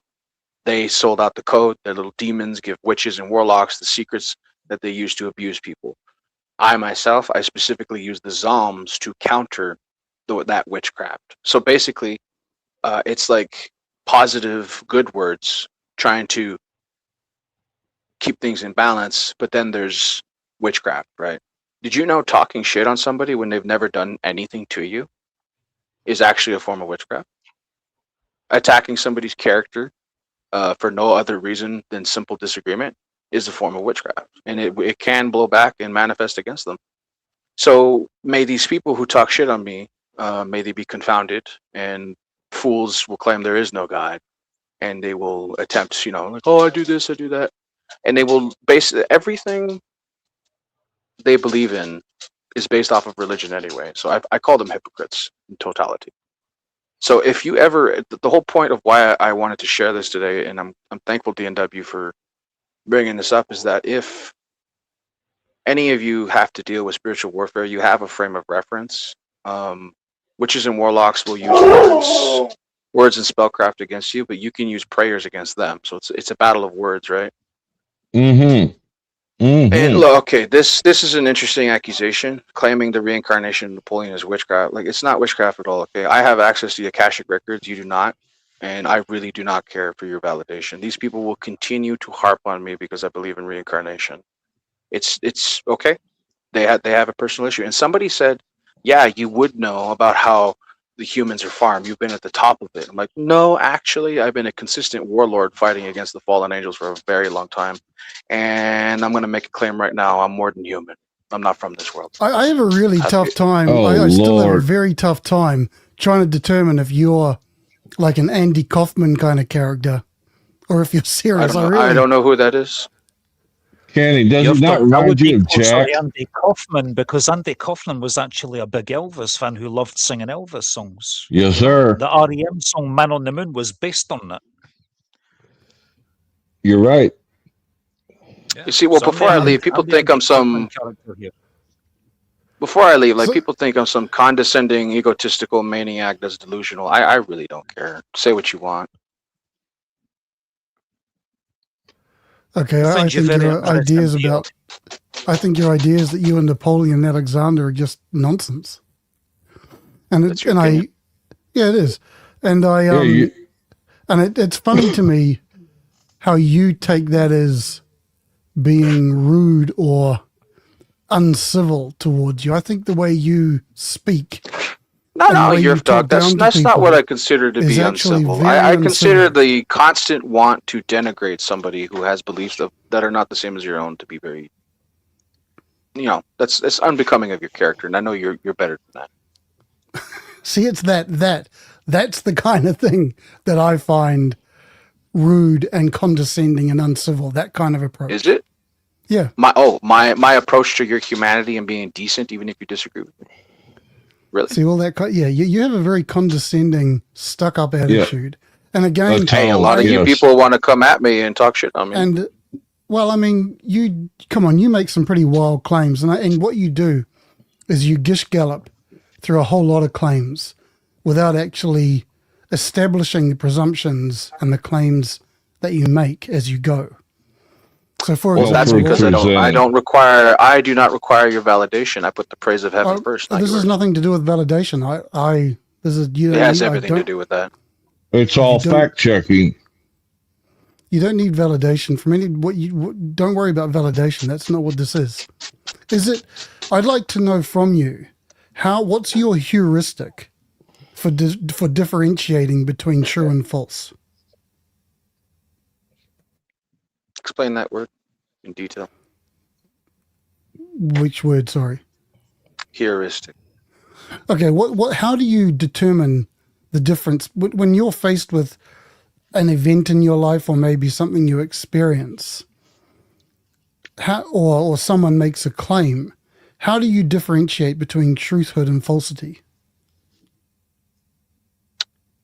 Well, I don't typically DNW, judge. can you put me away from behind that square, please? I'm busy mugging. You're mogging, Kenny? Thank you.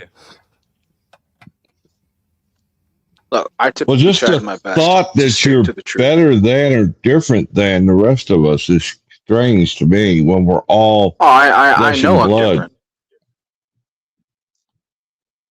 Oh, you're different, all right. Has God told you that? DNW, it's been great being up here. I think I'm gonna go. Oh, he's I'm not here to be afraid. He's denigrated. afraid. Oh, Joe, no. No, Joe, it's Joe, not fear. It's Thank you for self-respect. hold on, I hold don't on. sit in rooms where I'm gonna get insulted. So Thank I'm you, not gonna Peter. Thank you, Peter, for I'm not coming gonna on scream at and you. I giving don't it care a for go. that. Thank you for giving it a go, Peter. I thoroughly Alright, enjoyed your have- contribution tonight, and it was a pleasure to listen to you. I always enjoy your contributions. I think you're a Yeah, thank highly you. intelligent man, especially when it comes to history. Thank you. And I hope you can make an Appreciate appearance that. on the Kenny Given Show sometime. Perhaps, and I want to thank you, DNW, for hosting me. I already told you, DNW, I am willing to have debate, argument, whatnot. But just if people are gonna insult me, whatnot, they're not arguing the substance of what I It brought wasn't forward. an insult. I'm not talking about you, Chuck. If the shoe Oh, fits, okay. I guess you want to wear it. Yeah, but you don't. I think, to be reasonable with you, mate, you don't grok the difference between insult and genuine critique or genuine inquiry. No, there is a difference. I think that when the questions become a bit too difficult for you, that's when you say people are mocking you or being rude to you. That's my experience with you on this channel. Well, you've been mocking me the whole time in the chat, Yeah, and now you want to act like you're a gentleman. No. I don't claim to be a gentleman. That's the first thing. I sure hope not. But he did come up. And I mean, you say you want to debate stuff. Like, I don't think you do. I think that when the questions become too difficult for you, that's when you're going to run away and do your chores and stuff. Amen. Interesting accusation. Yeah, well, I mean, that again, that's what I reckon. I think your style, Peter, isn't debate. I think you're more of a sermon giver. You tell people what you think rather than try to embrace debate. Peter, I'm sorry if you think I'm wrong there, but I don't know. I mean, Jesus was a sermon. I'm wholeheartedly open to debate, but what I'm not open to is just constant ridicule. But sharing what you got is wisdom. Telling people is not wisdom. You should if that makes any sense. Ridicule is a Love natural Maxon now. response.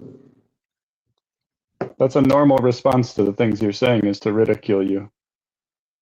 So like, I mean, anytime someone wants to have a genuine discussion about the crazy shit you say, and they ask for evidence, you say, "Oh, go look it up," or "I don't have to provide any evidence."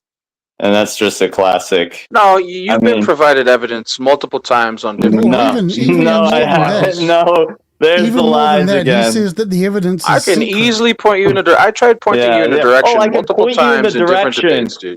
Yeah, if you walk 5 miles that way, and you might see a path in the woods, and you have to walk through the woods for about another 10 miles, and then you'll come across a maple tree, but it's going to look a little different than the other maple trees, and it might be somewhere around there. Like, yeah, give me a break, dude. You don't provide shit, man. Like, you're just full of shit, dude. It's okay. He reminds me of Jack Talcott a lot. No, I'd like to speak to DNW because I do need to leave. So, well, it's not an airport. I am glad to have brought up my ideas, and maybe you think I'm telling and not debating. I didn't come here to debate. This was not a debate. This was me introducing a parable. Do with it as you may. I'm not here to constantly face character assassination because they're not arguing what I brought up. They're not bringing anything up from what I brought forward earlier, DNW. Not a single fucking one of them, even the polite ones, brought up what I was talking about. Not a single one. What they want to talk about is my character. They didn't want to talk about what I brought forward. They want to talk about they want to talk about me. They don't want to talk about the ideas. Nobody's That's the issues I attacked have your with that. character. You're talking about the evidence of the come on, claims you man. make. Yeah, it's Peter, true. I Though. You're believe I making was. wild claims. Hey! Hold on. Whoa. Peter, I Sorry, believe I Kenny. was talking about your ideas. Yes, you did entertain them, and I'm glad you did. You're one of the few. Yeah. Right. Okay. So entertaining your ideas, that's what you want. Or if people are prepared to give you a chance. Okay, so before I go, Yerf Dogs, show me your intelligence. Did you listen from the beginning in my monologue? Is there anything you want to talk about No, specifically I didn't, but pertaining to that? I've talked with you numerous times on this panel. And you Well, I you think didn't you're just hear so the full of monologue shit. then you don't know the topic. See, Yeah, exactly dude, what I said. You want to talk about my character, No, not it's what not I your talked about. character. I have a very simple heuristic. When somebody seriously claims that they used to be Napoleon and Alexander, that in my mind that just pretty DNW, much. we're not. Okay, whoa, We're not talking about what I brought forward. But when let me finish my thought, mate. When somebody literally claims to be who they were Napoleon and they were Alexander, I just think from that point on that they're talking shit. There's no reason to even entertain anything they say. That's exactly what you're doing. Everyone's going to think. Everyone will think that too, not just your stuff. No, not everyone. I got somebody in the chat right now saying, "Hey, I'm really glad that he wants to see more from me and hear from me." I'm talking about Alexander, though. Like if you're telling people that you're Alexander, everybody on the face of the earth is going to reject you. Not everybody. Actually, there's a lot of people who know it's true. I don't reject Peter. I keep an open mind that maybe there is such a thing as reincarnation. Maybe I just Possibly. can't remember it. I'm an agnostic, so okay, that's fine. But see, the thing is, see, DNW, I'm absolutely right again. They're not talking about the substance of the topic that I brought forward here today. I'll be honest. It's about my character and calling me delusional. I never talked about your character, but the topic you brought forward, in my opinion, wasn't very interesting, and you didn't provide good evidence for it. It wasn't about evidence. I brought you a parable about how everything goes back to the word. Absolutely everything. You presented it like a theory, though. You presented it like a theory about how video games correlate with the coding of the universe. Okay, so you can't tell the difference between a parable and an analogy? Kenny, are you agnostic to Santa Claus? Santa Claus is real. DNW, you can see how I'm absolutely correct in the situation. Because look, they just want to argue against my character. They don't care to argue about what I brought forth. No, this is That's not your an argument against your ideas, character. not your character. Kenny, are you agnostic to Chuck, we have a recurring pattern. No, Chuck, we have a recurring pattern of these individuals persistently always trying to make me look crazy in front of everybody else. Kenny, you don't need us to help make you look crazy. You do it on your own. Kenny, are you agnostic to the Tooth Fairy? You even know you're talking. Yeah, of course. You're agnostic. Oh, really? Well, why? Okay, so you're basically agnostic to everything. Not everything. Okay, Kenny, what are you not agnostic to? Can you define agnostic as you believe, Kenny? Kenny, they just don't like that you're not jumping on their bandwagon. That's all. We don't need that from you. What are you not agnostic to? Well, the fuck are you talking about? I'm literally the guest today talking about a topic, and you people just want to shit all over me. So honestly don't care. I know. Okay, so DNW, is the hammer still active? Let's drop some people. You're getting upset. This is the end of the show now. I mean, Peter, you don't have to kick anybody off because you said you're going to go soon, so it's fine. True. I want to know. I don't appreciate. I want to say, guys, you're on your own for a bit. I'll be back in a little bit. Okay, I want to know what Kenny is not agnostic to in terms of what he knows does not, or is sure that doesn't exist. What's his definition of agnostic first? To be not agnostic means to be not ambiguous in terms of, so that would be things that I'm certain that exist, like me, people who I see physically in the street, people who I know, people who I see sometimes on a daily basis. How do you know they're not hallucinations?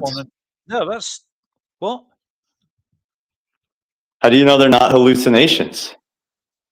Because they're consistent. Yeah, well- Hallucinations change. There's all the time. consistent hallucinations. Like Look, for before example, I go, do any of you have any questions pertaining to the actual topic of the show? I have a question No. for you. Yes, I have a question.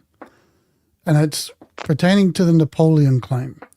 When you No, claim that's that not the you are topic of the show. Napoleon, Goodbye. Is that beyond a reasonable doubt, or is it Go ahead, speculation? Jack. It's okay, all right, Jack. You can all right, run. goodbye, Peter. Kenny, do you are you certain of anything doesn't exist? Are there certain things you're certain don't exist? Shut the fuck up, vegan. Everybody, do you have anything pertaining to the topic of the show? Hey, Stay so on the topic. Kenny, what do you? It's not about me and you, vegan equilibrium. This is Peter's show, all right? Respect Yeah, Peter. let Peter have the final say. I think he is on his way out, so let him have a shot at his final words. That's fair.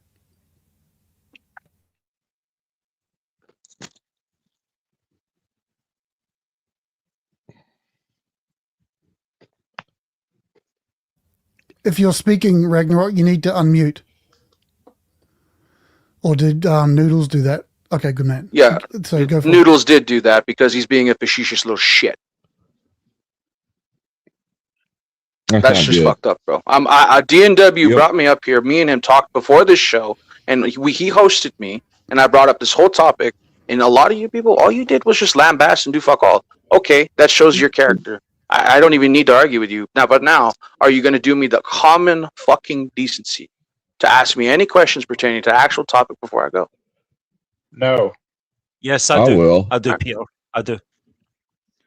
Because So, some people how came up here everything to actually talk about the topic. How everything goes back to the word and what it means for us. Right. Yeah. So talking about words in terms of alchemy and creating a certain life and existence for yourself, how do you intend to use the alchemy of words to improve your life or other people's lives? How would you like to do that? Well, I go about just not lying. Okay. It's that simple. You don't need to lie, and also not coveting. And also, like, I don't even want to waste my time talking shit on anybody who denigrated their own character here today. Because I would love to see some intelligence if they want to talk about the idea instead of just, me or something else. So Well, your you alchemy of correlate- words also includes stoicism, right? Because stoicism is just self-discipline and being virtuous, and that's good. You That is correlate weak as life to shit. being a. You need to put a lot more weight on that, dude.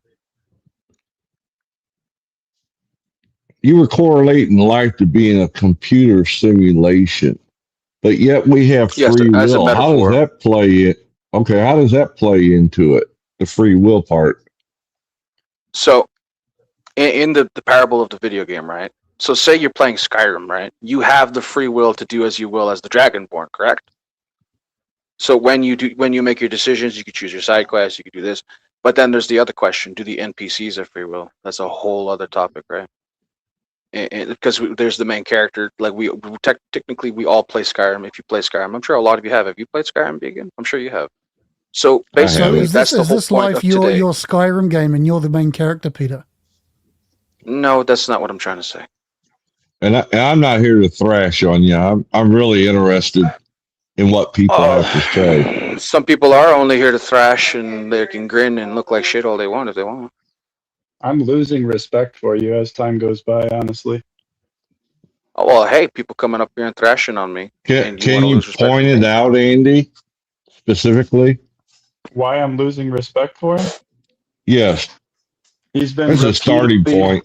He's been putting himself on a this big egotistical pedestal the entire time, telling everyone else that they're denigrating him, but you've actually been doing just that the entire time. You say you don't lie, but then you stick around for an hour past when you said you had to leave.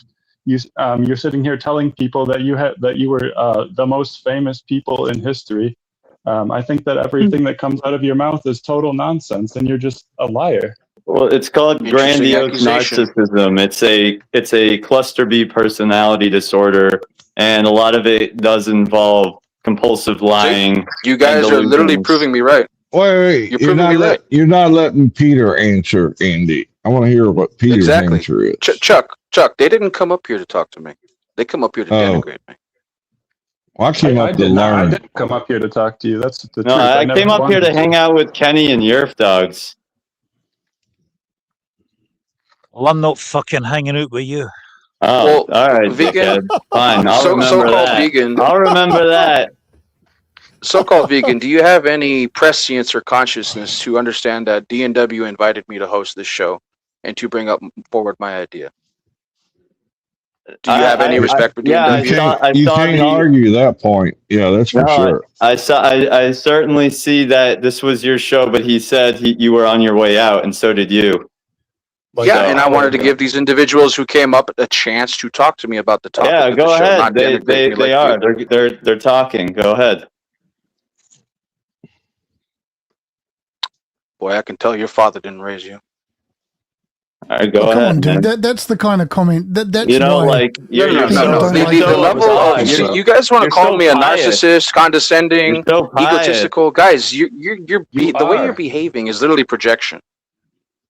Well, I mean that's kind of rich coming I've from been you. perfectly polite to you the whole time, but you are a walking projection, brother.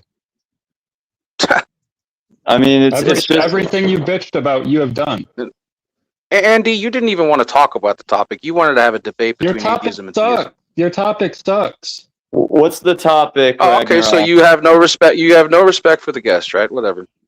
What's the topic? What's the topic? Just because you're the guest doesn't mean you dodge bullets. I mean, nobody gives a fuck if you're the guest. And Ragnarok, for what it's worth, Andy's you the have most no polite respect guy for on how this panel. D&W invited me here today, right? Yeah, I have respect for D&W, not you. Okay, so show him respect for how he invited me here today. Kenny, kiss your fucking ass? Nobody's being truly hateful What are you yet. certain of that doesn't exist? I want to know what you're certain doesn't exist. This ain't about Kenny. This is Peter. I'm not stealing Peter's time unless he asks me a question. This is his show just All now. right. Does everybody want to finish asking him what they want to ask him? Because I thought he was going to leave. You don't have a question for Peter? What's the topic? Oh, Lord. See, vegan, you should be quiet because you don't even know. Isn't this just the Peter? Is this just the Peter show? Whatever he wants goes, kind of thing. You see, Chuck, this is what I have to deal with, man. All they want to do is denigrate me and assassinate my character. It's all they want to do. Meanwhile, they don't want to talk. Character assassination. You love it, man. You love it. You love it. Thou shalt get on the mountaintop and scream at the top of their lungs. Validate Peter. Here's my take on what's going on here, guys. Chuck, you want to know how I interpret this? The Spirit of God is on my shoulder, and they hate me for it. That's exactly it. Who's they? That's it. The people coming at you? Yeah. They have nothing to say other than to denigrate my character. It's interesting. It shows their character. Nobody is denigrating your character. Everyone's just laughing at your ideas, not your character. Yeah, they're attacking your ideas, not your character. You know, another lie that you told was that you said you don't read the chat, and then you sat there and bitched about the chat the entire panel. Yeah, because D&W asked me before I came on to keep an eye on the chat. I thought you don't lie, though. You said you don't lie. Yeah, I don't lie. And the other day you said that your God tells you not to have conversations with people who mock you. So you being here, you're actually disobeying your God. Are you mocking your God now? Fuck you. No, I'm not saying leave. I'm just putting you to I'm applying your own principles to you. No, you guys want to, fuck around and have some verbal sparring when I'm trying to talk about a beautiful idea about everything goes back to the word. You guys don't care. You didn't care for an iota of a minute to actually give a shit. You didn't care. You came up here to enjoy having fun, pissing on my parade. And it's not even a parade. I'm simply just bringing forward the notions of how everything goes back to the word. That's all. Do you have issues with that? I brought a parable. I brought a metaphor. What do you have to add to the actual topic of the conversation other than talking about my previous ideas from previous shows? Was the topic everything goes back to the word? Yes. Did you see the monologue in the beginning? No. Okay, well, can I explain it real quick to you? Just so you're on the same page. Because maybe you'll be interested. Go. Please, let him explain. Go ahead. Let him explain. So I tried to explain spiritual warfare in a modern, grounded frame of reference. Okay, so when it comes to like, think a video game, a multiplayer game. Say we're all on a multiplayer video game. Okay, you guys have dealt with cheaters in games sometimes. Well, those All the time. cheaters, those cheats, exactly. Those cheats come from codes, right? The scripts that sometimes some developers who work on game developing teams. This is why I'm making a metaphor, an analogy with gaming, right? So think of an open world where we're all here, we're all playing. So I tried to explain to people that witchcraft comes from fallen angels, that knowledge that they shared. If you look at the book of Enoch, you can go look at what the fallen angels educated to humans, right?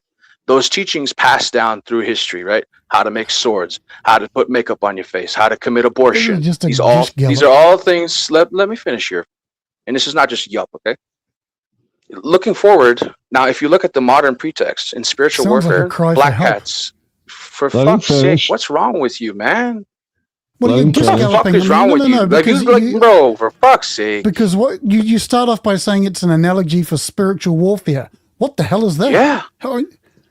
So do Okay, you see, understand? you're not equipped your for this foundation? conversation. I You went, don't have a I went foundation. through Another spiritual denigration. warfare Don't give, once in my don't give life. Okay, props to the look, swines. if they're just gonna Don't give continue to props just to the talk shit like swines. this, I'll fuck off. Fuck this. There's I'm no not point in pissing on changing your for listen, the when parade. dogs somebody or starts anybody. off saying this is I'm about just- spiritual warfare, my first response is prove that there's such a thing in the first place. At least let him Okay, land you his haven't. point. I can't prove For it. fuck's Let him sake, finish. man. I tried.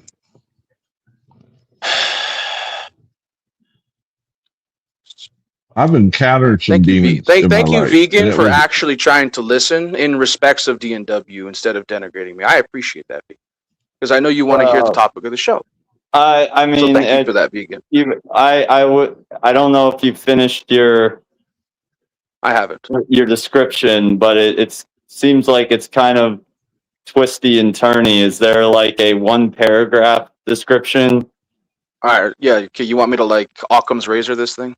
summary? Yeah. Keep it simple. Okay, so Kiss.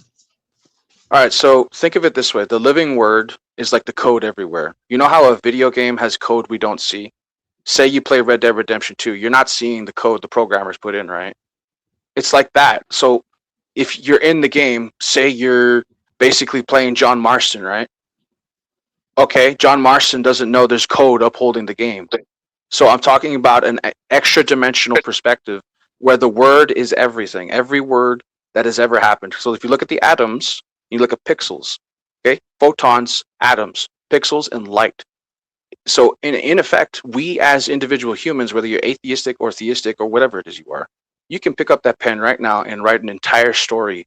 And then it could be like Lord of the Rings and explode and become some massive hobby where so many people get to enjoy. This is why it all goes back to the word. And I'm trying to tell you, the universe is a book. That's the whole point. And you can look What at it the as a computer fuck if are you wanted talking to. about? You don't have the means to comprehend. You can be quiet. Oh, sorry. I'm a bit Nobody stupid does. over here. You're just No, it's rambling okay. from one thing to another with all these I'm not disjointed even rambling. ideas. People literally are capable of comprehending I was this. actually listening to what Peter was saying there until you interrupted. Peter, please go on. Carry on. So basically, you could look at the Akashic records as the book that has everything. And now let's go to mathematics. The equation of pi. Okay? In the equation of pi, every single word, every single title, every single nation, even paragraphs, whole stories, whole books, everything that's ever been known is in the equation of pi. It is basically the mathematical equation for the book of life. Okay? If you convert the numbers to letters, Yeah. Go ahead. it's all word. It's all word. So here, let's give you a good frame of What's reference. You've the seen word Matrix, then right? from 3.14? What's the word out of that? Because it Everything's goes on and on. Pi never stops. That's the thing. It never stops. The universe continues. It keeps going. But- Everything that but exists in the universe can be named and titled in the equation. What's the word that's attached to pi that you're talking about? If you convert Every word the ever. numbers to letters, every word that has ever existed is in there. In their specific sequences as well. Impossible. No, it is possible. It's an infinitum of math. It's all Well, math. pi Dude. is 3.1, and then it's a series of fours, No, it keeps going. It's which would be a all the series of same numbers letter. that keeps going. No, it doesn't work But that way. it's oh my goodness, I know See, math. I don't really understand what the hell you're trying to explain to me. It all seems very like it's confusing. Like one thing just blends into another as you speak. It doesn't really have a solid Yeah, foundation. there's no structure. There's no central. Yeah. It's called point being made. generalities. I'm literally is what speaking it about the is. structure of the universe, but you're saying there's no structure. No, there's no structure to what you're saying. It's kind of just No. like word salad. It's like I don't really get. It doesn't mean anything. So you're telling me you can't comprehend what I'm talking about? Is that it? Right. That's it. That's it. That's it. Okay. Well, all right. So it's a miscommunication issue. So let's work on He's framework. a vegan. He likes meat. We could argue about that all day. But look, when it comes to let's look at the movie The Matrix, right? You know how everything is code, even the people in it. It's like that.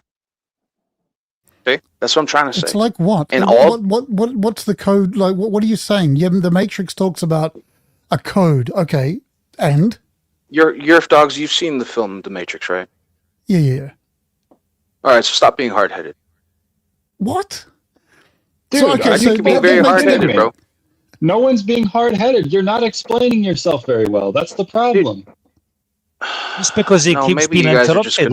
Don't you let him finish? We let him talk, Kenny. If we don't interrupt him, he'll just go on forever. Kenny, you're being overly charitable at this point. You've just admitted. No, I think a lot of you have a he's lot of relating disrespect. life to a movie, he's done lost. You cannot relate life to a movie. No, it's called a frame of reference. Do you comprehend that? Metaphors, parables. A movie is not a frame of reference. It's make believe. Yes, Somebody it is. made it up. Dude, okay. Somebody who can relate metaphors from one thing to another and see the pattern What is the reality that your metaphor is relating to? Exactly. Okay. You know how Neo didn't know that he's living in the Matrix? What is the reality that the metaphor of the Matrix is relating to? You asked the question, I'm trying to provide. You asked the question, I'm trying to provide. Okay? You know how Neo does not know he's in the Matrix yet? In the beginning. He has no idea who he is. Still He's just talking doing about his the 9 to 5. metaphor. What is the reality that the metaphor pertains to? Yeah, you're talking make believe now. Peter, I know what's going on here. What you've got is a pile, and these guys are trying to provoke you and make you snap. Yeah, I know. Not at all. That's no, really Kenny, I'm trying to make it make sense. No, you just lied, your dogs. You just lied.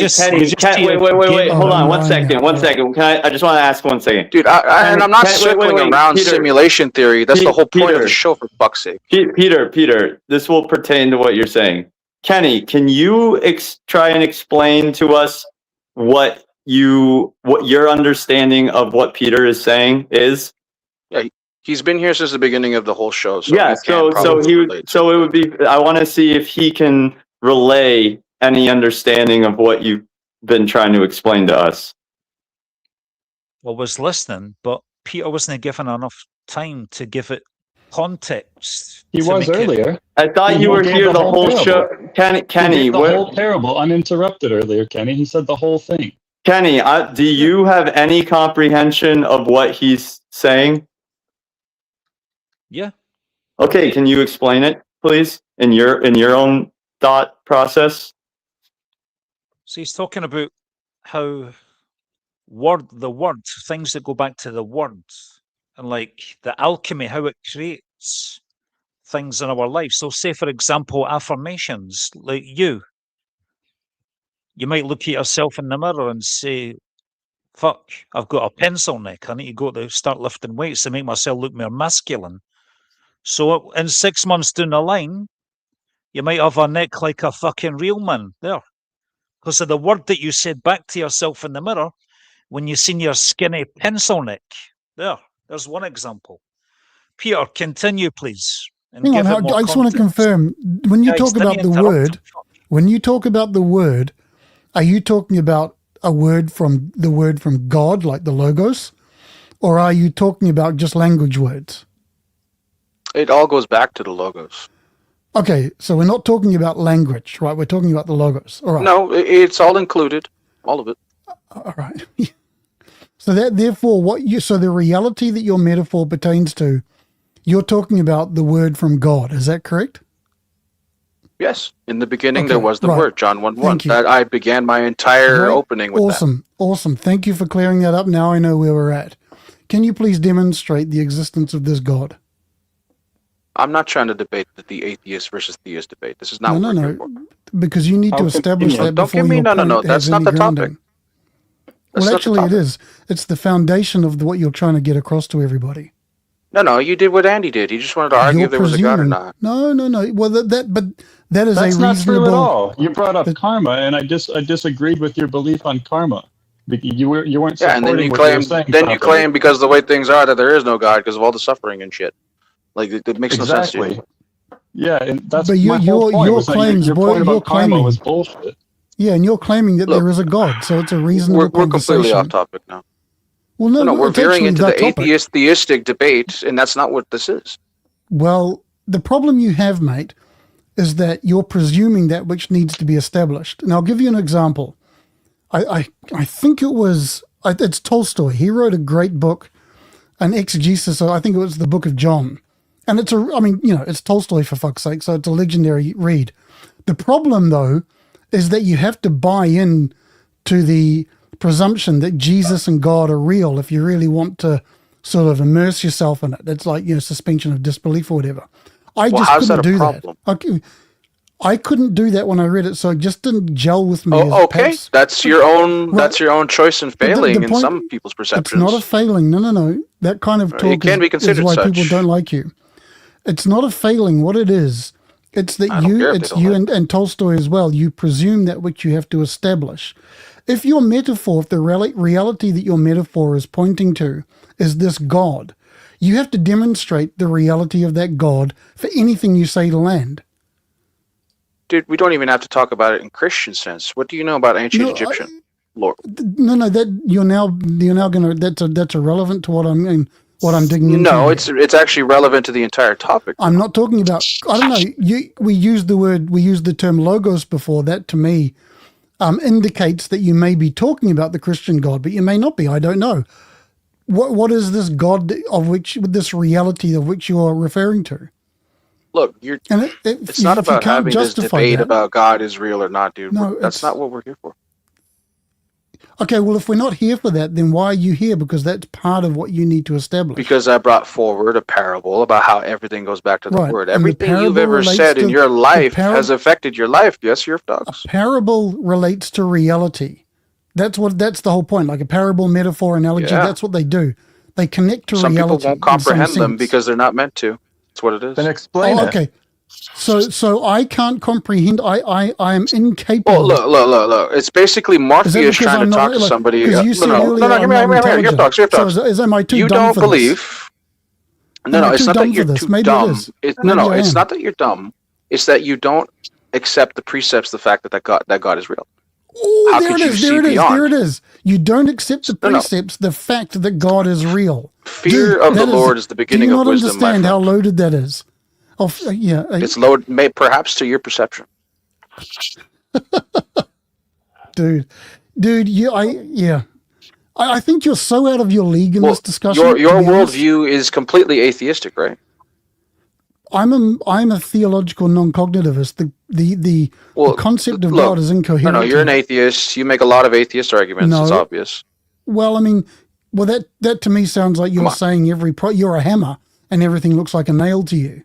No, that's not my position. The nail that sticks out, right? There might be gods or a god. My point is that as where I stand now in my life and blah blah blah.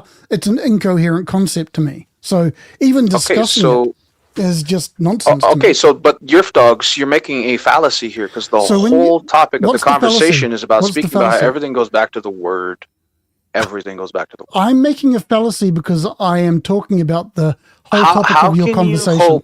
How can you hope to comprehend anything if you reject God, especially about what I'm talking about today? That's an unbelievable thing to say, dude. Do you not understand? No, it's the truth. Oh, okay. All right. You're having difficulty comprehending my entire parable because you don't want to argue the substance of what I'm bringing forward. No. You're presuming. Look, as I said before, a parable must point to reality. That's the point of a parable. What is the? I asked you what the reality is you're pointing to. It come. Yeah, that is what parables and metaphors and analogies are used for. But you have to be able to identify the reality that those linguistic structures refer to. And in my opinion, can I give you a metaphor? You have failed to do that in this conversation. Oh, no, you've interrupted me multiple times and I've tried to give you one. So let's try property with etiquette and decorum. Don't you have to go and do chores or something? Dude. 2 hours ago. Why do you have to be facetious? Yes, I extended my time to give you guys the courtesy. Lied. You lied. That you people would be decent. What's the parable you want to try with me? Hold on just now. By saying that Peter lied just because he changed his mind and wished to stay on the show a bit longer, that's fucking clutching at straws, actually.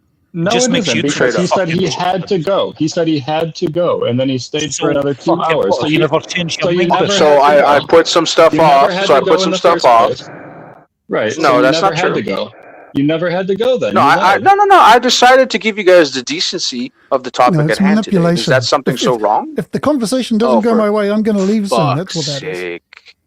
No, you guys don't want to talk about the topic. What's the parable you want to say? Go. Let's go back to that. What's the parable? Phony, bro. You are a phony. Everything that comes out of your mouth is a lie, and you couldn't prove any of it. You're a liar. You were never Alexander. Why the fuck should I care to prove anything to you?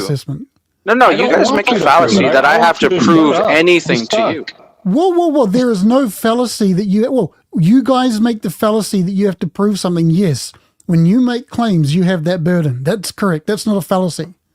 No, this is not a debate or an argument to prove something or not. But you're going to have to prove the reality that you're talking about. What was the name of your first girlfriend when you were Alexander the Great? You're fucking retarded. Oh, dude. You're not a liar, though. You're fucking retarded. Now insults. I thought you were denigrating me. Let me get in here. No. I'm gonna go talk to D&W, and I'm gonna explain, like, hey, the disrespect of certain individuals here today. You deserve this. A little much. Fuck you. I revoke my apology. Go fuck yourself. So you want to pile on? You don't care to talk. And Peter, to be honest, is this finding gnosis? Is this finding gnosis? Guys, is this finding gnosis or shitting on Peter? What's the name of the show? Gnosis. Finding gnosis is about finding knowledge. You're not providing anything. You have claims, not knowledge. You're not even trying to hear me out, man. Look, there's no point sitting here. No. It would be lack of self-respect for myself if I continue to entertain you people. Then go. Use the living word to change to manifest a better outcome here. I'm giving you the evil eye. Can you feel it? Oh, I did Finally. it. Magic. Let me get in here, guys. Come on. I think we're being unfair to Peter. Here's why, right? He's making claims of a belief in a God, right? And you are asking him to prove that, but you can't prove a belief in a God in the biblical sense, because it's a spiritual interpretation. It's like Christians who, if you ask a Christian to prove that God exists, they're just going to say the terms by which you are asking for proof are irrational, because you're asking proof in a material sense for a supernatural being. That's all they're going to say to you. I'm an agnostic. I didn't believe in God personally, but if someone says X is real, you have to be able to demonstrate that. That's all. Ideally, in an ideal world. But if you can't demonstrate it, then there's no reason to take it seriously. It's a faith, you have dogs. Religious belief is a faith. I don't care. I know what it is. Also, by the way, he doesn't claim to just believe. He claims to know. That's the point. He claims to know. Yeah. It's a knowledge claim. It's not speculation. He said, I know for a fact that God is real. He said these are knowledge claims, and knowledge claims are not speculation. They're different issues. If he said, like, I've got no problem if someone comes on here and says, look, I had this whack experience. I have a feeling it might be some spiritual demon came and got me, but I don't know. It's just my personal belief. Yeah, cool. I'm fine with that. But as soon as someone says, as a matter of fact, all of this simulation goes back to the logos of a God that is in fact real, that's a different discussion. And that gets back to my question for Kenny. What are you certain? I think you guys were still attacking his character rather than the points he was He making. deserves it. He attacked everybody's character. And you He were being a attacked bit everyone's order character as the well whole by time. saying to him, go fuck yourself. That was a bit uncalled for, you know? I could give a shit what you think, Kenny. He deserved it. Right. Okay. Well, So blessed is he who doesn't choose the company of mockers, so I'm going. Oh, dude. He didn't want me to ask him the question about what he's certain doesn't exist. He didn't want to answer that one. People have really weird. Okay, fuck, I'll just say it. There's a real skill issue when it comes to argumentation and claims on this panel. Honestly, it's and people get so triggered. If you're if you're just gonna make these wild claims, you can't be thin-skinned. Maybe I don't know. It amazes me. I'm speechless. Yeah, you guys made Ken leave. I only came on here to say hi to him. Well, he didn't want to answer the tough questions. He just wanted to get on a high pedestal with Peter and get off of the stream, I guess. No, I know. I've been on here for 4.5 hours now. That was some of the craziest shit I've ever heard in my life. It was interesting though. It was entertaining though. All right, guys. Bedtime for me. See you later. Right on, mate. Bye-bye. And Rag, if you're still listening, I just do want to say that the fact that you knocked Andy over the edge, he's the calmest, nicest, most level-headed dude on this panel. So if you've knocked him over the edge, dude, you're done. You're cooked. Okay, guys. The exact same thing that Thank happened you, last time, guys. I just want to say I did invite him on today. He is complaining he was muted, Vegan, and we shouldn't have muted him. I do apologize for muting him. Because it was, he came on here. He chose to give his time. I understand. I was trying to ask a question and he was interrupting me. Okay, but we just have to be mindful, guys. He came on here. He shared his ideas. We don't agree with him. We don't want to rib him too much now. We'll leave it at that. He gave an account of his ideas, and I don't know if anybody agreed with him. Maybe Crystal a little bit, and maybe. But mostly it was negative feedback, but it doesn't bother him. It doesn't faze him. He believes what he believes. He's back. Guys, we're going to close the show soon. All right. So we'll I'll tell you what we'll do. Peter, I'm going to let everybody give their closing remarks. And then Peter, because it was your show, you can go last. Is that okay? I'm going to let everybody. Yeah, sure. That would be some decorum for once. All right. So who wants to go first? Who wants to go first? I will. Listen, I've said my bit. I'm not going to give anything. I just think you're so full of shit and so full of yourself. That's my closing remark. All right. Bye. Thank you for being here, Yuff. Okay. Who's next? I'll just and guys, I will say one thing, just a little house rule. Don't talk when someone else is talking, and don't even reply to somebody. Just these are the closing remarks. People can say what they want. If you want to say something, say it in the next show. Sorry, go ahead. Who was next? Me. I was just going to say, Peter, I think you're a liar and a phony, and your ego is too big for your own good. I will never waste another second of my life listening to your stupid fucking ass. Who's next? Is it you, Vegan Equilibrium? Kenny can go. Kenny, go ahead. I'm going after Vegan Equilibrium. Well, Vegan, you go before me. You can go first. It's fine. Nah, honestly, you can go first. No, go ahead. Yeah, I'm reading, man. No, it's fine. Please, I have another Oh, set to do about now. I'm not gonna sorry, go before you. Kenny, I'm sorry. Vegan Equilibrium does have admin rights here, so I can't really do much about it. All right. Okay, so yeah, talking about the psychological perspective of spirituality. So the core focus areas is you got also transpersonal psychology as a branch of psychology that studies the spiritual, mystical, and transcendent aspects of human experience. It integrates modern psychological theories with spiritual practices to explore human growth beyond the boundaries of the individual ego. And the core focus areas are beyond the ego. The word transpersonal means beyond the personal. It focuses on experiences where a person feels connected to a larger reality. And then you have wholeness. It treats the mind, body, and spirit as an interconnected system. Positive human potential. Instead of just treating mental illness, it explores exceptional human states like enlightenment, awe, and deep compassion. And the key pioneers of transpersonal psychology are Abraham Maslow. He helped found the field after realizing his famous hierarchy of needs was incomplete without self-transcendence.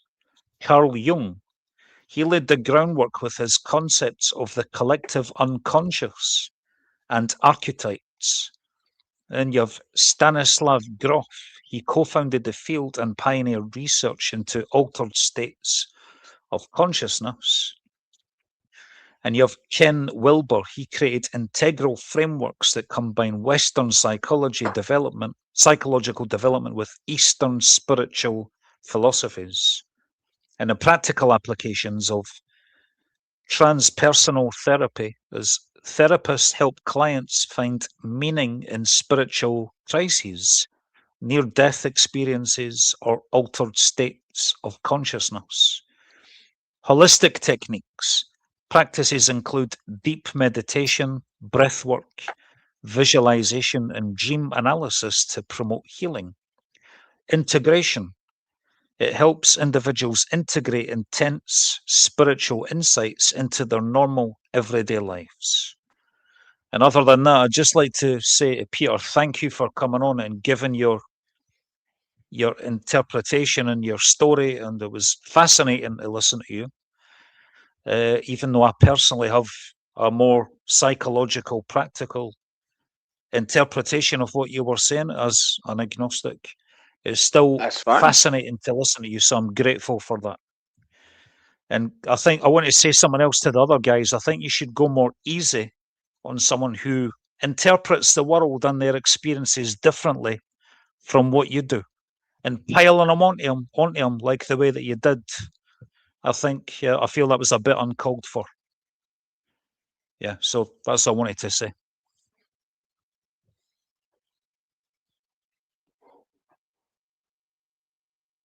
Thank you, Kenny. Okay, Vegan Equilibrium, you're next, brother. See you next time, Kenny. Cheers. Thank you for your participation. Vegan Equilibrium, go ahead, sir. Yeah, I mean, I got more out of a little bit. I would say a little bit more out of how Kenny explained his understanding of what Peter was trying to explain than what Peter did. What Peter was trying to tell me, it got lost on me. Kenny explained it a little better, but I don't see how any of it's connected to a god or anything. I mean, that's just recognizing, where you need to improve and acknowledging it in yourself, and then using, taking action to make the change. So I don't see, I mean, that's just basic. I mean, to me, that's just a psychological thing. That's just a evolutionary thing. I don't see it as a spiritual thing at all. And yeah, so I that's it. That's it for me. Thank you very much, Vegan Equilibrium. In actual fact, Cougar Duma thinks there may be something in your statements around pi. He said he's going to go away and think about it, Peter. So, Peter, your closing remarks then, and me and Vegan will leave the studio. Take as long as you like. Don't take too long, because to be honest with you, I want to go to bed. So go ahead, Peter, and thanks to everybody who tuned in. By the way, guys, we will be back tomorrow with Grazy Guru in the house. He's talking about something to do with his theories on the apocalypse as a metaphor for the possible future that is coming to us. Okay, that might be interesting. So come along and test his ideas. Okay, we'll drop out and we will leave it to Peter to close the shop. Thank you, Peter. Hey, and thank you, Vegan, for recognizing it was a bit of a bandwagon pile on and you actually wanted to hear my ideas. And anyway, I really didn't appreciate that. I was hoping some people would talk about what I brought forward today. Some people, they just want to be disrespectful and all that, but let's not talk about that, because as to be expected, they denigrated their own character. They disrespected DNW by how they treated the guest of the day. So we don't even need to talk about that. And what I really wanted to talk about today is how everything goes back to the word, and most people didn't even want to talk about that. Whether you're theistic, atheistic, your entire life is surrounded by words, and there's no escape, right? So whether you believe in the logos or not, it's not my responsibility to ensure that you have the resources necessary to comprehend what I'm talking about. In fact, I only hope those who can comprehend what I speak of to comprehend it, because this is not something for everybody to comprehend. And some people say, "Oh, you're egotistical, you're maniacal, you're a liar, you're this, you're that." I don't care. Say your accusations, say, because that's what you are, an accuser. And when it comes to the word is supreme. Every word. When it comes to spiritual warfare, the entire frame of reference I brought up today, the video game parable, the computer simulation theory parable, and I mixed up a bunch of things. And sure, maybe some of you didn't like how I tried to bring it forward because you simply do not have a frame of reference to comprehend it. And that's a you problem. I came up here invited by DNW. If those who see wisdom in this, they see wisdom, then they do. And even Cougar can see the wisdom in the notion of the equation of pi. So essentially, it all goes back to the Fibonacci, pi, and all these other mathematical equations, all of it. Everything. Basically, the reason I brought up a video game, an open world like that, it's a frame of reference, a metaphor. Think outside yourself, outside your own presuppositions, out of your own beliefs, okay? Look at how we make video games. They make code, then they make the art, and it requires pixels and light to make it all come to life. It takes voice acting, musicians. It takes music, word, art, all of it, all put into one. Then you have a whole world manifested, literally, but it started as the script for a movie or the idea on a brainstorm sheet at a gaming company. What makes you think God didn't sit in the beginning? And in the beginning there was the Word, John 1:1. And in the Book of the Dead, it also says that in the beginning there was the Word. Some of you may not be comfortable with the Abrahamic perspective, but when it comes to the Egyptian perspective, it's the same thing. The laws of sins, karma, it all goes back to Ma'at. And the notions of Ptah. Some people consider him the author, Demiurge, the craftsman, and he made the word. In the Egyptian, he made the world with his heart, his mind, and the word. Okay, so thought, thinking, right? You say Thoth was born of the mind, basically. It's why he's an intricate part of the universe. When it comes to the Akashic records, I tried to explain everything goes back to that. And the reason I brought up Matrix, the film Matrix, it is a frame of reference for you. Some of you want to say, oh, it's fiction, it's not that deep, bro. It is. It quite literally is. And you've been provided so many resources across the world throughout film, movie, songs, and all sorts of things, and different ideas and philosophies to help you comprehend that everything is part of the word, whether you like it or not. Okay? When you're in a video game, it's all code. It's all code. You down to the HP damage when you're fighting the boss, like everything. Absolutely everything is code. And I tried to explain that fallen angels brought knowledge forward, right? They shared that to humanity and it spread. And that's where witchcraft comes from. Now, some people are saying, well, you need to prove witchcraft exists. You need to prove God exists. No, I'm not here to do that for you. It's called faith. Okay? When the fallen angels brought sacred knowledge or knowledge that humans are not supposed to have, this infected humanity, like cheat codes in a video game. And if you can't make the leap from that to video games, that's your problem. It's not I don't need to hold your hand mentally to help you comprehend this stuff. Now, I tried to have you guys talk to me about this idea that I brought forward to basically comprehend it. So, like, imagine angels are basically game developers that can live inside the game and outside the game. Okay? You are all people living inside a game, but you're not NPCs, right? Each and every single one of you is endowed with a spirit, a soul, and you can be the main character in your own fucking story all you want. Now, some people want to be like, oh, you're egotistical, you're this, you're that. No, every time I walk into a room, something happens. They're always mad.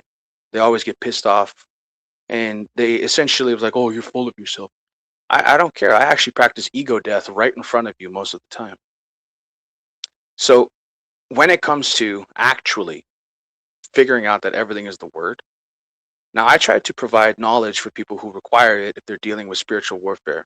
I do not care for the validation of those who do not believe in such things. That's not the point of this show today. The point of the show today is to help you remember that prayer can stop witchcraft. Okay? As much as they use spellcraft, you can use prayercraft. Right? It's all word. All of it. Now, some people don't have the faith to believe that prayer can shift mountains and move whole countries. You know, I've seen things with my own two eyes that some people will say, oh, that's crazy. And that's fine. I don't care. The only place I want validation from is from God. I really do not give a shit about how you people see me, how you look down on me. And you may accuse me of being a liar. I don't care. I do not care. I've seen enough throughout my many past lives that you people denigrate, that you people could never comprehend nor have the frame of reference to comprehend. It's not for you to comprehend anyway. The point that I bring up today here, though, is that people are dealing with spiritual warfare worldwide. There are cults that are predating on people and doing terrible things. Okay? And if you want to defend yourself from witchcraft, you need to understand you need the word. It is your sword. Okay? And at the end of the day, I'm not even going to be upset as I go do my tasks for the rest of the day because I was able to put them off. And I'm just going to say it, hey, these guys hate me because the Spirit of God is on my shoulder. And some people say, well, that's condescending. Like, no, you're atheists. You have no comprehension of what it is to be hated because you believe in something. You really don't. Some of you be like, oh, I've been a Christian before. No, you fell away. You haven't seen a miracle. Now, I'm very happy that Crystal came up here, told us her testimony. She barely had a chance to talk. She actually wanted to talk about the substance of the conversation, and some people legitimately wanted to hear what I have to say. Now, the metaphor I wanted to bring forth to Yerf Dogs is this. In the Matrix, Neo doesn't see the code, how everything is code, right? In basically the Matrix simulation. He didn't see it at first. He just thinks it's the real world. That's the thing. Most of you people are stuck in that situation. You're in your 9 to 5 and you don't even know that there are powers that be who can influence you, control you, manipulate you. And if you don't have wisdom with you, you're screwed. And also, I wanted to make another side note. I am absolutely well aware of the chaos magic atheistic cult that is present in this community here at Finding Gnosis. I'm absolutely aware. And it's quite interesting the way you people just want to denigrate anybody who believes in God. But point me forward. When it comes to the notions of comprehending everything goes back to the word, I'm not here to debate with you. I'm not here to argue with you. I don't have time for you to do that. My whole reason I came up in here is so that people have some knowledge or frame of reference to essentially fight back. Okay? There are cults out there. They want to harvest you. They want to enslave you. They want to keep you down. They want you to be a good little slave. And they'll do as much witchcraft as possible to do it upon you. For example, television, right? They're telling you a vision through TV, programming. They're programming you. And also another word I recently learned, gram, comes from grim, the original word for witchcraft, grim noir, grim, right? Grim quite literally translates to witchcraft. People don't know that. The words you speak have magic to it, and you live lives so gray and dull. Yet the people who are embraced by God and actually being persecuted by the enemy for having done so, it's unavoidable. And once you see and you stick to the truth, you will see everything is code. It's all word, and it all goes back to pi. Every single word, every single item, every single language, all of it. It's all in there. Every conversation you've ever had, every private moment that you think is private, it's not private. It's actually witnessed in the Akashic records entirely so. And I could go read all your Akashic records right now if I wanted to, but I don't have time to do that, and I don't care to. Okay? From dark to light, all secrets will come forward. Jeremiah 33:3. Go read that verse, and you'll know what I mean. But when it comes to comprehending the world around you, the world was made by word, right? In the beginning, let there be light. In the beginning, there was the word, right? What were the words spoken? Let there be light. Pixels, atoms, photons, put them all together. Okay? You with your pen, even you, Yerf Dog, and all you who fucking piled onto me today, you could go pick up a pen and write a beautiful book if you wanted to. And then somebody could make a video game about it, a movie about it, and expand upon it. Basically, humans have more power than you want to give yourself credit for. And as much as you want to denigrate me, maybe you learned something today. A lot of you want to talk shit on me because I have beliefs like the Druids about reincarnation, or beliefs like the Celts of old, or beliefs like the Asatru of old, or beliefs like the Hebrews of old. You see, a lot of you people live in this modern gray world where you want to water down everything to just nothing being spiritual. You are perfect food for Saturn. Saturn wants you to stay stuck in your material reality. Okay, the matter, right? I believe in mind over matter, not matter over mind. And so long as you put matter and material things, physical things forward first, you will never, ever, ever be able to bend that spoon. Not ever. So when it comes to defending yourself from witchcraft, you need to know where it comes from. Most people have no idea it comes from the fallen angel known as Shemyaza. Okay? He believes himself to be the god of this world. He's basically the original Satan archetype, the original traitor. And he prided himself on defiling and devouring the children of Adam for a very long time, and also teaching them forbidden arts that are just not supposed to be known by humanity. And those forms of witchcraft and those educations basically changed everything. And a lot of you live in a world where fallen angel technology is all around you. Look at your screen. Why is it called that? Scrying, black mirrors. Okay? It's basically a crystal ball. If medieval peasants saw what you were doing right now on TV, on a phone, they call you freaking witch. You know that, right? If they saw we can make whole video games and put it in a little black box in a screen in front of us, they'd be like, what the fuck is that? Right? People take for granted what's all around them. And the reason I use the video game as a reference, right? It's because I have a passion for video games and books. It's all written. Every video game, every song, every movie, everything you've ever consumed as a hobby on the side comes from somebody writing something. It all goes back to the word. Every Bible, every cult, every group, every religion, even atheists can agree with me on this. It all goes back to words. But where do words come from? There is a theory that words are actually a mind virus. And I'll give you that, Cougar Doomer. I know you've done some of your research on that. But I don't see it that way. I have studied some of the Egyptian mysteries.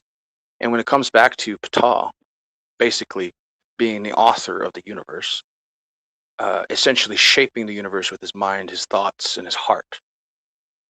Thing is, you are capable of such a thing too, if you would accept it.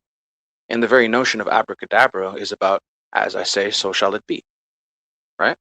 Now, I'm actually going to pray for some of you who denigrated me today. I will. I'm going to ask God to forgive you guys. And I don't care to hate you. Yes, I get frustrated in the moment. I got human limitations. But thank you to those of you who decided to actually entertain what the fuck I'm talking about today. Right? And a lot of individuals want to basically just denigrate what they don't understand, right?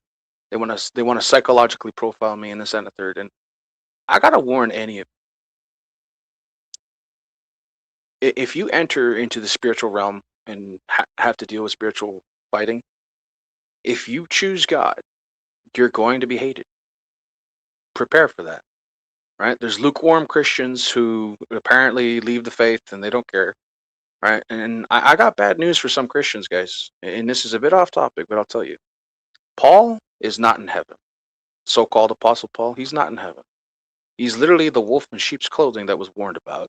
And his entire Pauline doctrine has infected the church in its entirety. And I tell you right now, a renovation is coming. Okay? When, let's just say, the big man shows up, and he will. In fact, he might already be here.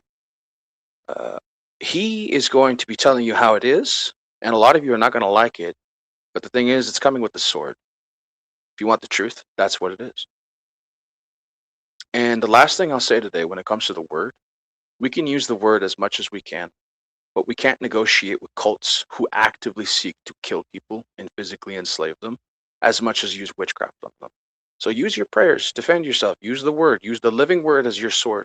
But if they come for you, you can defend yourself. Remember that. Every single day of your life, you can defend yourself. Right? And some people are like, oh, you believe in God, you don't believe in free thought. That's not true.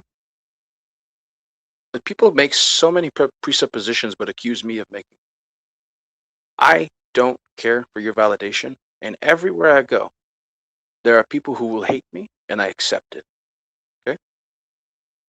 There's no point in wanting to regulate how you like me. I don't care. I don't even want to prove things to you. I am explaining an experience that I went through, and I'm explaining my point of view on something. You want to denigrate me? You go ahead. You got free speech. It's not about running away. It's not about being afraid. It's about expecting self-respect, especially when I was invited here to speak of certain things that I introduced to DNW. Right? And I think you guys did yourselves a disservice when you piled on me today. Anyway, when it comes to the video game parable, you need to comprehend that witchcraft and witches and warlocks, these cults, basically it's like cheat codes for reality that they got from demons. And from those demons, they got it from fallen angels. Okay? But there is a counter to that. Just like in modern multiplayer video games, you have moderators who come in, patch the game, and ensure that those cheats don't work anymore. Basically, that's what God has been doing, sending you prophets since the beginning. Okay? From Adam to Enoch, to Noah, to Jared, like all of them. Okay? Every single one of them. Okay? Personally, I like Jeremiah. Okay? A lot of people hated him, a lot of people doubted him, and he lamented. He still went forward. Every prophet was basically a software patch. And if you didn't accept that software patch, basically repentance, well, we all know what happens, right? Nineveh, Sodom, Gomorrah, even Jerusalem at one point in the days of Jeremiah, and even in the days of Jesus Christ. And I affirm that I believe in Jesus Christ. He's the Son of God. And a lot of you don't comprehend reincarnation, but the original Christians absolutely believed in reincarnation. It is only a Byzantine Roman council that decided to do away with it. You can look into the writings of Origen from Alexandria. He has a lot of writings on that, and I actually prefer some of his stuff, although he's considered far out by some of the more canonical types. So I expect argument from the religious as much as the atheistic, and I don't care to prove anything to either of you. And that's going to ruffle a lot of feathers. But when it comes to reincarnation, most cultures absolutely believe in it. And I'm going to tell you right now, if you believe in the Son of God, you will live again. Okay? But the thing is, you will never escape the Saturn trap if you don't believe in the Son of God. Because once you do believe in the Son of God, you can be provided the tools necessary to move past the material trap. So some call it, in the Gnostic sense of more modern terms, the demiurgic Gnostic trap, right? It's the whole point of Matrix. It's a Gnostic Christian story. And they're trying to tell, and this is why I kept trying to use it as a frame of reference. It's like, imagine if the Matrix never existed, there would be no frame of reference for what I'm trying to say. But here's another one, the never-ending story. That's a good one, right? The never-ending story holds so many secrets that maybe you'll be able to discern them. And quite frankly, I know some of you might call yourself an NPC like Vegan just now. But I would tell you, even Neo, the main character of the Matrix, he was an NPC as well. So, like, why like minimize yourself? Like, even Jesus Christ said on the hill when he fed so many people with just fish and bread, and basically did a duplication spell with God magic, like literally feeding everybody with just a bit of fish and bread. Like, it's like being in Skyrim duplicating all the cheese rolls, for freak's sake, right? That's a frame of reference for you. That's why I use video games to help you comprehend that. You know, and it's fine if you belittle me just because you're not capable of believing that there's a God. That's your problem. It's not mine, right? And I would tell you this, right? People who are not going to be here when the new earth and the new heaven is coming, it's not like atheists are just going to be thrown to the fire, okay? Maybe they'll get a chance to reincarnate. Maybe they'll do better in their next life. But people who have committed violations in the most horrific ways towards the meek, yeah, they're going down there. They're not going to be around. And look at Sanskrit.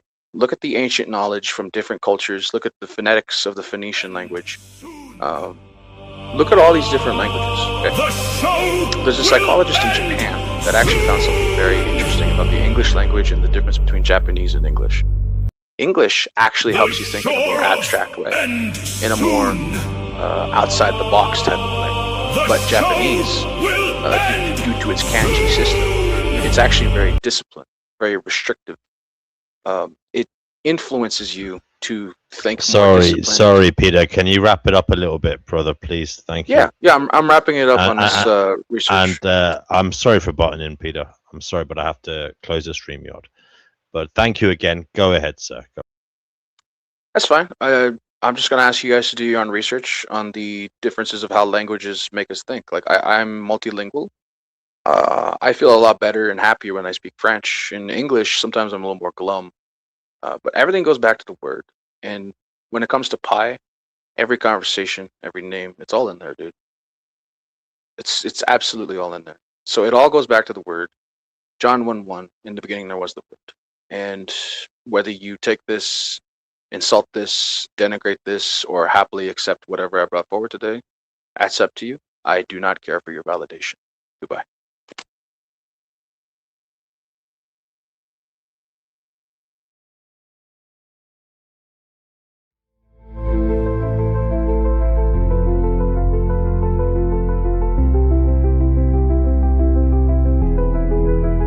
Truth is fleeting, shadows call.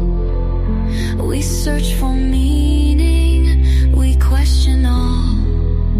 The path is winding, the veil is thin. Beyond illusion, let the journey begin. Seeking knowledge, breaking chains.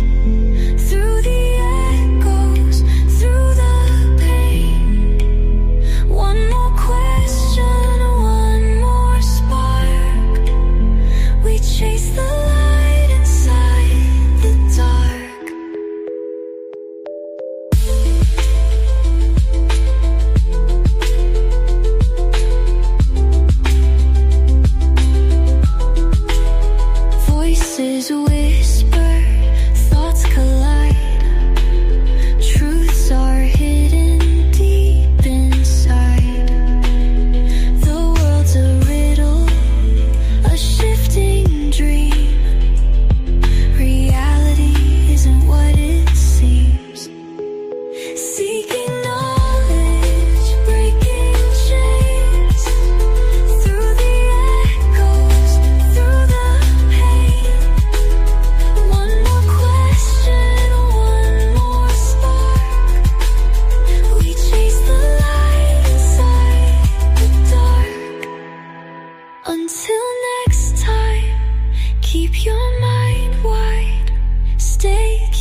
you. Let us hope we each seek what we're meant to find.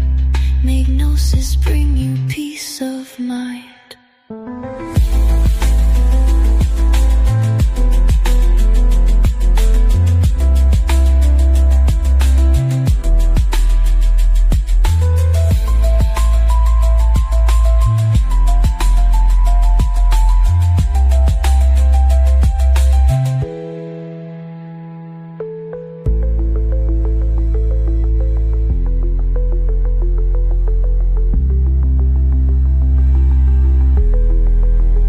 Until next time, keep your mind wide, stay curious, and let wisdom guide you. Let us hope we each seek what we're meant to find. Make gnosis bring you peace of mind.